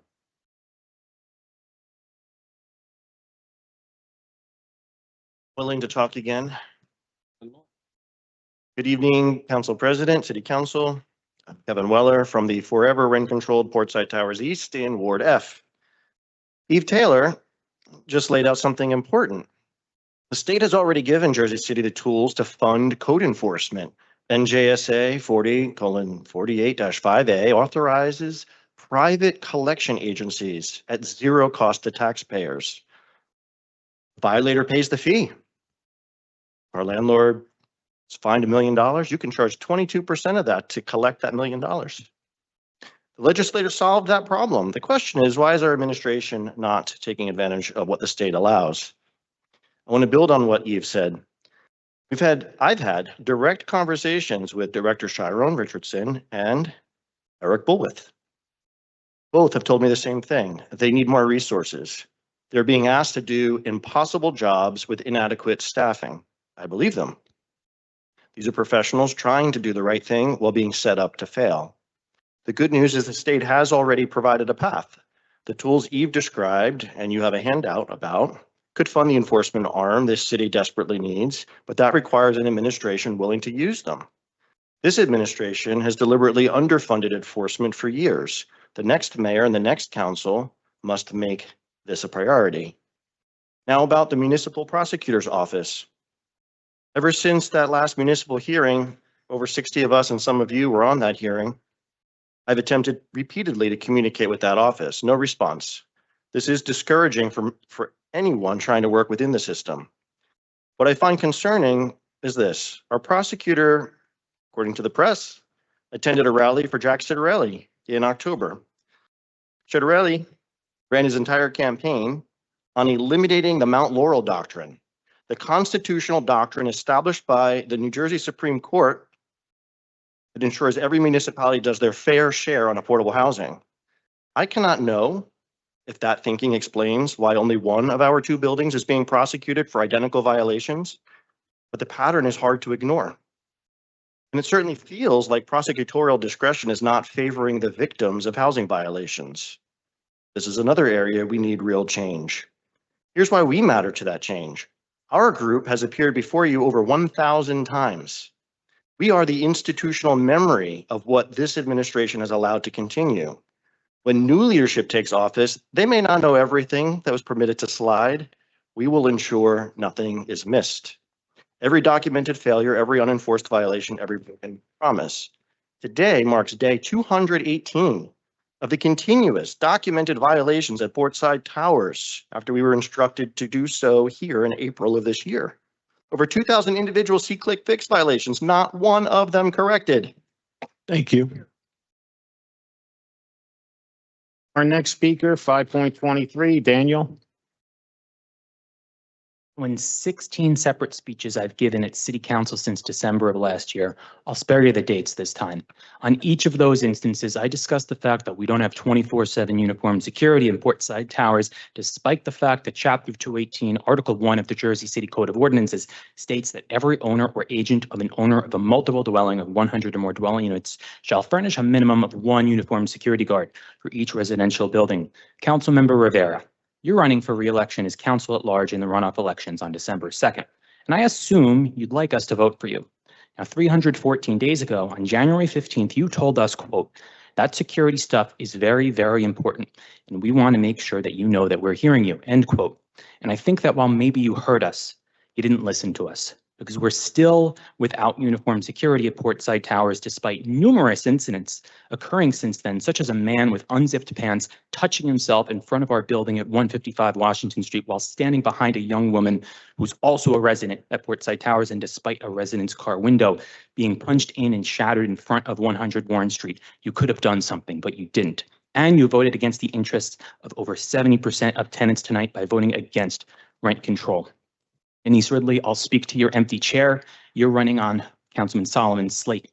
If you don't support rent control, if you can't vote for it, it makes me doubt that Solomon would as well, if you were a mayor. Now, Councilmember Solomon, hopefully you'll watch this recording, so I'll speak to you through the camera. You are obviously running for mayor on December 2nd, and personally, I'd be shocked if you don't win. In my opinion, Councilmember Solomon, I think you're a good person with good morals, and if the race came down to who I'd rather hang out with, I would vote for you. And I do think that you will make a better mayor, or you would make a better mayor than Fulop, which isn't saying much.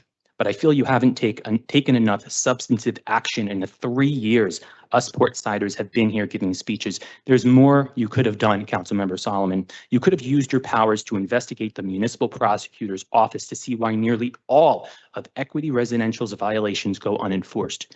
You could have urged your fellow council members to ensure our safety and well-being at Portside Towers. You could have jumped at the opportunity to join the investigative committee that ended up doing absolutely nothing rather than sitting back like a wet noodle. The city needs not just a good heart, but a leader. If you are elected mayor, and I think you will be, I hope you will show the level of courage and leadership we've been asking for 3 years.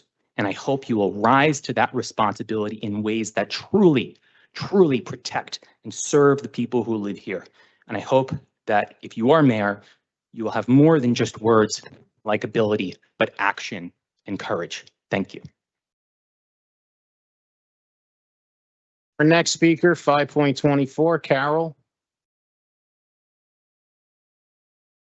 Okay, good evening, Council. My name is Carol Cho, and I've lived at Portside Towers long enough to say this honestly, something is deeply off in how power operates in this city. For 3 years, 3 whole years, we've been coming back to this chamber with the same documented violations, the same safety concerns, the same plans for enforcement, and each time we walk away asking the same question. What is the purpose of local government if not to protect the people who actually live here? Because at its core, isn't that the point? We don't show up here because we enjoy public speaking. We don't come because it's convenient. We come because we believe, or we want to believe, that local government is where change is supposed to happen, where action is supposed to be swift, where the impact is supposed to be felt directly by the people you represent. But 3 years of inaction challenges that belief. Meanwhile, Equity Residential, a multi-billion-dollar corporate landlord, continues operating without meaningful consequences. Renters, on the other hand, are the ones doing the tracking, the documenting, the following up, the emotional labor, and the imbalance of power becomes painfully clear. A corporation has money, lawyers, leverage, and time. A renter has hope and the will to keep showing up. And here's what I keep returning to. You guys are all human beings first.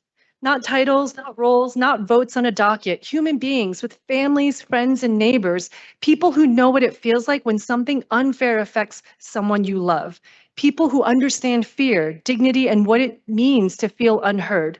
So if you understand all that, why is it acceptable that 3 years of open violations remain untouched? Why has accountability been optional for Equity Residential but mandatory for us renters? If this is not the moment for leadership, when is? If 3 years is not enough time to enforce existing violations, what is? And if renter safety isn't a reason enough for action, then who exactly is this system built to serve? Because honestly, it feels like leaders sitting in the seat of power cannot or will not use that power to protect ordinary residents. Then what are we all doing here? What is the point of public comment? What is the point of community engagement? What is the point of this chamber? And tonight, I'm not asking softly, I'm asking clearly and urgently. Enforce every outstanding violation. Collect every overdue fine and apply the law equally, not selectively, and demonstrate that Jersey City's government remembers why local government exists, to protect people, not corporations. 3 years is long enough. It's time to stop listening and start acting. Thank you. Thank you. Our next speaker, 5.25, Drew. Okay. Next speaker, 5.26, Anna.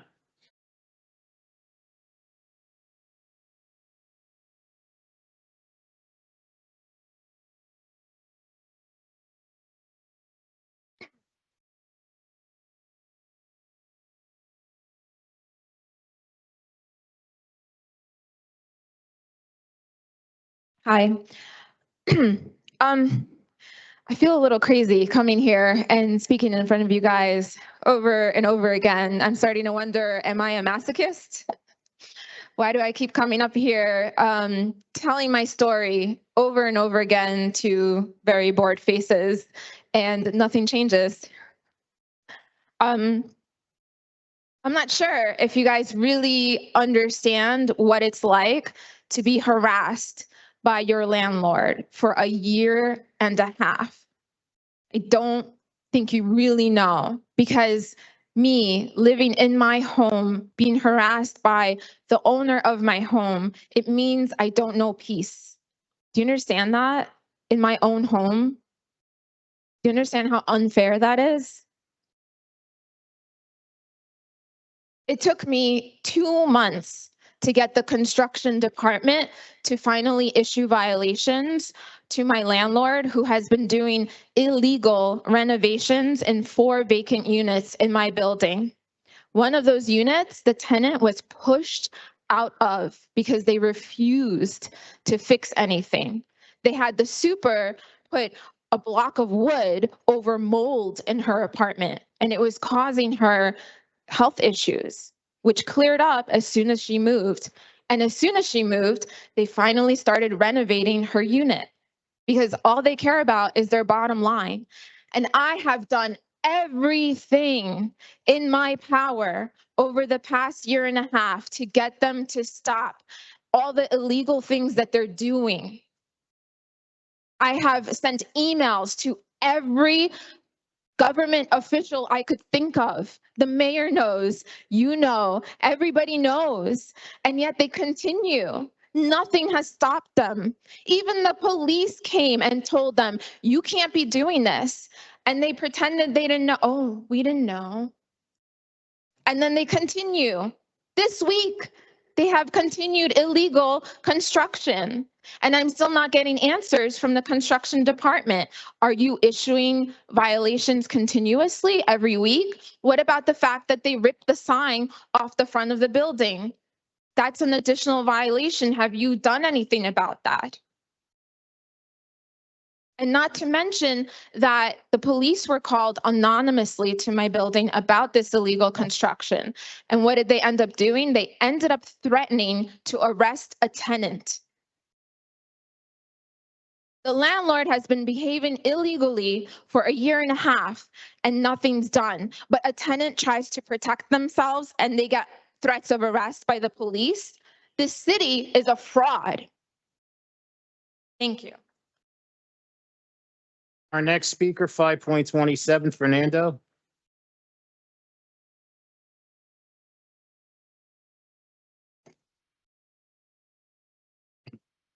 Good evening, Council. My name is Fernando, and tonight marks 3 years in the Portside Tenant Association, first time before you. This is also my 3rd time speaking here, and after all this time, every violation we have raised continues without interruption. For the last 218 days, we submitting daily reports exactly as Jersey City's legal counsel instructed us to do. Tonight, I want to focus on just one of those 14 daily violations, the absence of a required resident superintendent. The law is very clear. Ordinance 254 requires a resident superintendent in any building with more than 6 units. Portside West has 232 units. Portside East has 295 units. And in 991, the Board of Adjustment approved a variant that creates 2 dedicated apartments, one in each building, specifically for the superintendents. These were not suggestions. They are abiding conditions that have been ignored for decades. State and city law require landlords to provide tenants with a superintendent's name, phone number, and apartment number. When there is no superintendent, there is no disclosure. And without disclosure, the rent increases are not legal. Council Solomon, who is not here tonight, said the following: if your landlord breaks the law, we will freeze your rent. So our landlord is breaking the law, so we are asking you to uphold that promise. Over the last 3 years, we have testified, email, petition, and filed over 2,000 tickets on cyclic fix. And when municipal prosecutor had not finally had the authority to act, he stated publicly that he needs another month to assess whether superintendents exist in either of the two Portside buildings. He set that timeline, and we waited. After all that waiting, he only dealt with one of the two buildings and significantly reduced the penalties to a small fraction of the units and days affected. So now we ask the Council Committee to use your subpoena powers so to ensure Mr. Hartnett has all the summons and information needed to prosecute per the law, fully and fairly. Again, today is day 218, still no superintendent, still no compliance. So we are simply asking for the laws of this city to be enforced. Thank you. Our next speaker, 5.28, Michelle.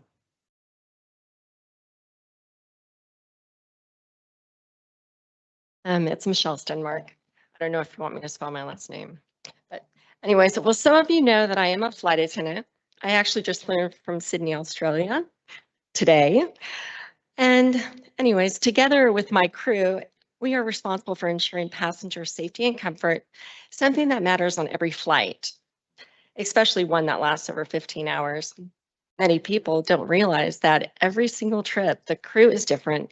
We arrive as strangers, new crew, new team, new leadership, new personalities, every single time. But yet within minutes, we connect, communicate, function as one seamless unit. Our passengers depend on it. And to make that work, we rely on trust in one another's training, attentions, and professionalism. But even more importantly, we rely on non-negotiables, our policies and safety procedures. They are constant, they are enforced, and they are taken seriously always. You could wake us up at any time, 2 a.m. on duty or at home, and we know exactly what to do in that situation. No one would ever question or ignore these standards. They protect people's lives. Now imagine the city council as flight crew, and the city's laws and ordinances, your safety procedures. In many ways, you're lucky. You work with the same team for 4 years. You know one another. You could build long-term trust and stability. That should make serving your residents much easier, not harder. But when we look at the procedures, the laws and ordinances meant to protect people, the picture changes. And in basically just over 200 days, residents have submitted an extraordinary number of code violation reports, enough to represent more than $1 billion in potential fines under all your ordinances. And yet nothing has changed. Our buildings are still without a 24/7 uniform security, that security code that it requires. When I return late at night from a flight, I'm always scared to walk in the garage or the lobby. We sleep hoping that nothing goes wrong because there's no trained person on site if it does. If an airline treated safety rules that way, ignoring policies, procedures, overlooking hazards, and asking passengers to simply hope for the best, that flight would never be clear for takeoff. No one would consider it acceptable. But the tenants in Jersey City are effectively being asked to live under those same conditions every single day. When the rules... Thank you. Thank you very much. Our next speaker, 5.29, Mark.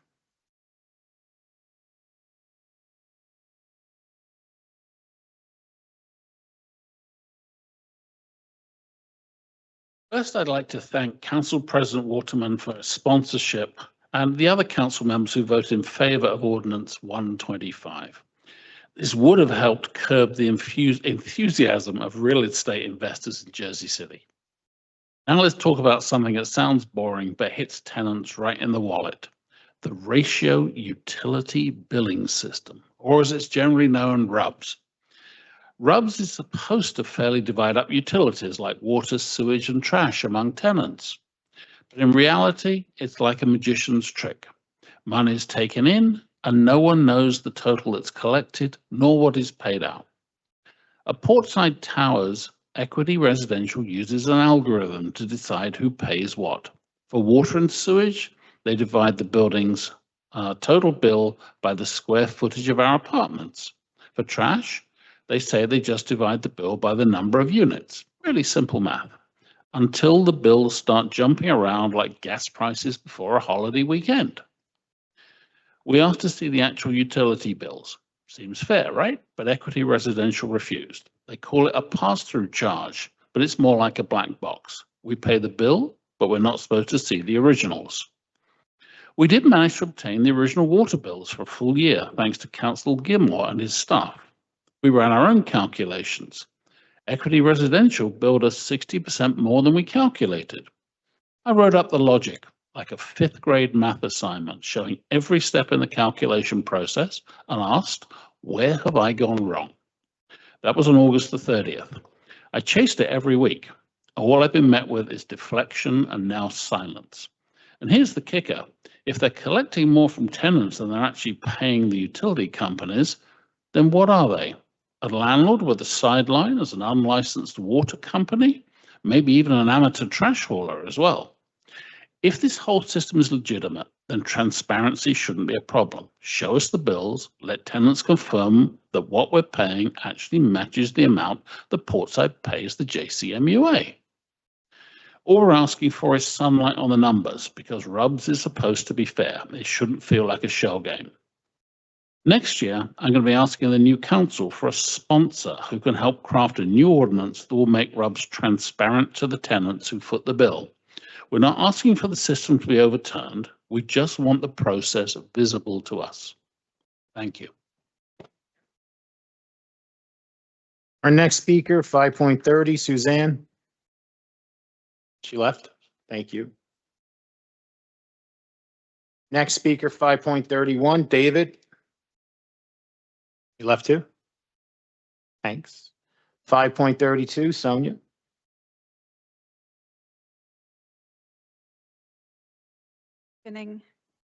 Third time, I think, today. You all know how organized we are. It was only a matter of time until someone shared the clip in which Catherine Healy called, and I quote, "the renter community dangerous because people don't invest in the community. They don't have roots here. We want people to stay." Interesting, right? And frankly, really dangerous from many points of view. In my eyes, it's dangerous when politicians lead with half-truths and alternative facts. I wonder where the assumption came from that renters are not here to stay. I've been renting from Equity over the past 12 years from a landlord that charges egregious rents and harasses its tenants, and I'm still here. Many behind me have been doing the same for double the time and more. I've looked into the eyes of families who have moved here from other states and countries. These people were ready to stay and pay their taxes here forever if their multi-billion-dollar landlord hadn't given them a rent increase of like 50% from one day to the other. Allowing that to happen is dangerous, and you did that. What is also dangerous is to divide people instead of uniting them. The homeowner versus renters thing is, from my point of view, how discrimination and separation starts. And it's also backwards and narrow-minded. People go through different phases in their lives. Some might rent today and own tomorrow. Most importantly, owning a home is not the top standard anymore. It's maybe the old American dream, but not the pursuit of everyone. People have choices. My husband and I, for example, rent by choice. And our choice is to keep it that way and stay in Jersey City. And lastly, Ms. Healy, I think your statement is mostly dangerous for you yourself. Was it smart to turn 72% of Jersey City residents against you in your Ward D runoff? This is how many people rent here in Jersey City, just in case you didn't know. I leave it to that. Maybe one more thing. I think even though Ms. Healy is not a member of this council, her statement is quite representative for the politics of our cities. Divide over unification, blah, blah over action, hiding over showing up, opinions over facts and transparency. This is what we have experienced over the past 3 years by all of you, except for Frank, by our mayor specifically. You all saw where that led, followed to an embarrassing landslide loss. On December 2, the people will decide again. They are watching, they are here, they see you're in action. They see also the Frank Gilmore, Elena Little, Tina Knowles, and Jake Afros, 2 of which have already won and all of which have supported the people of Jersey City. Thank you. Next speaker, 5.33, Danilo.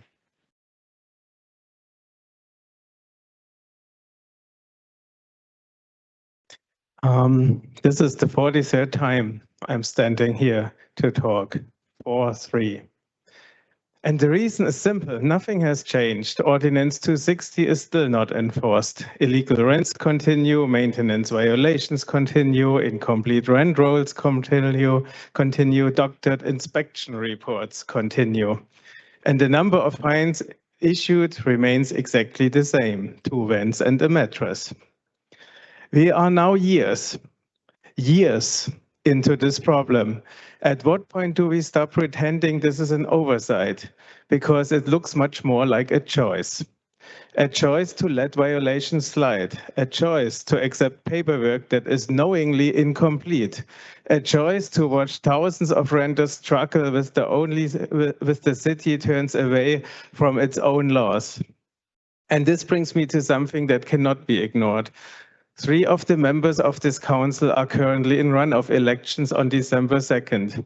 Let's be honest, if nothing meaningful has been done for renters in the last 4 years, why should voters expect anything different in the next year? Next 4 years even. Why should renters vote for you? What have you done for renters in the last 4 years? Where is the enforcement you promised? Where are the fines you approved but never implemented? Where is the accountability you all swore to deliver? All we are hearing is promises, but promises don't fix elevators. Promises don't reuse illegal rent hikes. Promises don't collect millions of dollars of unpaid fines. Promises don't protect families from retaliation. Enforcement does. And enforcement has not happened. Residents are paying illegal rents, living in unresolved repairs, navigating abusive billing and harassment. And at the same time, we are suffering under crumbling infrastructure that should have been fixed by the fines the city never collected. So again, why should renters vote for you in December 2nd? What case can you make based on action rather than speeches? That you have defended the people who make the majority of the city? This isn't negativity, it's accountability. You can put out campaign flyers, but renters see the evidence every single day in their buildings. We see the broken elevators, the ignored inspections, the incomplete paperwork, the illegal rent increases, and the complete absence of consequences. The laws exist, the violations are documented, the fines are established. The only thing missing, painfully, visibly, repeatedly, is the political will to enforce them. The people of the city are watching and voting. Thank you. Our next speaker, 5.34, Brendan. 5.35, Vienna. Not here? Oh, okay. Only asking. Sorry? I was only asking. Okay, it wasn't me that yelled, it was everyone else, but we'll yell together. Mine is a disgruntled Thanksgiving Day themed speech. Good evening, Council. Since we're in the season of Thanksgiving, I figured I'd start with some gratitude. I'd love to say I'm here to give thanks for progress, for urgency, for decisive action after 3 years of tenants begging for help, but thankful for the idea of action, the promise of enforcement, the hope that maybe possibly someday soon someone somewhere will finally tell $1 billion landlord, hey, the law applies to you too. Because right now, the things I'm most thankful for are coffee, adrenaline, and the sheer stubbornness that keeps tenants like us showing up meeting after meeting. We had the chance, you had the chance, to make Jersey City a national model for tenant protection. We could have been the city that said, not here, not in our backyard, not on our watch. Instead, in the last few months of the termination of this council, we finally get an ordinance and an investigatory committee. And yes, I'm thankful for that, in the way you're thankful when someone finally fixes a light bulb after 3 years. It's good, but also, why did it take so long? Why did it require the end of some council terms to suddenly discover urgency? It's been 3 months since the investigatory committee was formed. Is there anything you can share, any findings, any enforcement, or are we being served the smell of progress now and told the actual pie won't be ready for another 3 years? Because while we wait for that pie, hopefully it's pumpkin, Portside does not. They continue evading laws. They continue ignoring their 24/7 security requirement. They continue operating with no on-site super. They continue collecting rent, amenity fees, parking fees, late fees, insurance fines, and we pay every single one, no excuses. In one of my speeches, I talked about my mom, a 3-unit landlord who fixes violations within a week because daily penalties would crush her. Meanwhile, a $1 billion landlord with months and months of violations has paid under $2,000 in fines. Why is the law a hammer for small landlords, but a feather for the wealthy? Level the playing field. As some of you move into new offices, I hope you remember why you got into politics in the first place. To protect the people who don't have the power, lawyers, money, and lobbyists that entities like Portside have. To protect the people who come here exhausted, scared, angry, and out of options, the ones who elected you. We'll keep fighting, we'll be here, and I hope that one day when we gather in this chamber, we can finally give thanks for something real, not promises, not committees, but enforcement, actual, tangible, unapologetic enforcement of the laws meant to protect us. Prove that this council can finish what it started. Prove that the people who elected you still matter more than the corporations who hope we don't. Thank you and happy Thanksgiving. Our next speaker, 5.36, Susan.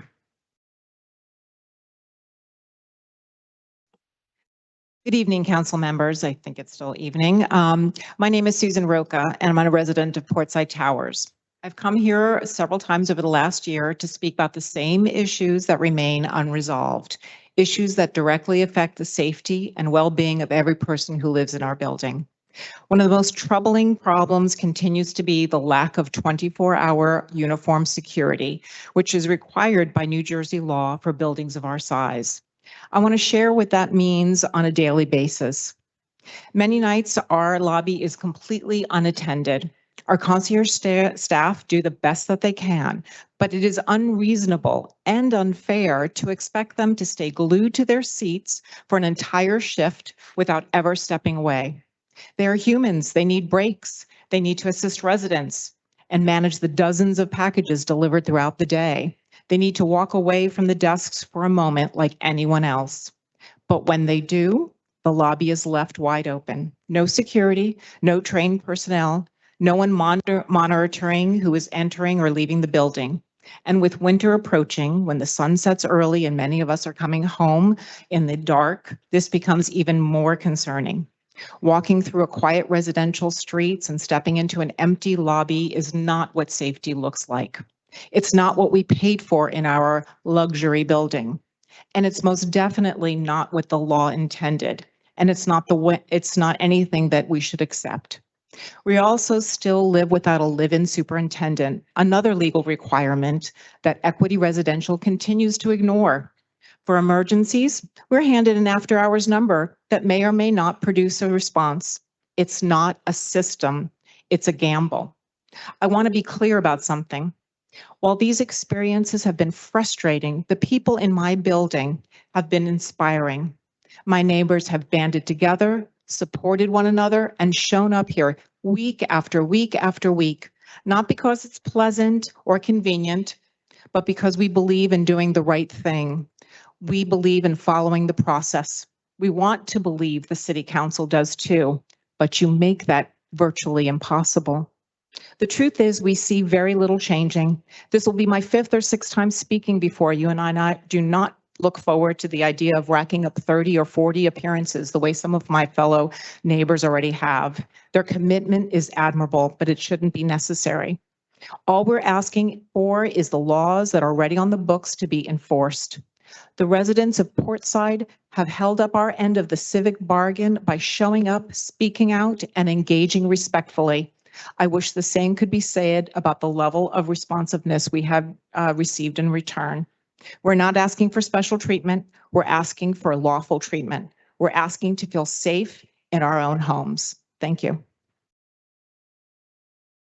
Our next speaker, 5.37, Shannon. Next speaker, 5.38, Jessica. Good evening again, Council. I just wanted to start out by thanking you for turning down the abatement. It matters a lot. I appreciate it. And I've been thinking about something that someone just said about, Vanya said about fairness and the feather versus the heavy weight on the smaller landlord. And I'm wondering, you know, these fines that can be issued, if actually we want to consider a percent of the rent that's being violated, you know, a 10% fine per day per tenant would rack up a lot for equity or similar REIT. Anyway, I've been thinking about another problem as well that our landlord creates for themselves. It's actually quite elegant in its simplicity. And there are only 2 possible realities, and both lead to the same place. So let's talk about reality 1. There is a resident superintendent. I don't live in that reality, but if so, I genuinely like to know where they live. The 1991 zoning variance did require that dedicated superintendent apartments exist in each building. That wasn't advisory language. It was a binding condition of construction approval. And the board noted that the code, quote, calls for an on-site superintendent for buildings such as this, end quote. So if a superintendent exists and they've been present while our buildings accumulated hundreds of documented violations, such as missing security, safety hazards, code failures reported for months without correction, etc., that person is, quote, liable concurrently and jointly with the owner, end quote, for routine maintenance, for matters entrusted to them, and for alerting management to hazards. That's not interpretation, that's the regulation. The superintendent shares personal liability for every documented failure. So what about reality 2? There is no resident superintendent. Then our landlord has been violating Jersey City Municipal Code 254-45B/28 for years, filing registrations with names but no unit numbers, a pattern that developed gradually, almost carefully over time. And here's what makes that particularly disappointing. The unit listed on the 2011 DCA certificate as the superintendent's apartment is now occupied by a regular tenant paying market rent. I've met him. The variance mandated unit was converted. That's not a clerical oversight. That's a zoning violation generating rental income.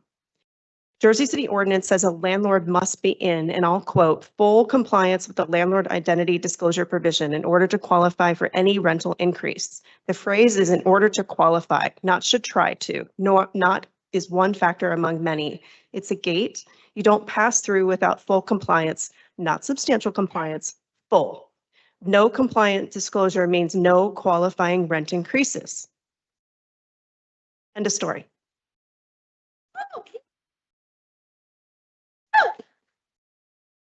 Next speaker, 5.39, Gracie. Next speaker, 5.40, Jeffrey. No. 5.41, Otis. I believe he left too. 5.42, Erin. 5.43, Tara. Me again. Evening again, Council. Everyone here has heard arguments about rent control, exemptions, 30-year periods, federal lawsuits. It's complicated, and Equity Residential likes it that way. But tonight, I want to talk about something simple, something that has nothing to do with the exemption debate, something Equity Residential hopes you never notice, the base rent rolls. Jersey City Ordinance 260-2F1G requires every landlord to include in their registration a list of the base monthly rents for each housing space as of January 1, 1983, or first occupancy. These are the starting numbers. Every legal rent under Chapter 260 must be calculated from this foundation. Equity Residential has never provided this data, not for Portside Towers, not for my former building 70 Green, not to the Bureau of Rent Leveling, not to tenants, not posted in either building, never, in 27 years, across 527 units and 428 units respectively. Here's what makes this infuriating. These records exist. Standard commercial real estate practice requires certified rent rolls for every property transfer. When Equity Residential acquired Portside Towers in 1998, banking due diligence mandated documented rent schedules. That closing binder exists. Those records exist. The landlord isn't claiming the data that's lost. They're simply refusing to provide it. Without the base rent, you cannot verify the legal rent. The ordinance establishes a mathematical progression. Base rent plus permissible increases equals current legal rent. Remove the base and the equation cannot be solved. When tenants can't verify the math, the landlord has complete control over what they charge. Section 260-3J is clear.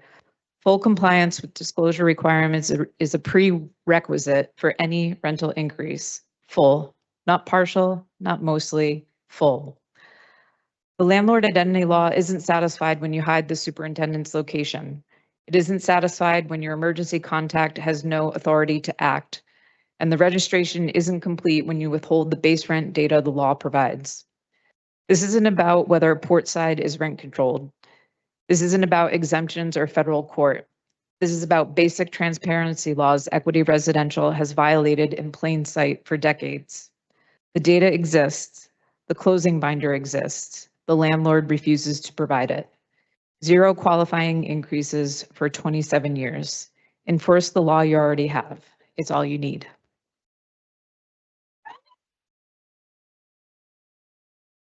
Our next speaker, 5.44, Matt.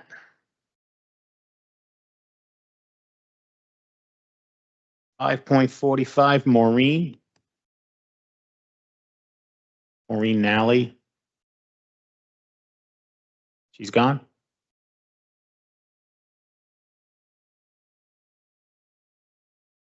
Some more. Uh-oh. 5.46, Laura. 5.47, Lucas.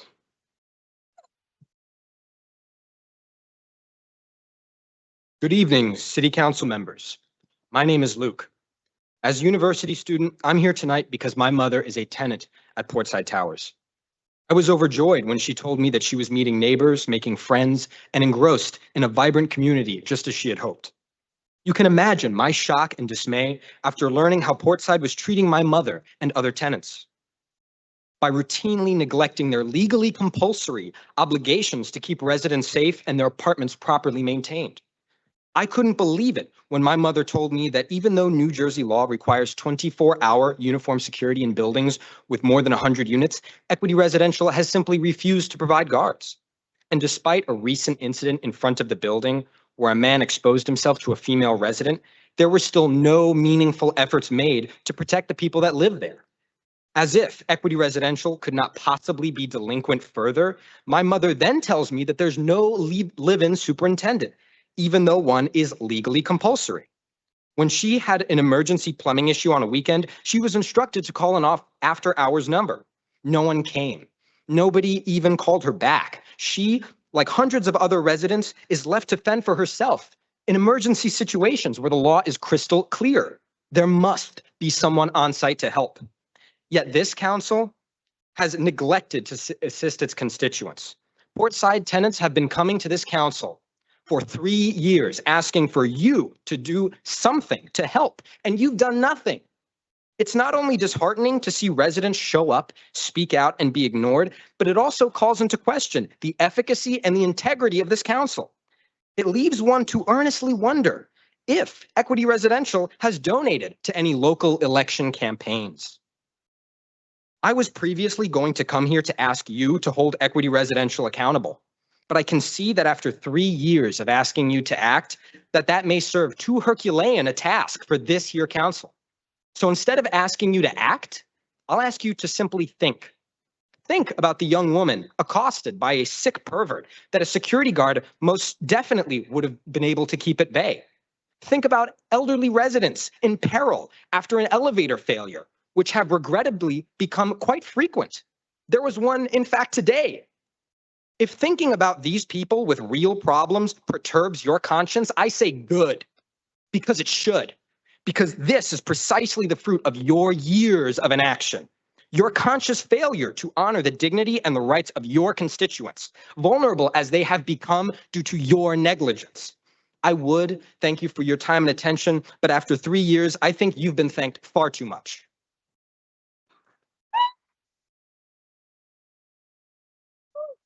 Next speaker, 5.48, Gabby. Not here. 5.49, Ann.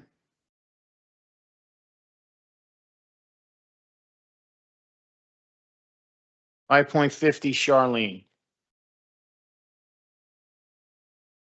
Kevin, yeah. Yeah. Thank you. Goes to 58. Oh.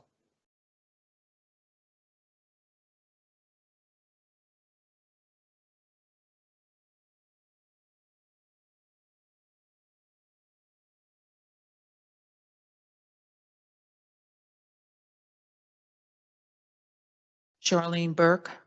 Again, good evening, Council. Firstly, I'd like to speak on the Open Space Trust Fund resolution and thank the city and all those people who were on the committee, because the Westside Community Alliance was one of the awardees for our historic signage for our historic district. So we will be the first historic district in the city to be actually identified, and I really appreciate that. But I did want to share that photo with you because, you know, part of that ordinance that was tabled till December has as monies repair of that gazebo, and all of that's in Hamilton Park. And we have been told many, many meetings with the city, with Barka Patel and staff, that there's no money available. And then when we saw that ordinance, you know, there's money sitting there, bonded money for the repair of that gazebo.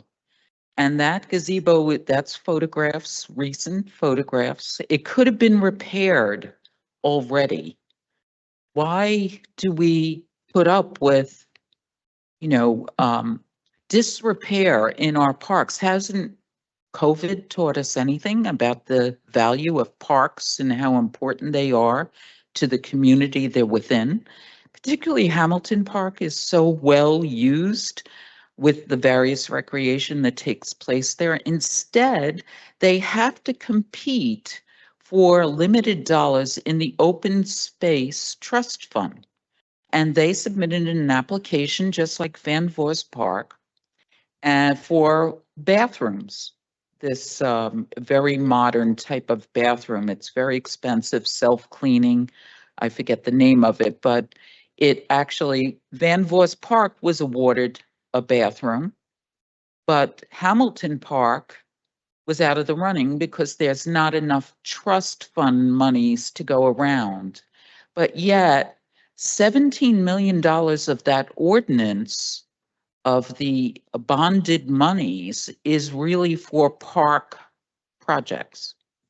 So when they're realigning the money, they were realigning only $5 million for park projects.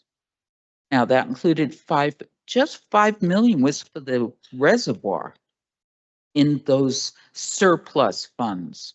And that reservoir needs every one of those dollars. Every one of them. Thank you. 3 minutes goes so quickly. Thank you. Next speaker, 5.51, Roberta. I believe she left. 5.52, Brian H. 5.53, Mona. 5.54, Lisa. 5.55, Damian. Gotta say the names. 5.56, Lorna. 5.57, Ronald left, and 5.58, Natalie.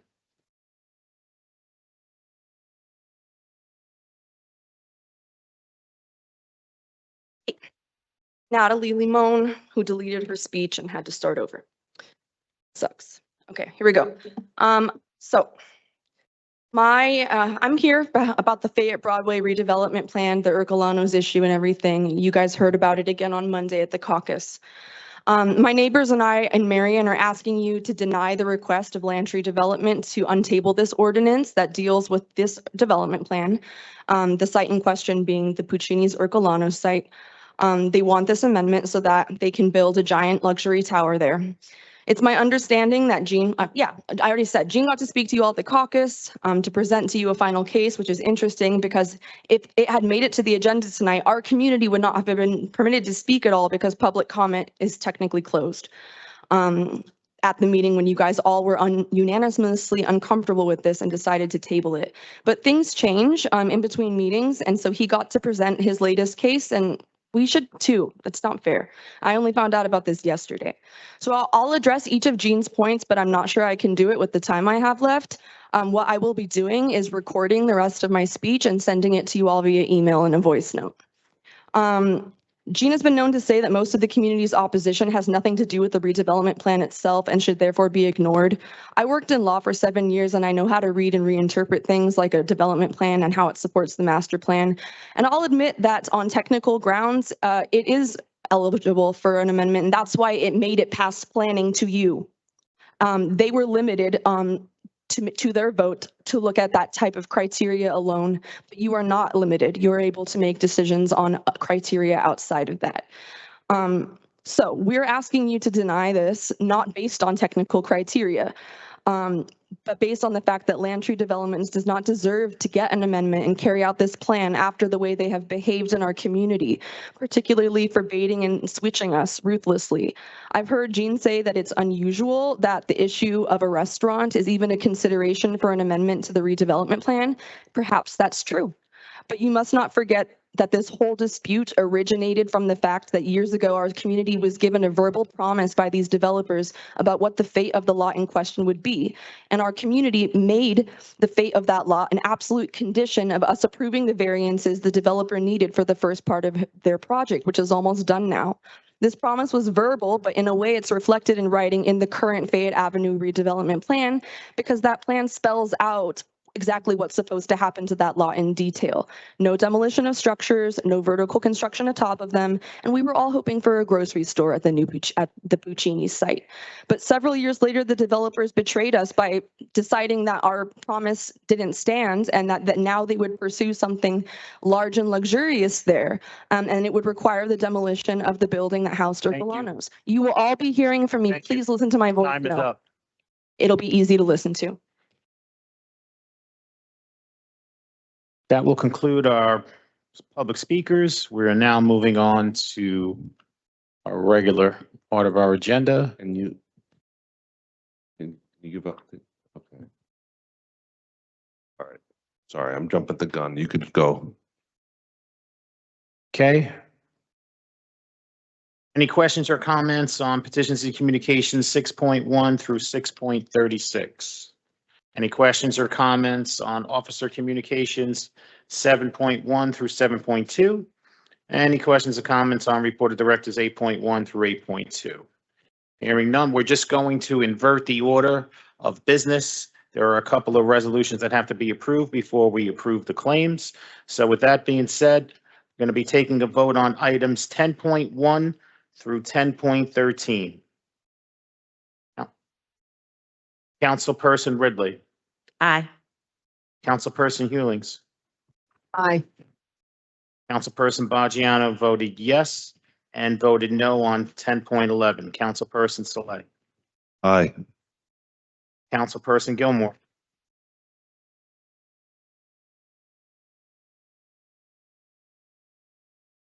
Peter, if you can answer, with regards to 10.11, someone brought up an interesting question and I just don't know the answer to it. As it relates to the recharge station, who pays for the electricity? For the actual charge? I'd have to confirm with the infrastructure, but I believe the property owner would have to pay for it because it goes directly through their facility.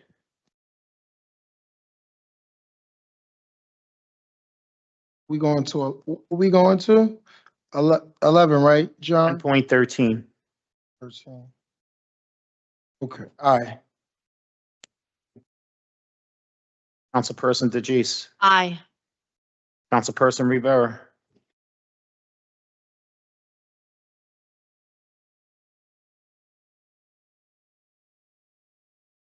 Aye.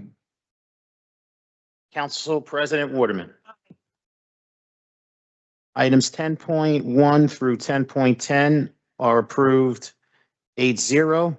Councilperson Solomon absent. Item 10.11 is approved 7-1 with Councilperson Baggiano voting no and Councilperson Solomon absent. And 10.12 through 10.13 is approved 8-0 with Councilperson Solomon absent. On to our next set of resolutions. Items 10.14 through 10.23. Just keep in mind, 10.17 was changed from obtaining one mobile outreach unit to 2 mobile outreach unit, as discussed at the caucus. With that being said, Councilperson Ridley. Which number are we going up to, Sean? That one was 10.17. We're going from 10.14 through 10.23. Aye. Councilperson Hewlings. Aye. Councilperson Baggiano voted aye earlier. Councilperson Saleh. Aye. Councilperson Gilmore. Aye. Councilperson DeGise. Aye. Councilperson Rivera. Aye. And Council President Waterman. Items 10.14 through 10.23 are approved 8-0 with Councilperson Solomon absent. Items 10.24 through 10.32. Councilperson Ridley. Aye. Councilperson Hewlings. Aye. Councilperson Baggiano voted yes earlier. Councilperson Saleh. Aye. Councilperson Gilmore. Aye. Councilperson DeGise. Aye. Councilperson Rivera. Aye.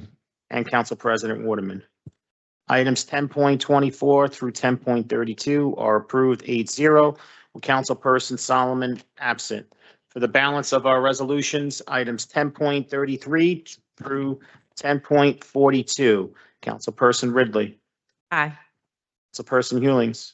Aye. Councilperson Baggiano voted yes, with the exception of 10.37, he voted no. Councilperson Saleh. Aye. Councilperson Gilmore. Aye. Councilperson DeGise. Councilperson Rivera. Aye. And Council President Waterman. Items 10.33 through 10.36 are approved 8-0 with Councilperson Solomon absent. Item 10.37 is approved 7-1 with Councilperson Baggiano voting no and Councilperson Solomon absent. Items 10.38 through 10.42 are approved 8-0 with Councilperson Solomon absent. Our last business that we have to conduct are our claims and addendums number 1, 2, 3, and 4. Council members, I'm going to be taking a vote on Claims and addendums number 1, 2, 3, and 4. Councilperson Ridley. Aye. Councilperson Hewlings. Aye. Councilperson Fagiano voted yes earlier. Councilperson Soleil. Aye. Councilperson Gilmore. Aye. Councilperson DeGise. Councilperson Rivera. Aye. And Council President Waterman. Aye. Claims and addendums number 1, 2, and 3, and 4 are approved 8-0 with Councilperson Solomon absent. John, before we conclude, I just want to say, as it relates to Portside, we have had a series of meetings to address many of the concerns that you guys brought forth earlier. I know it is extremely frustrating as we've been on this journey for quite some time. But our intentions are to send out the RFIs, well, probably had to be Monday. But we did go through a series of different questions for different department or division directors. And we are working with legal. So, I mean, I get it. It's extremely frustrating. I do sympathize with the delay and the wait. But we have been meeting on several occasions. And we are looking to address a lot of the concerns that the residents had today. Also regarding the elevator situation, the city conducted a review to determine if Portside met the qualifications for an exemption to the security guard ordinance, and the city determined that they did not. And they began inspecting them for violations. They have now appealed our ruling, and the judge has put a restraining order in place preventing us from enforcing the violation. So I think you know that, Kevin, right? then I don't know if the information's filtering out to everyone else. Kevin knows it. You know that? Do they know that? Okay, so they do know that. All right, thank you. Motion to adjourn. I have a motion to adjourn at 11:35 PM by Councilperson Soleil, seconded by Councilperson Rivera. On the motion to adjourn at 11:35 PM, all council members present by acclamation, please say aye. Aye. We are out of here at 11:35 PM. Thank you so much, everyone present and everyone watching at home. Remember, teamwork makes the dream work. Have a great and happy and healthy Thanksgiving and a happy holiday. Stay safe, everyone.